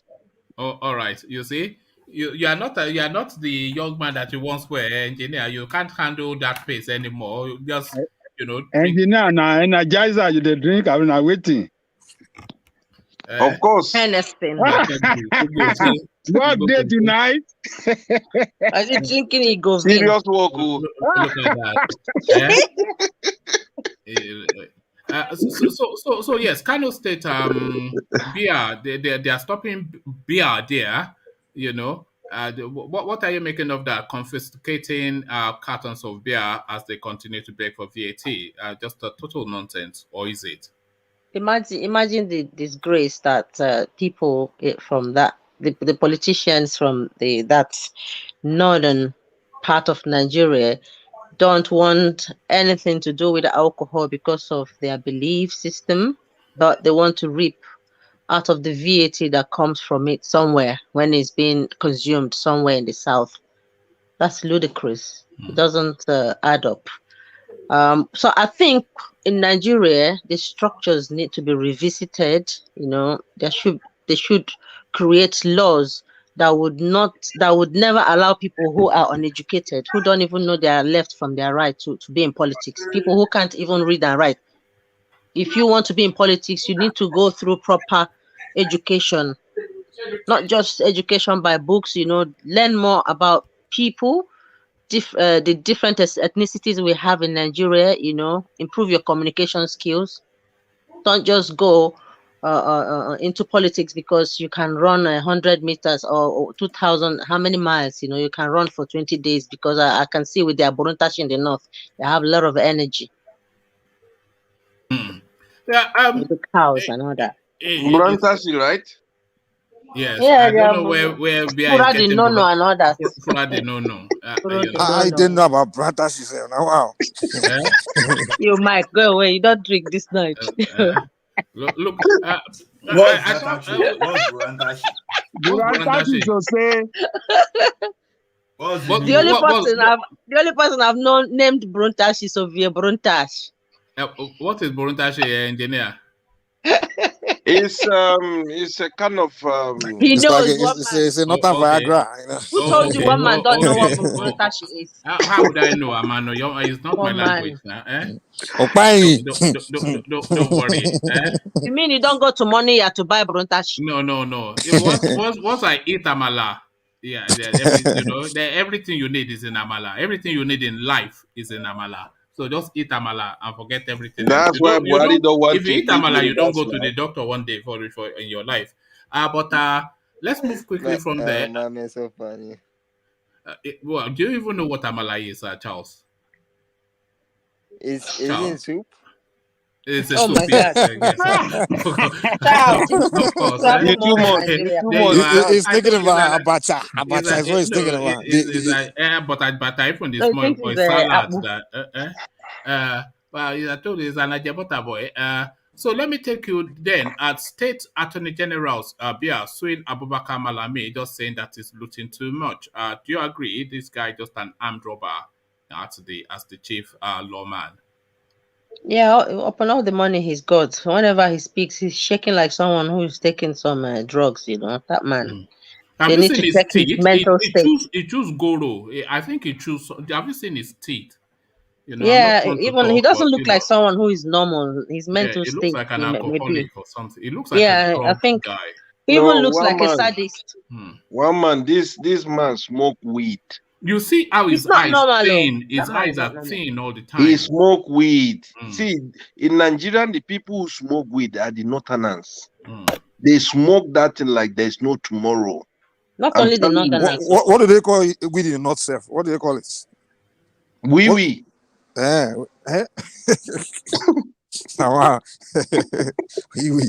I've not heard that before, that they are smoking wee. That's a common. Engineer just made it up. I like. No. I'm telling you, look at. Everybody. I live there now, Mike. I live everything. We have 36 states. I went to 31 states in Nigeria. I live there, so that's why nobody will tell me about Nigeria. That I will tell the person off, man. Honestly. Maybe we need to invite that moment from Saudi Arabia to come and tell us. But he wants to speak in Arabic. That's the thing. He says he will come on to speak in Arabic. You know, if that guy come here, he's against the Sharia law in Saudi Arabia. No way, Mike. That's not possible. You see the guy chatted a few minutes ago. If he come here, in Saudi, you can't just talk anything. If he come here and start saying some things, they will charge him for saying the wrong thing. Not for the men, is it? I heard there was one Saudi boy like that went on the internet. It was communicating with one American girl. So they were saying something inappropriate. Do you know that boy was arrested in Saudi Arabia? They saw his chat. He was on the internet. The small boy, the boy was like 15 years. So he was chatting with one girl in California. American girl. They got to talk. Tomorrow you people be blaming Buhari now. So that boy now, that guy moving the way that they talk. The guy they fear now. He gonna say for that. He said the only way you can come on the platform except if they have to speak in you see how the guy is saying. So they have to know what he's saying because they get Saudi. Don't be paying me to go that kind of place. If he chop your head, come on because of something. That place. Communicate in Arabic, okay? It's unfortunate that a real Mumuni. You know Mumuni. You know who the sort of people we call Mumuni in Yoruba land. Abdul Mumuni. Yeah. Like so it's like dollies now. Like a sort of. Not you are my subscriber, but the guy Deborah. Sorry guys, let me give you a short story. What happened to a friend in Saudi. And I'm just trying to see how I can raise money to send it to him. Basically, what happened? He went to Saudi to work, and he went to a lift. And as a Saudi lady too, she went to a lift with him. So he's trying to punch his stop from the lift, and unfortunately, when he's trying to punch it, his hand touched her hand. And before he knew it, when they get to ground floor, she already called security. And when she called security, they came around and she called her husband that somebody is trying to touch her. And to my greatest surprise, this guy was bundled and was sent to prison for nothing that he has done.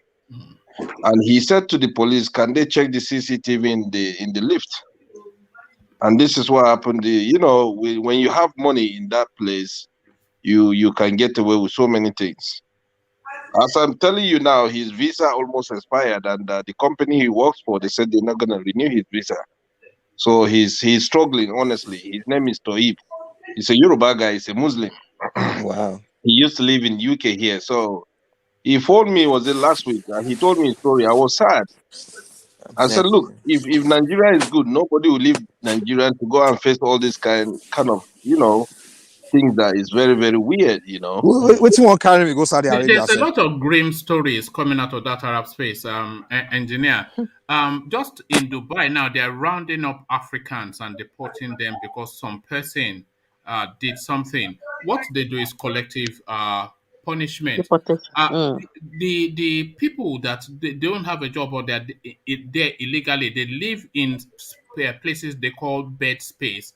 Essentially, just how the Indians live when they all piled into one room, like a 50 to a room or something, and the authorities know where they are. So if one single thing happens, they don't even bother looking for the culprits. They just catch the whole of the group. They go to those bed spaces, round them all up, throw them all in prison, and kick them out of the country. It's just and even in Lebanon, when you hear some things happening to especially our girls in Lebanon, you recoil in just. It's sad. It's just this guy. His dad is one of the kings in Yoruba land before he passed away, and things has turned hard into our family. But if to be honest, it's something that one day I'll tell him if he has chance to come to your platform and give a speech, and you will shed tears, one man. Honestly, it's completely unfair the way these people are treating Nigerians. And the funniest part of it, he's a Muslim, and another Muslim is treating him that way. It's just. See, what you guys don't understand is they don't see you as a talking about. See, they don't see you as a Muslim in the Middle East. They don't see you as Muslim. They call you Habib or something. They have this slow word, Habib or something. If you are black, they don't see you as a Muslim. Even the Europeans, if you are black, they don't see you as a Christian. They don't see you as one of their own. Wait, that racism is not applicable against black alone. Even among them that are Arab.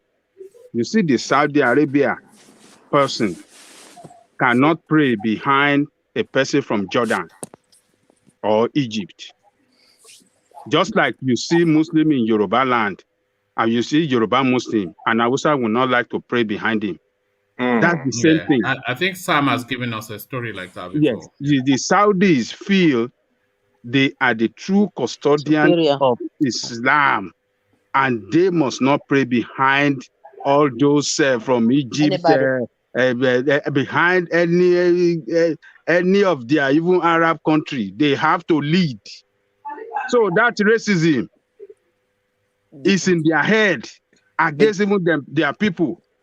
So I don't and the Islam does not taught them like that. It's not like that in exactly. No, that's the root of Islam. Islam is about supremacy. Can I add to that's what Islam is about? Based on my experience in Dubai in 2009?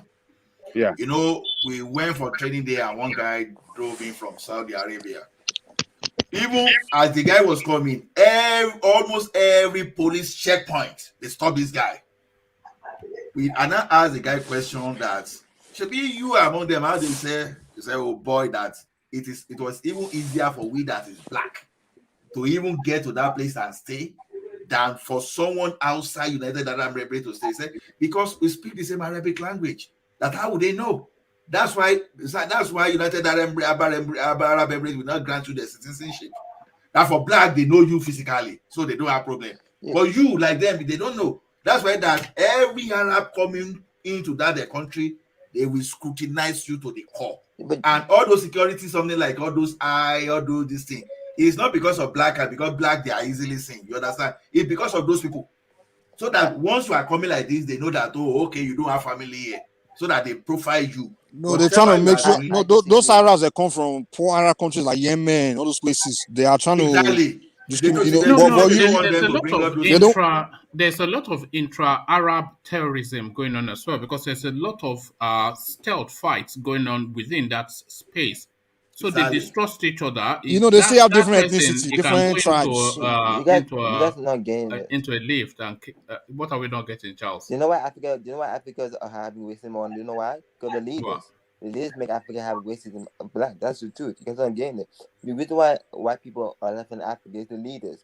Because they know that Africans are dumb and stupid. We're not talking about Africans are not dumb and stupid, man. Come on, this guy must live in a white neighborhood where because he's just coming here saying Africans are dumb and stupid. What are you talking like that? But in broad terms, take that back now. He just come. Americans are so dumb. I live in America now. Let him make one man, if you come to America, that's what you realize Nigerians are very smart. Even America, they respect us. No. What? Hold on. Sorry, please. Mike, my brother. Don't say that about America. Let's speak. Hold on. What Charles is saying in broad terms and just in his own language is that the black person is at the bottom of the food chain. That's what they teach them in America now. Are they not at the bottom of the food chain? No, that's not what he's saying. No. Yeah. What they teach them is that the black man is inferior. You understand? And mentally, you understand? We are just. Listen, I live in America and I've lived for many years. What they teach them is school. Forget America. He's talking. But he's in America now. He's speaking as an American. You heard him now. He's talking globally. Mike, you are here in America. You were able hold on, Sam.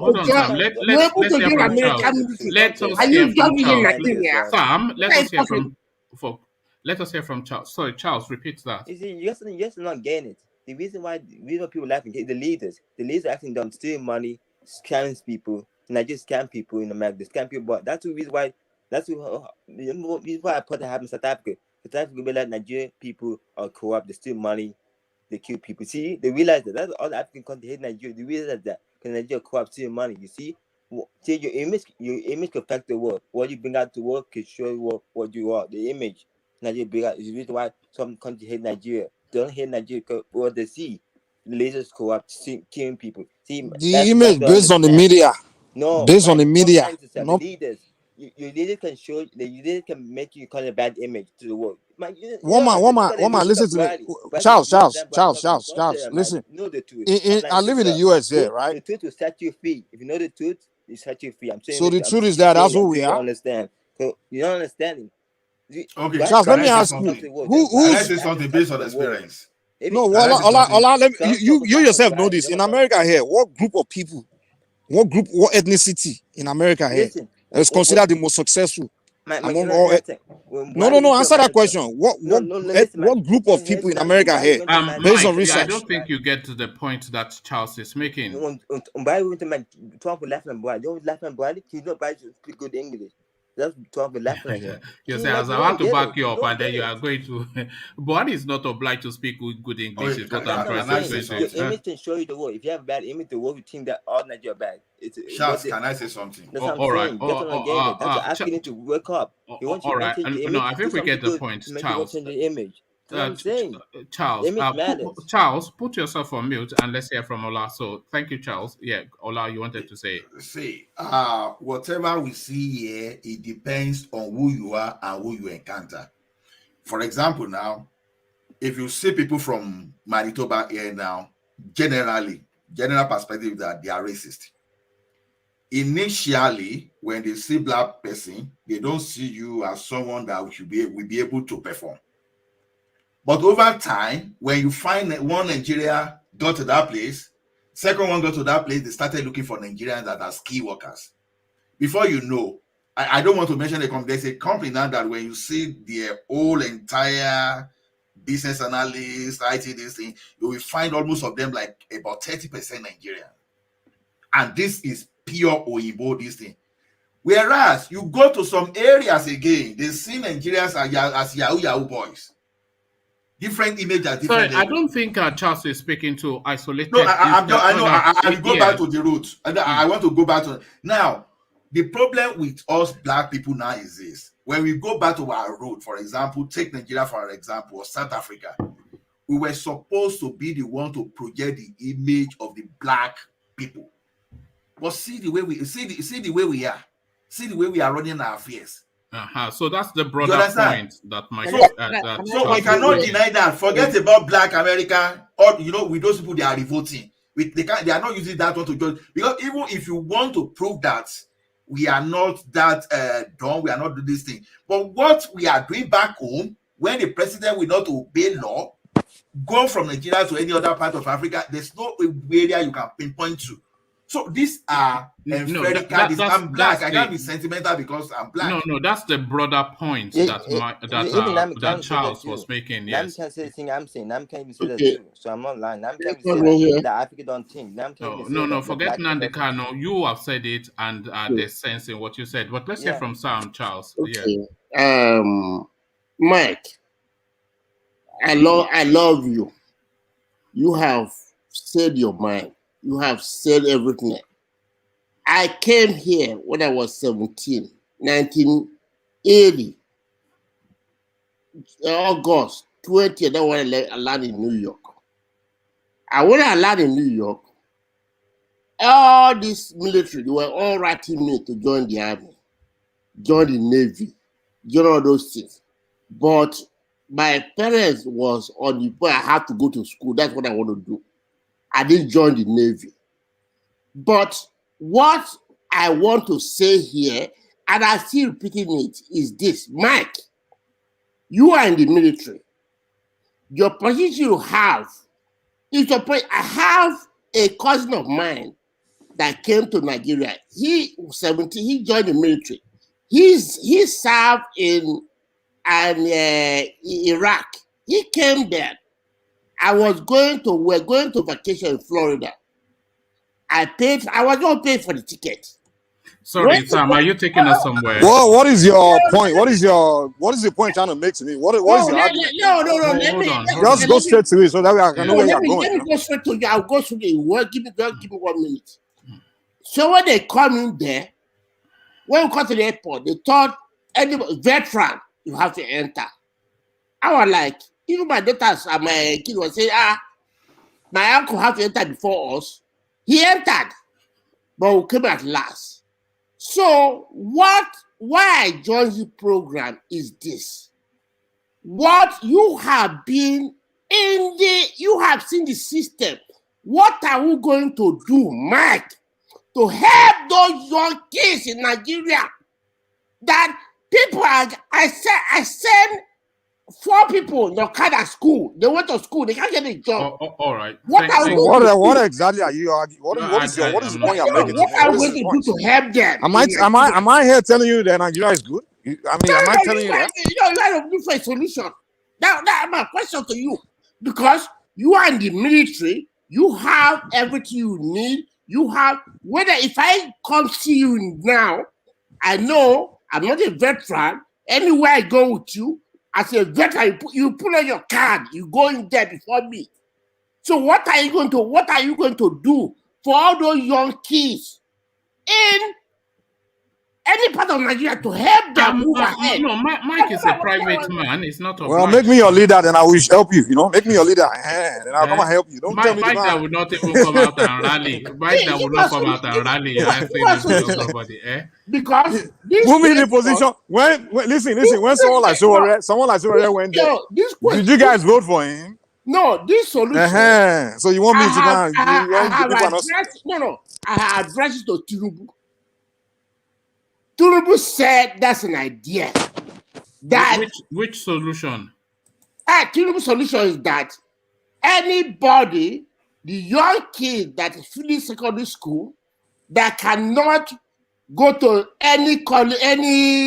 cannot move themselves on, he will make them become to the army or the navy. They can serve. That's what America does.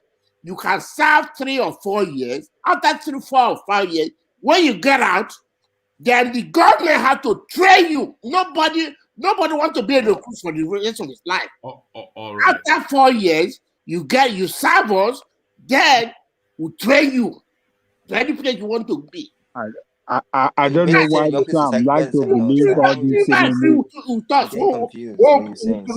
Tinubu say that is a best solution. But like we said, Tinubu is sick. I don't want Tinubu to be president no more. But that's we have that. I'm in Chicago. Tinubu is in Chicago. All right. Thank you, Sam. I don't get what Sam is saying. Yeah. All right. So Mike, try to help. Don't talk about this Tinubu anymore, man. All these people that destroy the country. So the one I'm doing here is not helping. I think for us to move people forward. with analog brain in the digital world, what do you think they can do? Nigerians are voting for people with analog brain. I am blaming me. Someone like Sowore went there with digital. Even there's nothing wrong they with vote for Buhari. There's nothing wrong with that. No, but Tinubu can still run that program through He doesn't have to be there president. All you need is that you tell him, this is what I want you to put into your program. You have to, no matter what.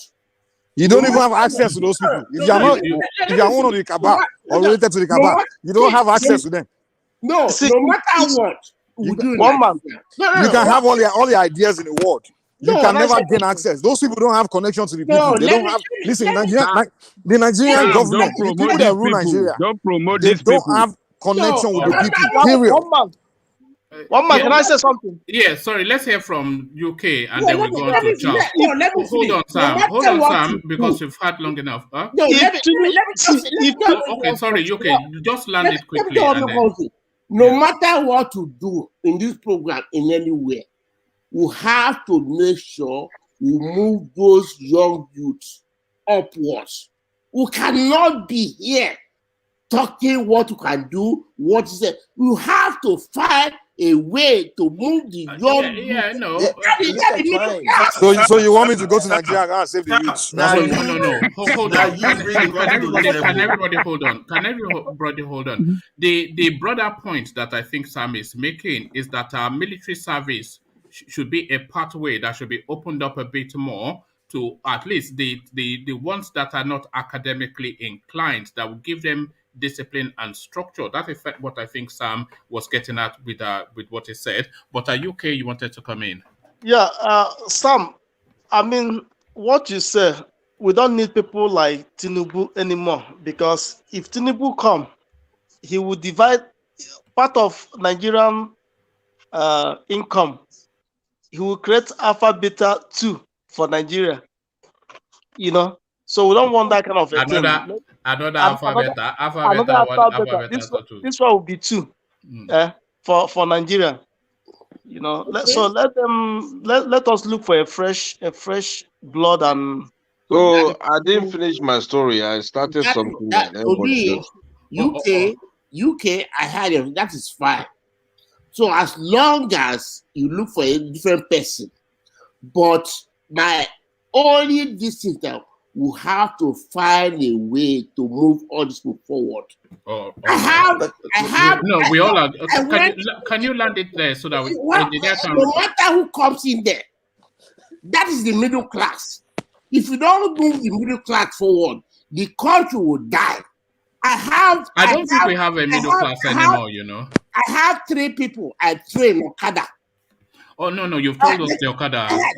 Sorry, no, I must stop you, Charles. Sam, please, I must stop you.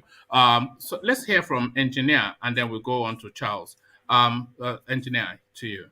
All right, thank you, guys. And just to cut the story short, our brother is passing through hell there, and he's finding a way to come to Nigeria, and that's one of the reasons when you guys brought the topic of the Saudi Arabia, I said, let me just chip in something. But what really happened there is I promised him I'll do my best for him, and I'll make sure I'll do anything to send him some money to come back to Nigeria. Regardless, if he can come back and find another alternative to go to any other country and start life again, that will be okay. And those are the things that we need to reconsider and think about our people back home. A lot of Nigerians who travel abroad, some on their way, they pass through a lot. And things like this, if you don't have experience and see what people are passing through, trust me, it's not that easy. And the only thing that we need to realize here is the time we have here, see ourselves, we're opportunists. I must be honest, and we should make sure the time we have, we communicate. If we still have extra time, please let's do anything to help people that are out there. Are you canvassing for donations for the guy, and is there a GoFundMe or something? No, not really. I don't mind, because I can work for 3 days. I'll go off 3 days. I work and contribute that money to him. That's who I am, one man. Wow, nice. I do everything to help any Nigerian. That's who I am. I must be honest to you. And my own, what I need is just prayer that nobody should harm him. That's just the good so part. the guy is still in Saudi Arabia. Yeah, he's still in Saudi Arabia. How is he able to phone you? Yeah, he through Facebook, and I sent him my number, and he called me straight away on WhatsApp. Wow. All right. Keep us abreast, and anything that we can do, obviously, that is one of just the things that we are, I mean, if we have a gathering like that, let us know the development as, yeah, no problem. If everything else is good, to be honest, I would tell him to do come something online and at least testify things what he passed through. What part of Saudi Arabia is he? Oh, he told me, to be honest, I forgot. I must be honest. Yeah, because I have a doctor, my friend, my classmate. He's a medical doctor. He works in Saudi Arabia. I mean, we talk.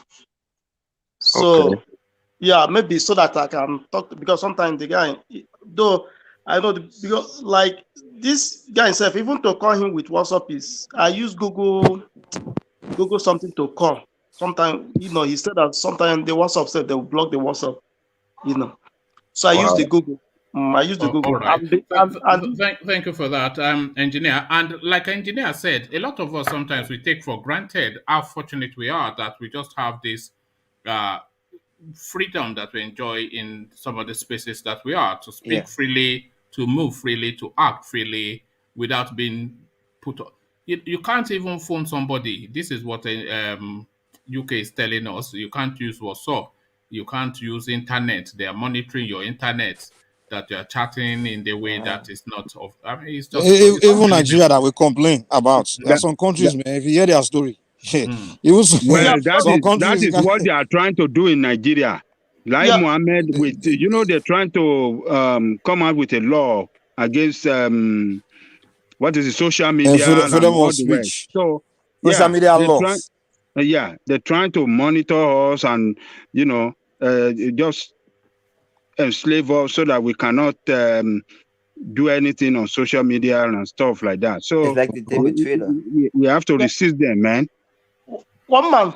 One man. I mean, this medical doctor, do you know that sometimes when he wants to write his professional exam, I'm the one that register you here, then I'll give him the code. Sometimes he can't even the pay good there? Why is it there? Is the pay good? No, the pay is good. The pay is good, but he said most of the thing is very, very restricted. So you have to be very disciplined to stay in that country. Very, very disciplined. Why do you go to Dubai? You can't even do this our Nigeria way.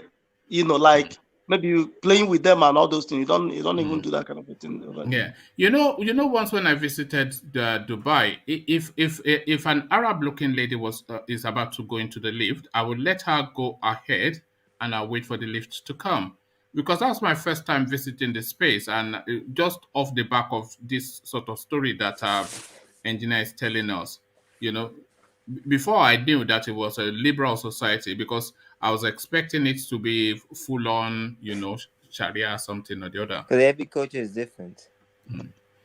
All right. Thank you for that, engineer. And like Ajale Koko said, keep us abreast, because this is something that we would like to see to a happy conclusion if we can. Yeah, I will. Yeah. I will.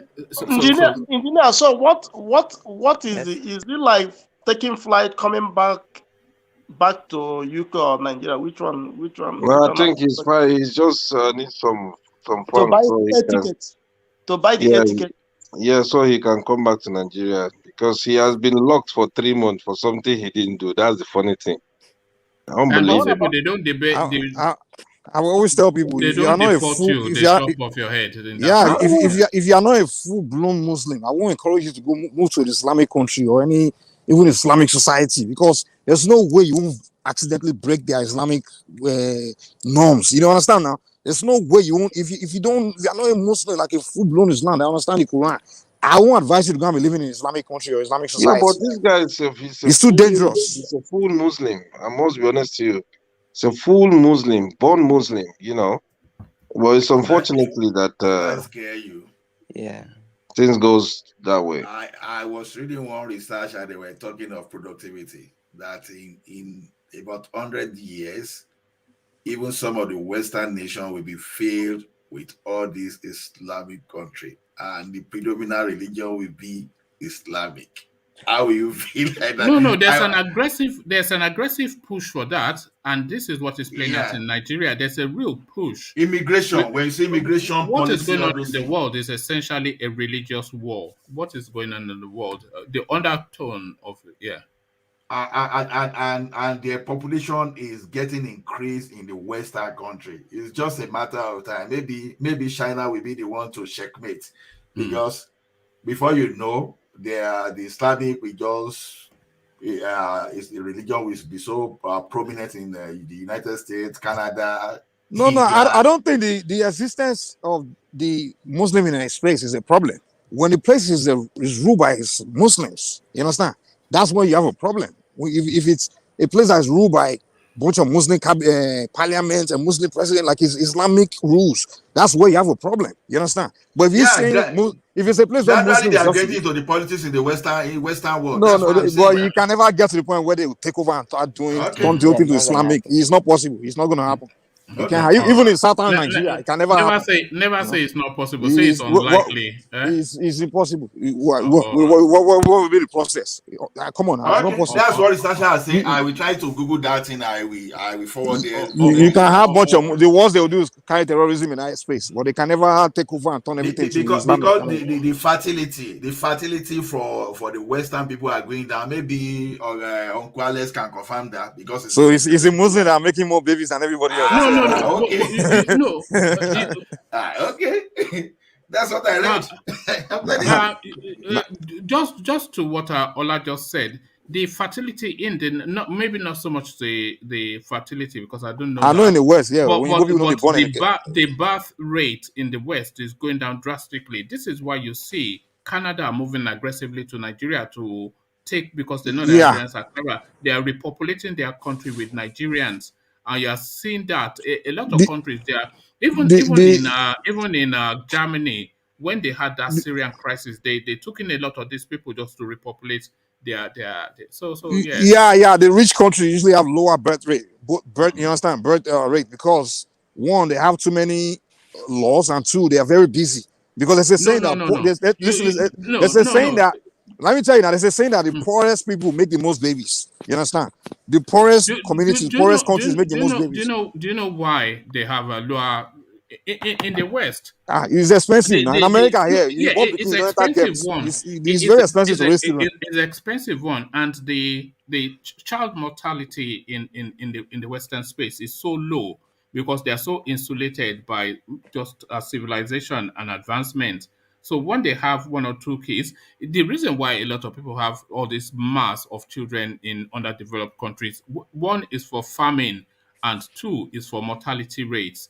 You know, so they don't have jobs, so they just walk around and have sex. Well, more so for famine and for mortality rates. So that's why in America, people are too busy, man. Even when they go to Western world, I have cousins in Nigeria. All of them, boy, they don't get joy. They get like 6 bikini. They just give girls everywhere. When brother will stroll it to the front of the compound with time wrapper. The American, they send them money. They go they don't get job. They're going to carry chase girls all day. Sorry guys, let's hear from UK and then all that. I said rainy season for Nigeria, they make them, they have too many baby men. Rainy season, you know that rainy season. You know what Mike is saying is right. You know all these borders that they don't, at 12 o'clock when they call it agogedi, but they will shut this thing, then they will tie wrapper to the front of the gate, and then they'll see some young girl, they say they want to send her on errand, and before you know it, 12 months later, 9 months later, the girl is what you were about to, I was just telling Mike that even those Arab, it's not only in their country that they have many children. Even when they get to the Western world, they have. And one thing is this: they are not lazy. They are hard working, and they are very rich whenever they are here. So generally, I don't really have anything against Islamic because we have Muslim in my family. You can't even know the difference. You can't even know. You say they are not lazy, but some people will say they are. And you see, at least in the UK, a lot of them, they have a lot of children, like you said, but they have it for social housing and for the welfare system. No, they do. I said also. Oh, hold on. I say also for the Somalis who may not be Arab, but they are of that way, So they'll have this mass of children. So the social system then is obliged to give them a bigger house. So you see them in 4 or 5 bedroom, almost mansions. It's the same in America here now. Yeah, and the people on welfare housing here is further down the line, you can get the right to buy that house. So a house that is worth $1 million, these people end up getting it for 300,000 thereabout. And hold on, Mike. And then their children, they feed them through the system, and then those children can then go and become your lawyers, doctors, accountants, etc. So they, to milk the system, they are the number one. Same. No, I agree with you based on that. But for the men, they've captured the IT world, the property world, supply chain. So those are what I'm saying. When you see them driving trailer, all those things, you see them, they are either business analysts, software developer, all those things. So as we see, but for their wife, really, they may be staying at home, reprocreating, all those stuff. But to me, the one that I've come across, honestly, they are always good. Do you one thing I know this is, see my Nigerian accent now. Do you know that these people, they quickly change their accent that you will never even know that some of them even came around the same time as me? That's where I'm shocked. I think it's an age thing, I'm not too old now. Not your age now, but your age of entry into a new society. So if you go, let's say, to UK, Germany, etc., let's say in your teens, then you have a better chance of assimilating that tonality or the language than if you go in your late 20s, early 30s, 40, etc., when you're already No, fully you're right. invested. Yeah. That's right. That's right. Yeah. You know that's common in India. And secondly, you know, our accent is very, very strong. To take it away, that tongue, we don't swallow. Someone We of don't my age swallow started aku. speaking like We don't Canadians. swallow amala. Amala based. Allah is dying. And we do. But these people, they went for accent reduction, and before you know, 2 years they started speaking and some Canadians. people deliberately look to iron out their accents. They take professionals, but we don't do that because we feel that it's just not the right thing to do. I try my own English, Joe. All right, let's go on to Charles as we seek to start rounding up. So we hear from Charles, then Sam, and then we'll just do the round robin. So Charles, thank you for staying all the way through. Yeah. We've heard a lot from you, so now let's hear more from you. Buhari visits your part of the country. I know, of course, you are not rolling out a welcome party, but what politics do you think is playing out there? Buhari in the East, Charles. Why should he come there? That guy shouldn't even go to the East. He should get out from there. We don't need that guy. He comes just to show a love story. He was killing our people in the north. Our people were getting killed millions in the north. He did nothing. He come here. Shame on that guy. He was there in the Biafra. Our people were getting killed in the Biafra war. Our people getting killed every day in Nigeria. So now he come here. That's stupid. Why you come here when you kill our people? People are dying. My people are dying of hunger. No infrastructure. We're destroying our land. You come here to do what? Our people are dying. You kill our people. Shame on that. Why you come here to do what? And the guy in Imo is an idiot. He's a foolish idiot. He's a buffoon. The guy in Imo, he's a big buffoon. What the hell? Why the hell? When they come in, who kill your people? What do you want? You want money? What the hell? No, I think it's just the politics of it, you know. I think maybe it was Mike that was telling us that this is the first time that a sitting president will visit the East. When a guy get out from government, people get him. Don't worry. That guy, when people get him and get out from government, he's not going to scratch feet. No, he's not going to scratch feet. That idiot. Not. I don't think he'll be staying in Igbo land when he leaves government. He's already bought and paid for his house in Abuja. Because in Igbo people, when he hates it from Igbo culture, when you see that you're bad people, they will get you. You give no mercy to bad people. You don't give no mercy to bad people. They'll get you. When know you're bad, they'll get you. They'll touch you. So you can learn your lesson. Don't mess around. They're touching you. So you can learn your lesson. All right, thank you. Also idiot too. That guy's a buffoon too. So you are not buying Buhari's love letter to the East, then? You don't want to. What love? You don't need that guy. He's an idiot. Go back to that. Go back to your berry. You don't need that guy. He making Nigeria laughing stock. Even America laughing at him. Even Tom. One time Tom was laughing at him. He came to America. Tom was laughing at him. See, that's sad. For America to laugh at President of Nigeria. That's sad. This is disgrace to humanity. Nigeria's a laughing stock. All the African countries laughing. Even Ghana is laughing at Nigeria. Rwanda is laughing. All African countries laughing at Nigeria. All African Nigeria failed state. This is sad. This is shameful. Shameful to humanity. Right. I think we all agree that it is just shameful the way the country is. But I thank you, Charles, just for the pressure of time. Charles, let me go on to Sam, and then we'll start to round off.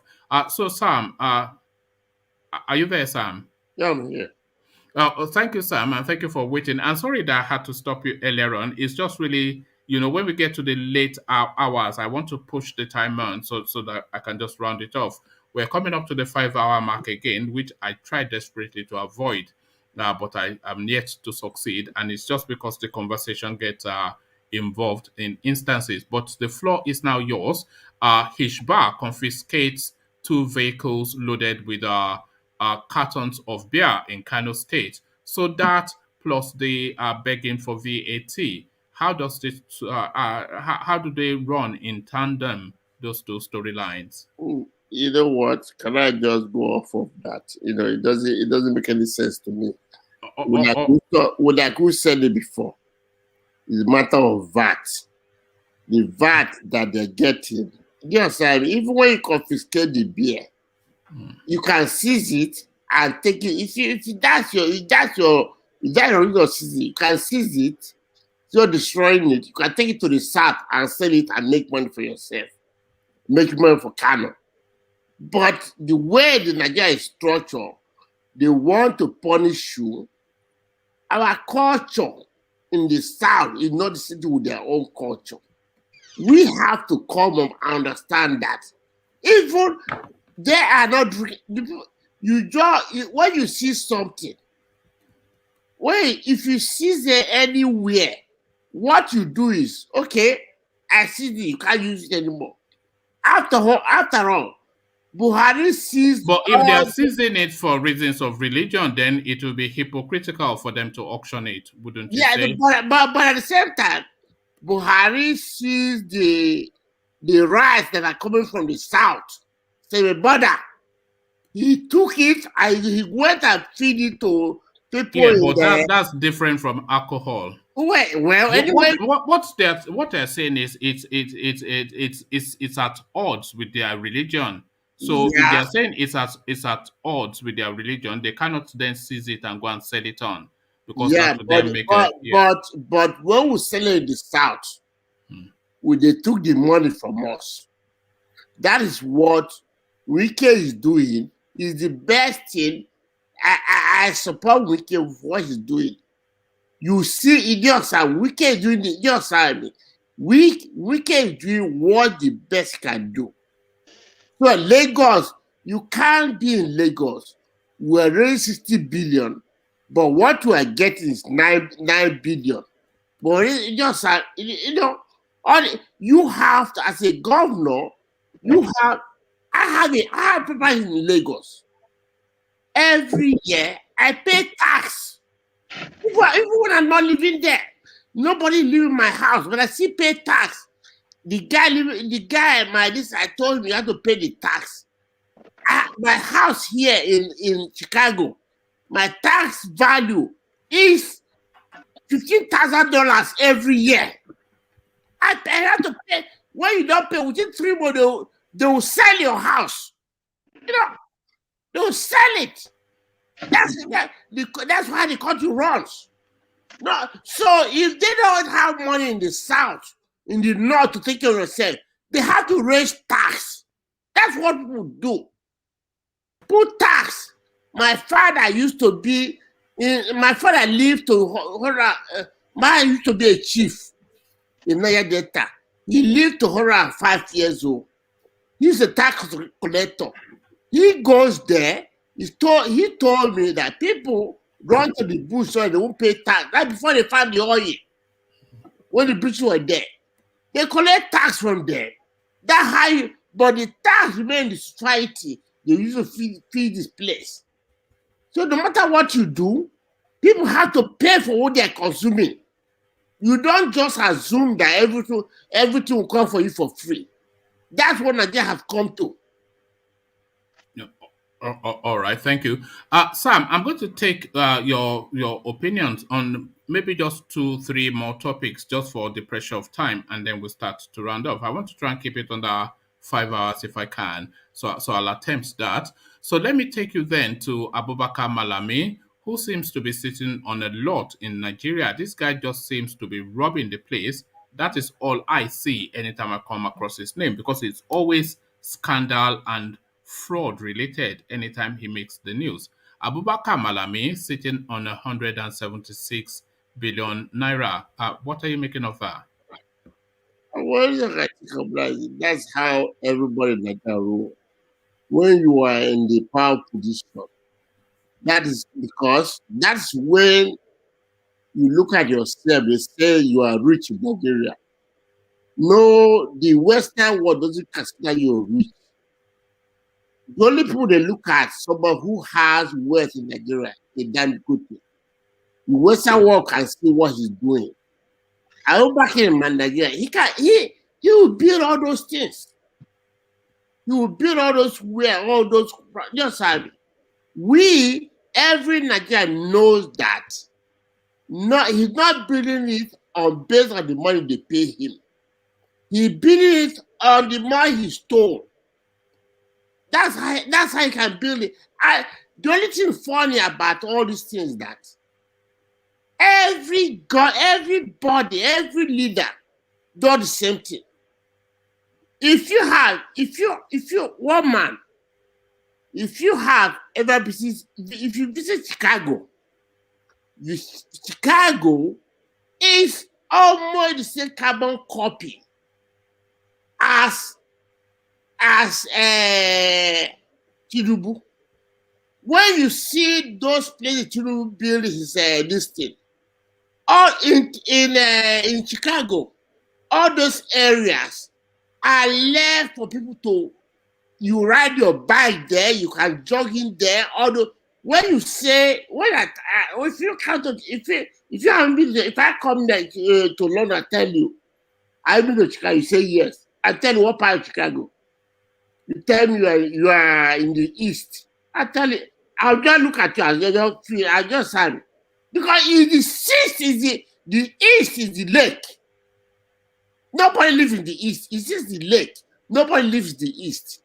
It is where people roar. You can when you pick up, you can ride your bike all the way. All right. I'm not really sure where you're leading us to, but let me lead you somewhere else. Sam, the president in the East trying to reconnect with the Indigbos. Too little, too late, or is this just a master stroke from him? Buhari decked out in Igbo regalia, talking loving words to the Easterners in Owerri. What are you making of that, Sam? Yeah. Well, the other thing I make out of that is that this would, the IPOB, they're smarter now. I told you that last week, about two or 3 weeks ago, that when somebody went on to buy tires for me, listen, they shut him down. It just happened. So for one thing, the good thing they did now, for one thing, is that they try not to come out. If you come out, they'll shoot you down. That is sure banker. So the best thing they did is to stay at home. Nobody. If I'm in Nigeria, I will start home. If I'm in Delta, the time Buhari is coming, I'll start home. Because all they do is to control us. And if whereby we had democracy, all those IPOB can come back and demonstrate. And they will be there. Buhari they will have a section for them. They'll demonstrate. They will go, everybody will go home. But when you come out and demonstrate, the first thing, bullet will be flying. Just like they'll kill you. So they did the best. That's what is good for them. All right. Thank you, Sam. That's a good spot to leave it. So we will now seek to be rounding off. And then we'll go to UK first and hear his words. So UK, your words. Well, thank you, one man. Thank you, everyone who is on the platform. And thank you, the viewers. Well, one thing I want to say is that if they don't want to fix the country, they should divide the country so that everybody will go and fix their own. Yeah, I just want to say one thing about this, our South brother, our Fulani brother, since they don't have progressive mind like the Southern people, I think it's going to be very hard for us to stay as a country. I mean, that one is an honest truth because they don't believe in progress, because if they believe in progress, all these problems we're having, I don't think it will be like this.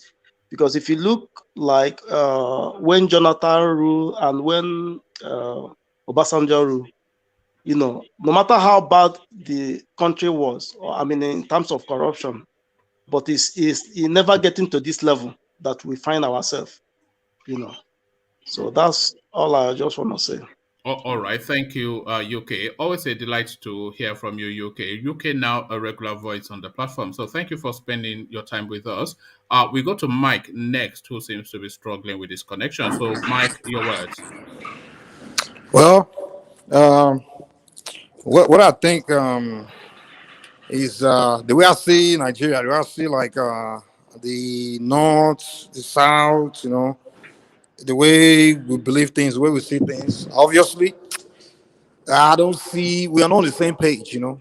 And that's why people like Awolowo in the beginning and now all those people they saw it, they saw these kind of things. You know, those were great thinkers, those were proactive, kind of minded people. You know, they saw it. That's why they came up with the let's just govern ourselves separately. You know, we can be one country, but let's just do our own thing independently and grow in our own pace. You know, but unfortunately, we find ourselves in a situation where we are all together, bunched together to do everything together, even though we know it's not possible. We don't reason the same way. We don't believe in the same ideology. The North just believe things one way, the South believe things in a different way. And if there's a way we can find ourselves to get back to a restructured Nigeria where we'll go to a point where we're back to where people are in control of their own space and doing things their own way and growing at their own pace. That would be great, but I don't see that happening. I just don't see that happening because some people are just so used to this system and they're benefiting. There's so much vested interest. So to me, I just think the best solution is just to split the country. You know, that's what I think. You know, to me, I think that's the only way, man. So hopefully that will be the case. You know, but well, that's what I have to say, Shai. You know? All right, thanks. Thank you, Mike. Always a delight to hear from Mike. So we go to Sam next and take his words. Sam. Yeah, I'm here. For one thing, you see, Mike is like he said, he's a military officer.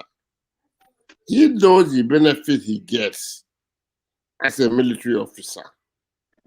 We that are not a military officer knows the benefit we don't get as a military officer. When you are in America, when you become a veteran, in America, you become a veteran, you have the benefit in the war for you.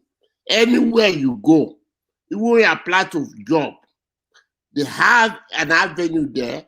You have to ticket if you're a veteran. That gives you a leeway. You serve the country. You serve the people. That's the avenue. So what I came to the avenue is that can we have Mike maybe tomorrow, next tomorrow? He can educate us how most people in Nigeria. I want those systems because I went to Nigeria. When I see people who are smarter than me, because they don't have the opportunity to travel out to go to school. Even when he joined the army, when he joined the Navy, when he joined the police, you are Korofo for the next 24 years. They won't tell you can't go to school. You can't do anything. You are Korofo for the next 24 years. That is what I want you. If Mike coming tomorrow or not tomorrow, I want Mike to address it. Please.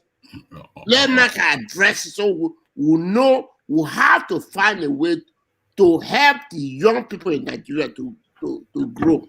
All right, thank you. Just to say, Mike is not obliged to help. No, I know Mike is not obliged.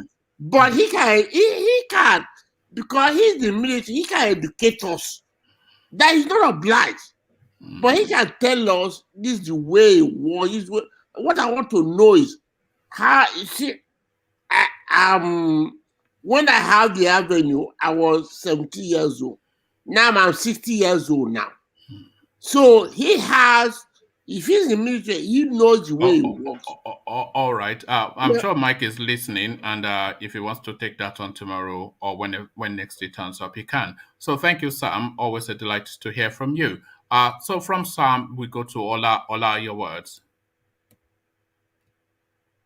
All right. So it has been another fruitful day, and I think we've learned a lot. So, like, where I want to base mine is this issue of VAT. You know, the thing still they sweet my belly. I like it so much, and I'm seeing positive things there. You know, you don't want restructure, you want to hook, and the people now all of a sudden now realize the loopholes they can use to push for this restructuring. It was fed the state police through Amotekun and different formation in the south. Now it is VAT. They are able to fight that of Amotekun and everything, but it's like they are not able to fight this VAT now because it's going to bring a lot of battle. And the positivity I'll be seeing there now, for example, I can liken it to something like this. For example, Ford will be stopping manufacturing of cars in India, for example. Why? Because Indians, they like their Suzuki. The regions that are not making money now, they'll be forced to make money. Maybe tomorrow they will upgrade their cotton value chain. Maybe the pyramid, the granite pyramid of those days, maybe will come back. And Taba, all those things, even maybe Mariana that they don't even want to even deal with now. Maybe someone will now think of, okay, let us even plant that Mariana and make pop there and do all those things. So this is what we are going to see. We are going to see the economy of the country that I want that economy to see liberation there. So that and this thing, I'm so optimistic, I'm so persuaded that it might eventually reduce banditry and stop all this parasitism. So it has been a long thing. Anybody that is listening to whatever we are saying now is that anybody that is still supporting all those other government that want to go and amend the law, they should borrow themselves senses that since they've been sharing this money, it has never added any value to anybody other than it just increases the capacity for consumptions of the political gladiators. So whatever these people are doing to stop this process of this, everybody generate their own this thing, please stand against it. Never support the government to have central treasury for this VAT. Thanks you for your contribution. I really enjoyed today's learning. Thank you very much. Thank you, Ola. Ola, also a regular voice on the platform. So yes, always a delight to hear from Ola. So Engineer, you're up next. Yeah, thank you, one man, and thanks everybody for finding time to listen to the platform and to watch the platform, and sometimes for them to enjoy our little banter. I really appreciate this because it's not easy. I give credit to people who they find time to sit down and contribute as well. Well, I'm not gonna say that much. According to what our brother Ola said, he explained things about VAT. If the Southern they're giving their VAT, if the Northerners like, they should start. Fine. If they don't want, that's fine. But destroying someone's business is completely wrong. And I just pray that things will go well in that country and people will come to realize that it's not all about power and it's not all about religion. We just have to unite ourselves and make things go well in that country. One of the key words that is bringing issue in that country is just the religion. But we should always remember something. Whether you're Muslim, you're Christian, you're pagan, or you Mami Wata or whatever, there's something we need to realize. We eat the same food. We eat the same food. We drink the same water.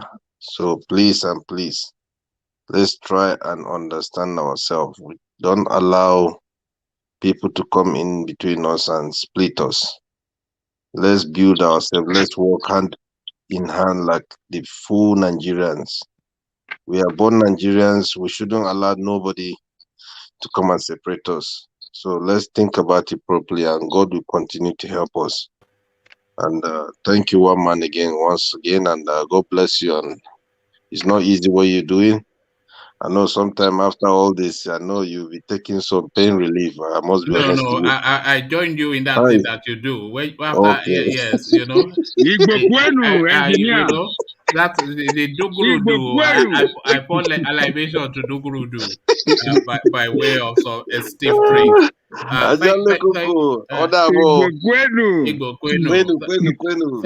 Thank you, engineer. Always a delight. Thank you. So Good night. For engineers attires alone, enough reason for anybody to turn up. What will engineer be wearing tomorrow? Well, you only have to be here to find out. Engineer, a delight. So Ajanle Koko, take it home for us. Ajanle Koko, ladies and gentlemen. The visit of Buhari to Imo State today is a personal visit to Hope Uzodinma. It's not a visit to the people of Imo. The people of Imo did not welcome Buhari because Buhari is not their president. That is why they demonstrated it by staying at home and not coming out in thousands to welcome him. Buhari came there to give a pat on the back of his political son, Hope Uzodinma, for killing his people, for killing Igbo people for him. That is what he came to do. He came to give a pat on his back that, thank you, my political son, for killing your people for me. Hope Uzodinma, after Buhari's regime, when Buhari's regime passed away, we don't know where Hope Uzodinma will go. Maybe we will follow him to Daura. I believe that he won't have a place in Imo State. I strongly believe in that. The projects they claim that he came to commission. We all saw the project. All was a sham. All was a sham. That's to tell you that he didn't come to visit the people of Imo, but Uzodinma. The only one that looked like a real project was the one inside the governor's, I think was a governor building or governor's quarter. So he came for Uzodinma. He didn't come to visit Imo's people. So on this note, I'd like to to thank the people of Imo for staying at home, for showing to Buhari that you are not our president and you are not welcome in this state, and we not recognize you. They did so well. And I hope other states in southern Nigeria will do the same to Buhari anytime he visits any state in the south, either in Yoruba land or in Igbo land, south, Delta, everywhere. We should do the same. Stay at home and not welcome him. That will register a point to him and his cohorts that are criminal, killing our people in our villages, that we don't welcome them and we cannot be friends to them and we cannot accept them as our leaders. So I would like to urge all of you that are watching this platform in any part of the world to subscribe to One Man Went to More. Press the red button so that anytime one man is going on live, you shall be notified and you can join the platform. We love you all watching us. Keep supporting this platform. And we would like to be with you every day. And before I leave, I want to urge the indigenous people of Nigeria, the Yorubas, the Igbos, the Calabars, the Ijos, the Edos, the Bendelite, the Calabars, all of you that are in America, please let us show up at this Nina's rally coming up in New York at United Nations on the 14th. Let us show up for this rally, 1 million man march, so that we can show to the world President Biden can see us and other presidents coming from all over the world can see that we want to get out of the contraction called Nigeria. We want to have our own nation. Let us show up. Let us sacrifice our time for this one day and show to the world that, yes, we are supporting Ninas in the pursuit of this struggle for all of us, so that we can have our homeland that we can be proud of and where we can retire to when we finish our time or whatever we are doing in this United States. We can go back to our homeland and settle down there and help our community to grow and help our people. So once again, I thank everybody for watching us. God will bless you all. God will bless you, one man. I will see you tomorrow. Thank you. Right. Thank you, Ajanle Koko. So Ajanle Koko, as ever, rounds things up for us. Not much more to add. Ajanle Koko has instructed you. He did not even ask you. He instructed you to subscribe. So do exactly as you have been instructed. And I'll leave it here. Carry the conversation on within the comment section. But here, I say, peace.